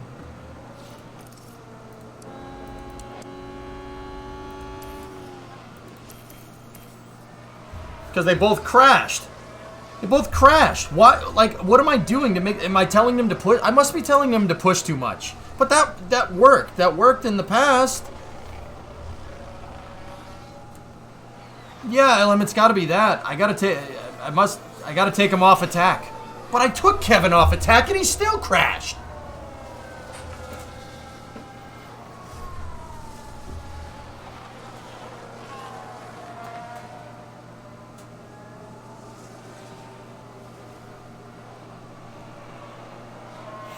Yeah, maybe the rich fuel is doing it. I don't know. They've crashed the last 2 races, both of them.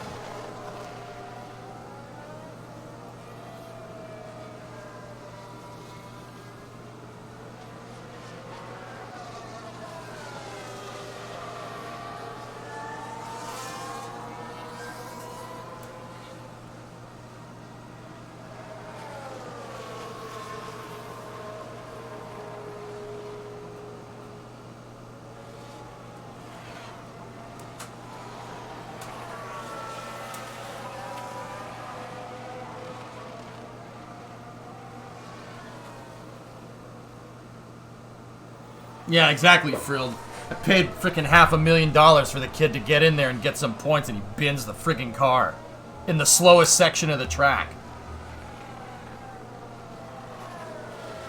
Can we just leave? Or do we have to sit here?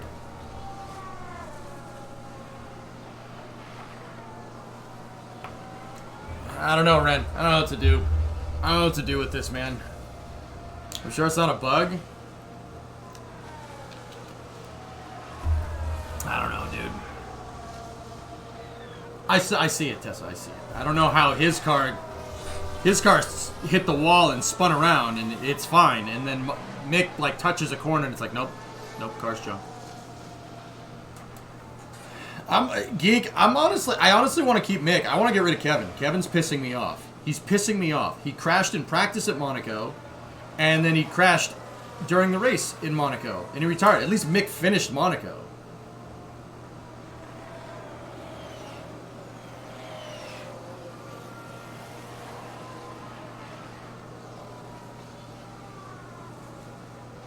I don't want... Why would I want Zhao? That guy sucks.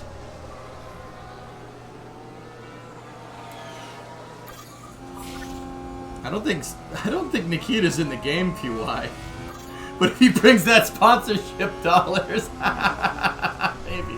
We've just had a crash on the track. It could be just the tracks, guys, to be honest. It could be just the tracks. These are both difficult tracks.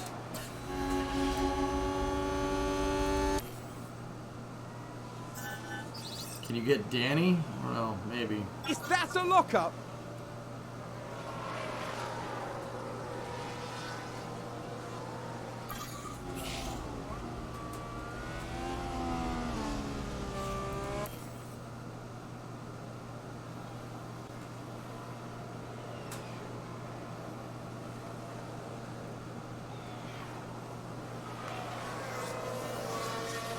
I don't know, Sally, I'll think about it.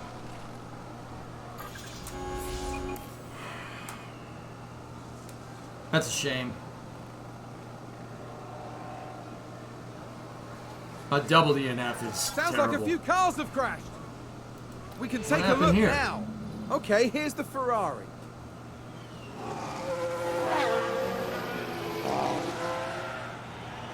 And there's the collision. It's caused absolute carnage.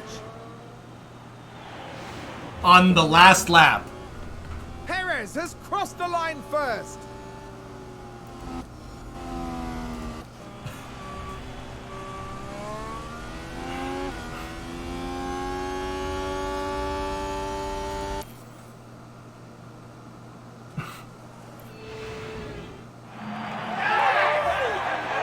What are you guys cheering about?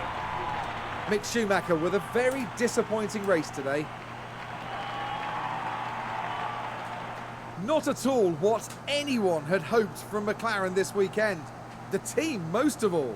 Teams try to see the positive in everything. McLaren? But they're going to have to look pretty hard after that performance. The end this weekend in 5th place in the constructor standings. For the next round in Formula One, the teams are travelling to the circuit Gilles Villeneuve for the Canadian Grand Prix in...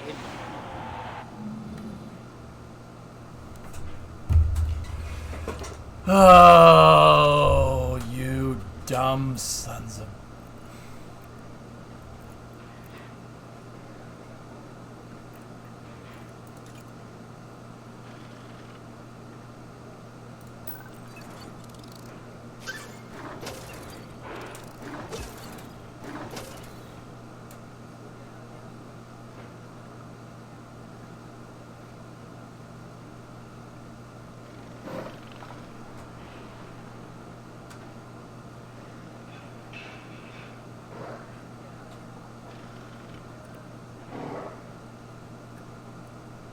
Pierto's not ready.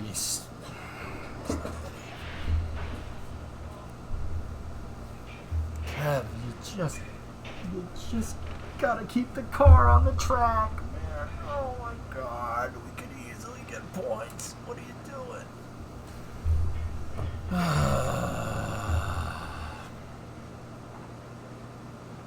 Both of you, I'm giving, dude. They have a car that is top 5. And they keep crashing. Hire Hulk? Yeah, I'll do that if I never want to see points ever again. That guy sucks. Ugh. That's a lateral shift at best.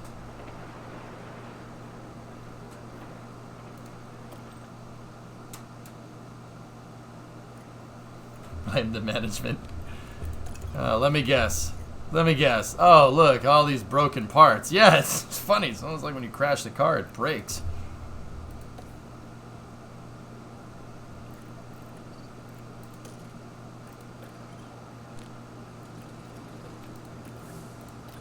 Oh, action required because they broke the cars again.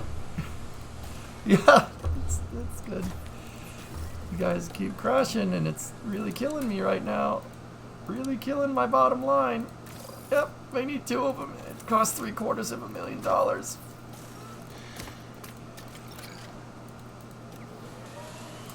Ow, that hurt.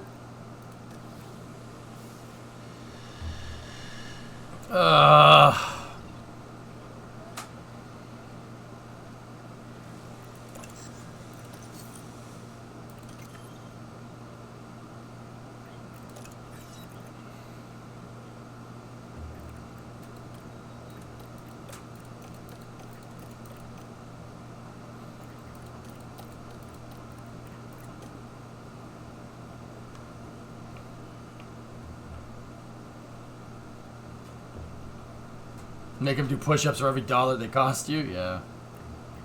Yeah. These two.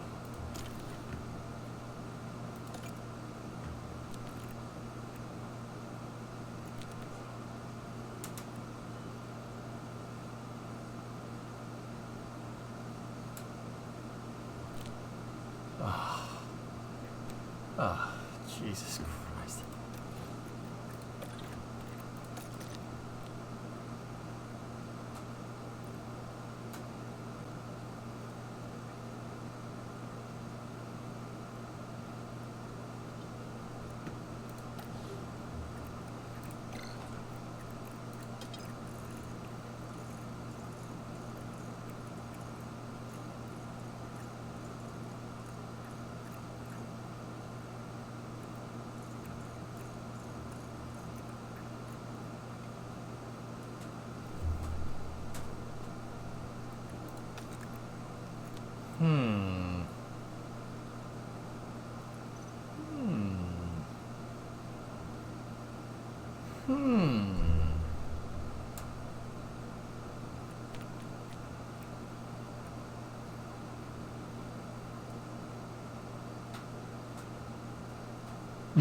Jesus, PY.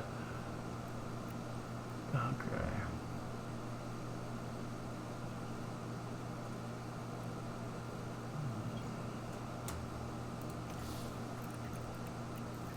Stoffel is 72. Hulk 76. Logan, we're scouting him right now. He's 70. Where is Kevin? Kevin's at 80 right now. Mick got a development point, and he definitely needs that into control, like now.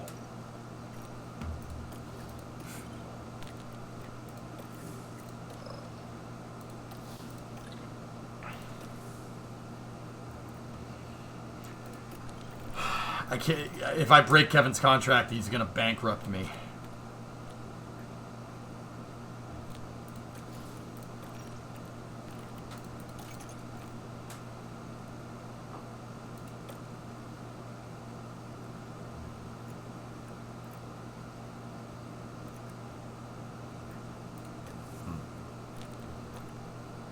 To keep K-Mag, he sucks. He's DNF the past 2 races, Camino.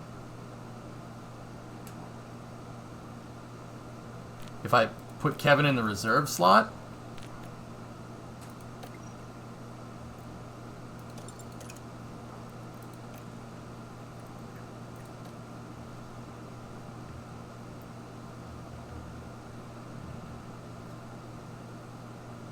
explosive, nice.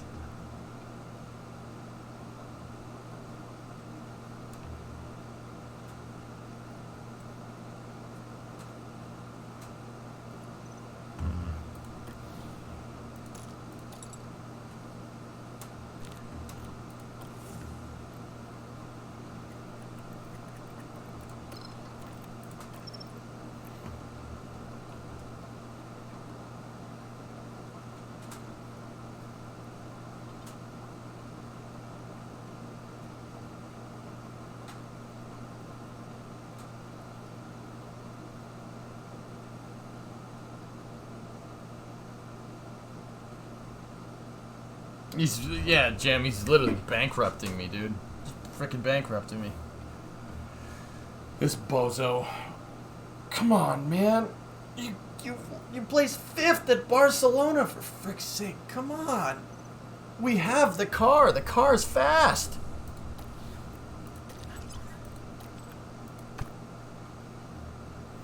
Not anymore.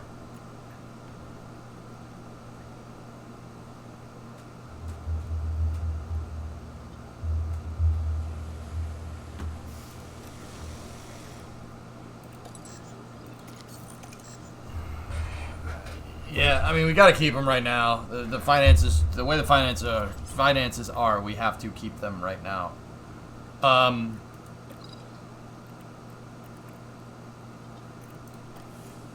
What do we got for R&D?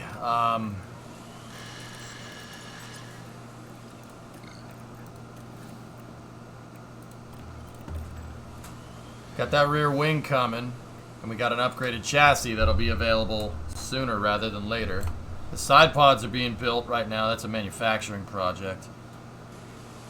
We have 4 engineers available. If we have a new chassis in the works here, and it's going to be done in 2 weeks, or no, not 2 weeks, that's a month. All right, let me look at the calendar here. That means they'll 24 days, so 7, 14. That means we'll have a new chassis for the Oosterreifring.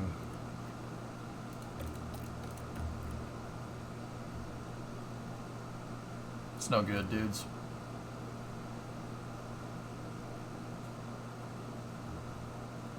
Still worth it to scout out Oscar? You want me to scout out Piastri? Nah. I want to do something. I want to do something different. Piastri's the easy choice. 75, kid ain't bad. Piastri is not bad. But like, if I'm thinking, if we're gonna replace Kevin, we need somebody up there. We need somebody that's up there with him.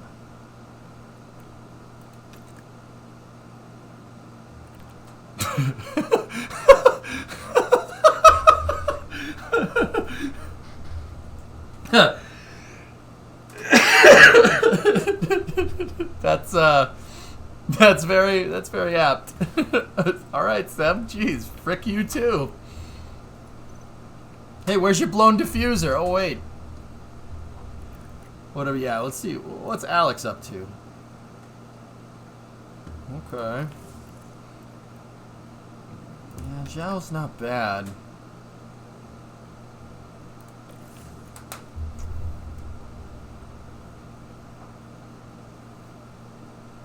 Don't diagram the well master. Nice.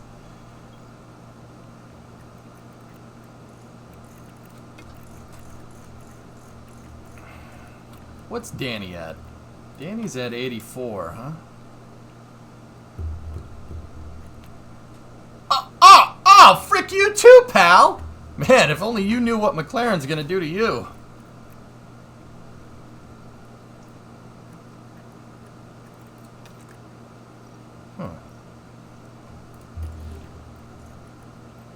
Huh? Oh. Yeah, you would, crazy eyes. Oh. Yeah.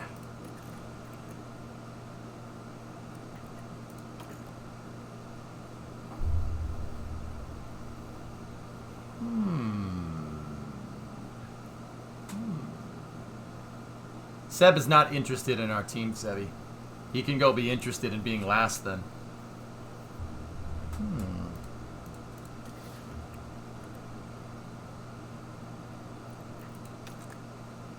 I figures you would not be interested in my team, cabron.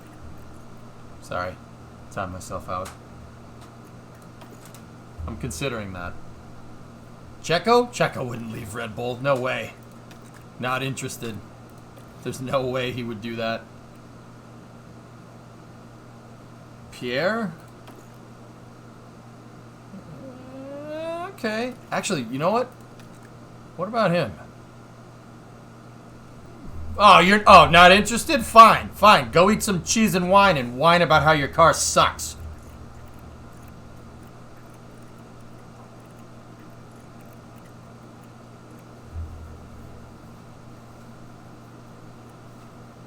Sorry.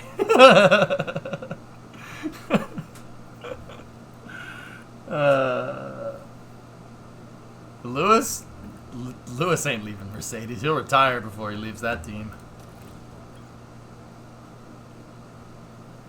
Dude, Valtteri. That's not a bad idea. Latifi? Go Tifi? Where is he?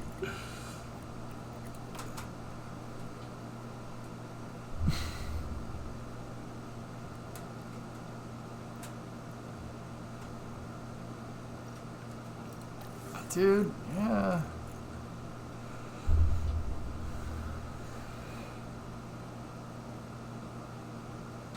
Vettel in my Aston Martin and he's really bad. Okay.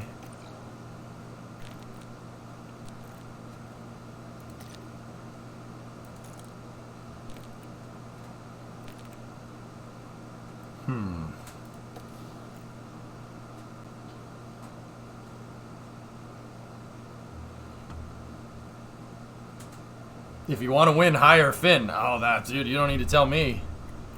I'm considering. I'll put Kevin in the as a reserve for frick's sake.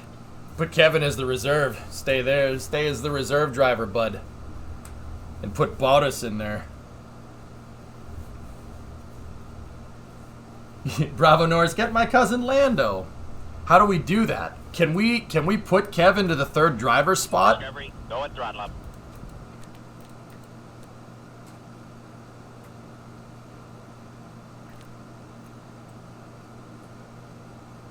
Put him in reserve and he will fuck smash my door.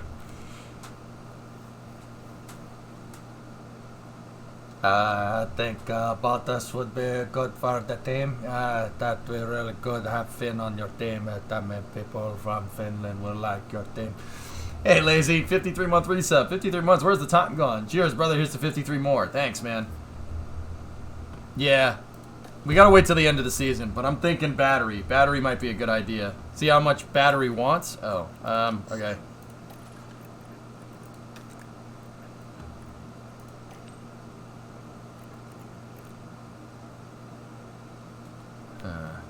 Oh, you'd have to scout him. You have to scout him. No, no, no. Hell no, he wouldn't replace Mick. No, no, no, no, no, no, no, no, no, no.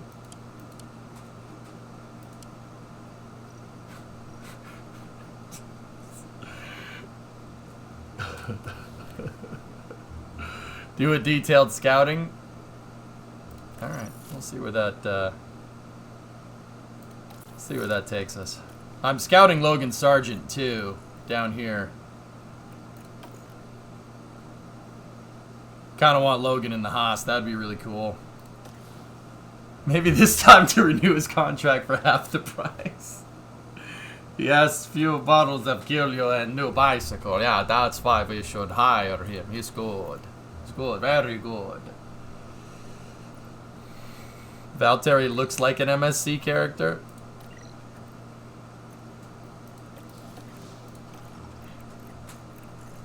It's because, I mean...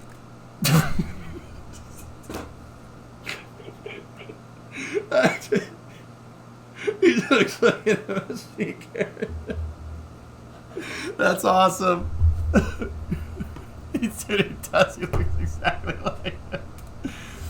Doohan? You guys want me to look at Doohan? All right.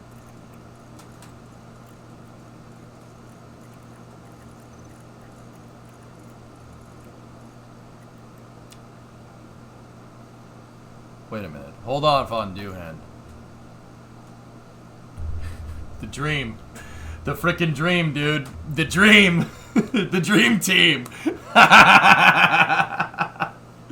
The dream team.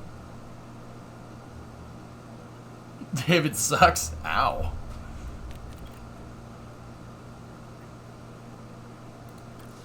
Imagine having a Finn and MSC in one team. Yeah, no, we should get battery.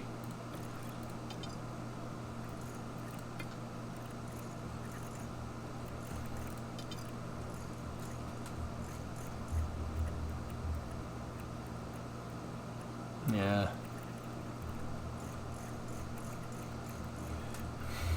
Get David in as the reserve driver. That'd be pretty good. He's 3 seconds off the pace in DTM and crashes all the time, and he's an absolute entitled DB. Oh, okay. Have you seen how he drives in DTM? All right, all right, all right. Fair, fair. Where's Doohan?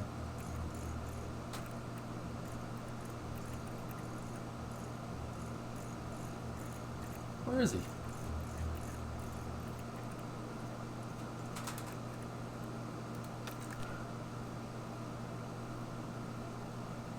That guy looks like a Jack Doohan. That looks yeah. Hey Smoked, what's going on? No, I haven't paced, no. Is Arthur Leclerc in here? Oh. Yo! That's very good. That wouldn't be a bad idea.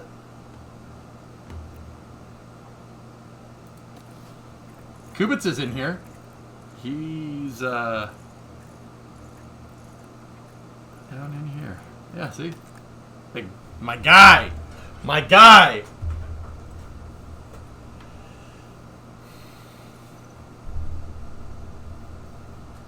He's 70, Max. Or 60. Oh, nice.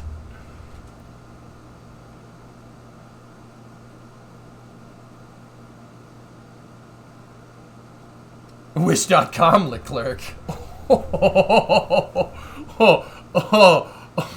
Can I get guys? Mom, I want Charles Leclerc. We have Charles Leclerc at home. Charles Leclerc at home. Can we get Gio? Yeah. Jesus, he's the most Italian-looking mother trucker I've ever seen in my life. Kubica? Oh yeah. Oh yeah. Dude, that guy can wheel. He can wheel. Dude, he has half of a freaking right arm and he can still wheel. He's still better than a lot of these fools. He doesn't have the Jesus hair anymore. That is not good.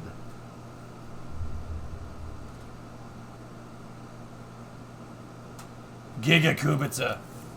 Dude, I'd be wondering what the reserve driver, I'm wondering if, like, the reserve driver plays a role here. Reserve drivers are especially trained to pilot a constructor's car when called upon. They gain boosted experience while driving in the first practice session of a race weekend. Tell me a funny joke. Yeah, exactly. Yeah, thanks. You know what? Guys, it's better to keep the drivers here. You know, they're already acclimated to the car for now. For now. Kevin's contract is 3 friggin' years, dude. A funny joke. A Ferrari. Alright.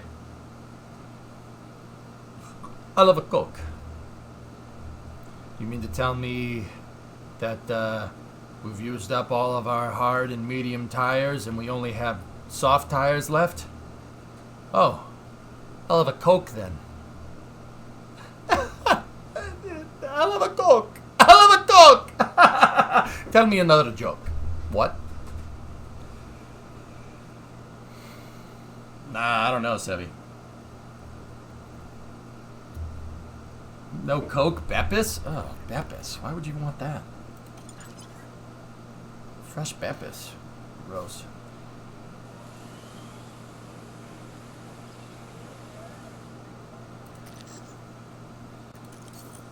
Any of these guys get any dev points? I don't think so. Gary almost did.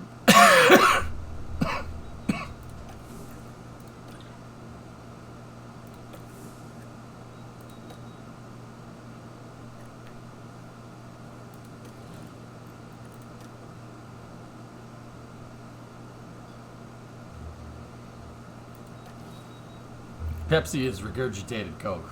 Can we have a Coke? We have Coke at home. Coke at home. Pepsi's better than Coke? Ugh. No, that's not right. You're just flat out wrong.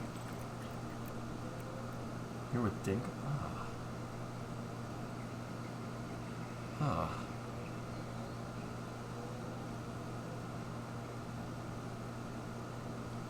What's wrong with you?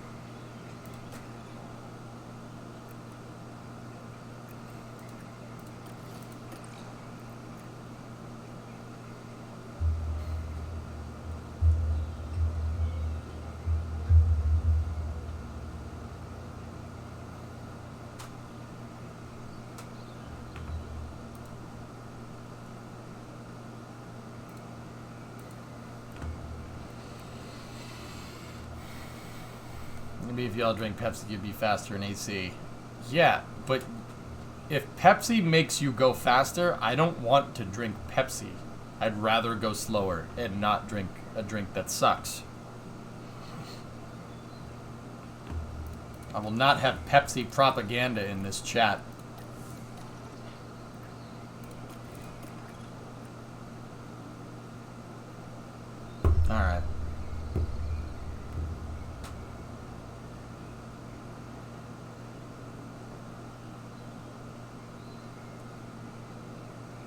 This is Pepsaganda. Yeah.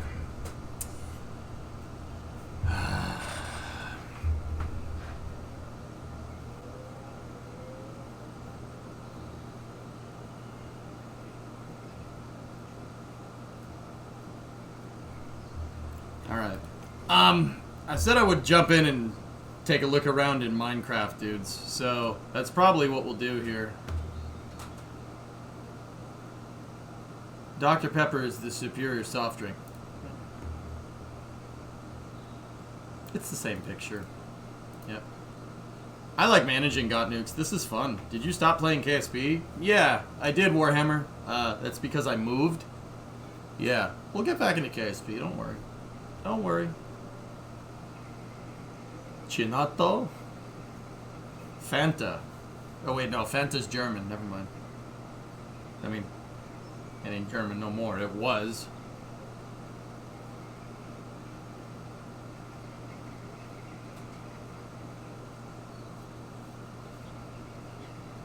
Big Red. Cheerwine? I've had Cheerwine before, Ang. It's not bad.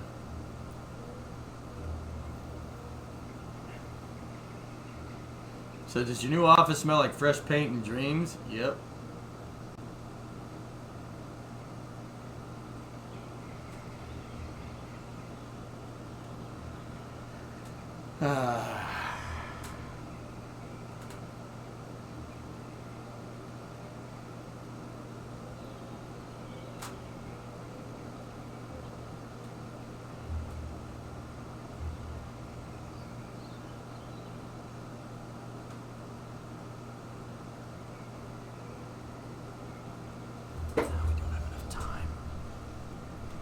Guys, I was thinking, you know, look, I said I was going to play Minecraft, but honestly, there's not enough time to really get into anything, in which case I'd be playing Minecraft for like an hour and just walking around. Is that what everybody wants? Because I'd rather give it like a full, like play, like a full 4-hour slot on Tuesday next week, you know?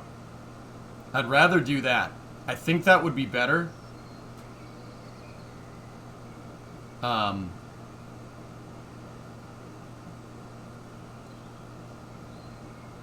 If we get some time tomorrow, I mean, I don't see this realistically being a thing. And then I need Sunday and Monday to finish this. But if we get some time tomorrow, I'll try to pop in. But, yeah, I think... I don't want to pop in. Like I said, I would play Minecraft, but I think I'm going to take that one back. Because it would be... We'd play it for like an hour or two. And that's not enough time to really get into Minecraft. Yeah, SLS is tomorrow. That's why a lot of the Minecraft folks wanted me to play Minecraft today, but it just doesn't make sense. And I was going to play it this morning, but I forgot. So I'm kind of an idiot on that one. I'll accept the idiocracy, and I think we'll go. We'll keep going.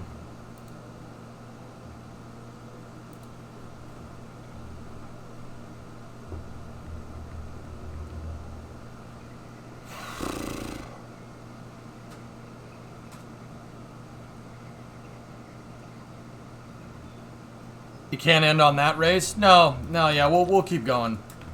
I just gotta update the... I gotta say that in the Minecraft channel.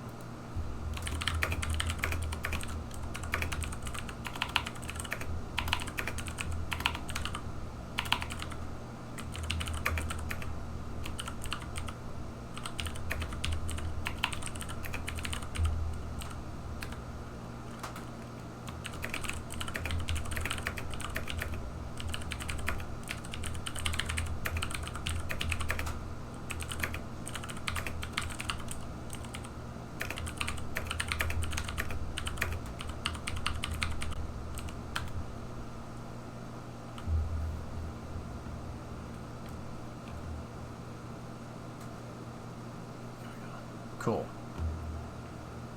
Alright. So, what are we going to do with this then? We should dump some money into something. Let me check the facilities here and see what else we could update. We have 6.9. Nice. $9.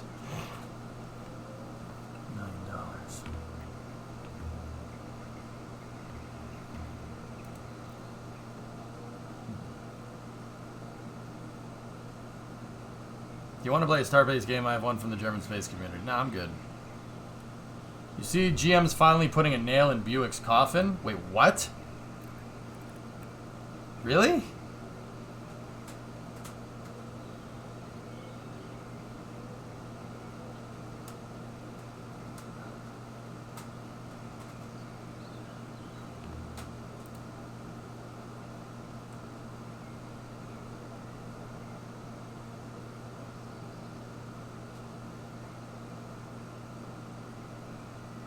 General Motors said it will offer all of its estimated 2,000 U.S. Buick franchise dealers buyouts as it moves to make the brand all-electric by 2030 in the United States. Wall Street Journal reported the news earlier, quoting Global Buick chief Duncan Aldred, who is set to discuss the plans with dealers Friday in a virtual meeting. He noted shifting to EVs will require significant investments by Buick dealers. So if they want to exit the Buick franchise, then we'll give them all the monetary assistance to do so. That's not axing Buick. That's the opposite of that. Chevy wants to make Buick their electric vehicle line, which is a shame because Pontiac would have been really good for that. But whatever. You really think Buick's gonna hold out? Yeah. Yeah, of course they are. Rarest. Buick, for whatever reason, is super popular in China. Yeah, super popular in China. Yeah. There's a reason why it didn't get axed in 2008. Only old people buy Buick, making them all electric. Kill the brand here. It's not about us, Explosive. Buick is insanely popular in China. You guys go look it up. They're more popular than Teslas over there. Yeah, the Chinese really like Buick for some reason. I don't understand. I don't get that, but hey, it is what it is.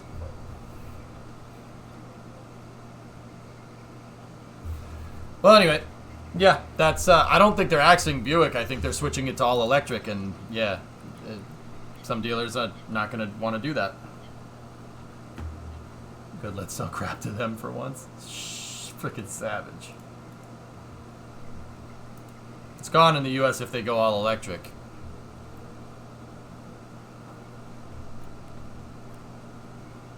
Yeah. 1.8 million for a hospitality area? Whatever, you gotta spend money to make money. Oh, we definitely need a helicopter guide. Easy win.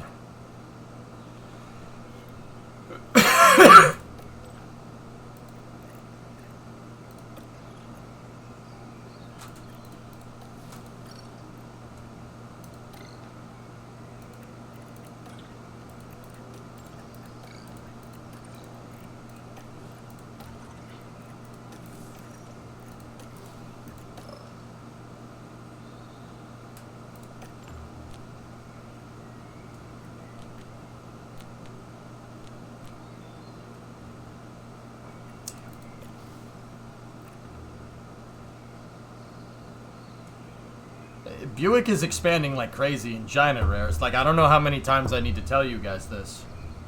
It's expanding like crazy. Buick's expanding like in China, like Tesla is expanding in the United States.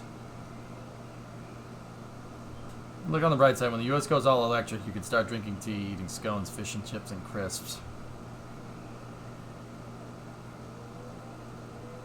Yeah. No.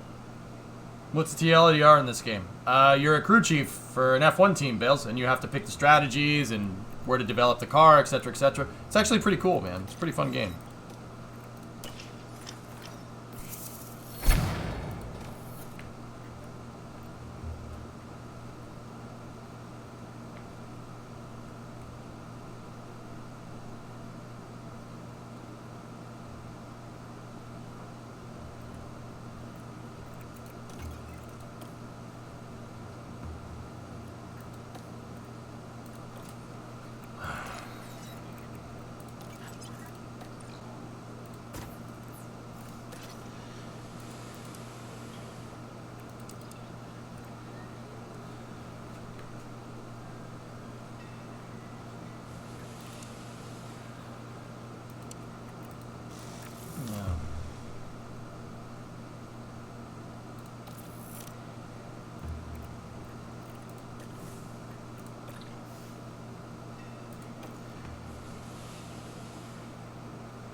It's Frontier. Frontier is who makes the spills.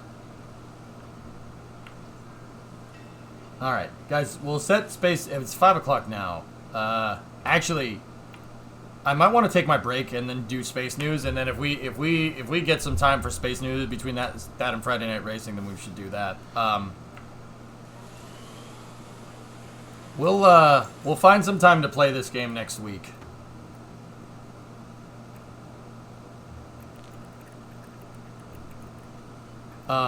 Yeah, that's what we should do. I'll save and we'll double DNFs, dude. 2 weeks in a row. It's not good. Yeah. I'm gonna take 5 and then we will discuss more what's going on with SLS.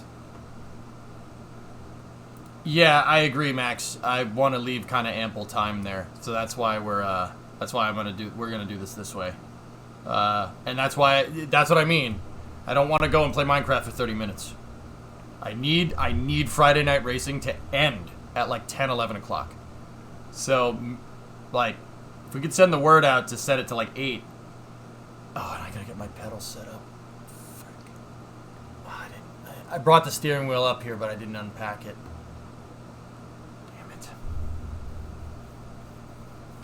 To be honest, IMO, no matter what your thoughts on the drawbacks of electric vehicles, really soon internal combustion engines will be enthusiast equipment the same way most people just want the lowest hassle internet access device and have no idea who AMD is.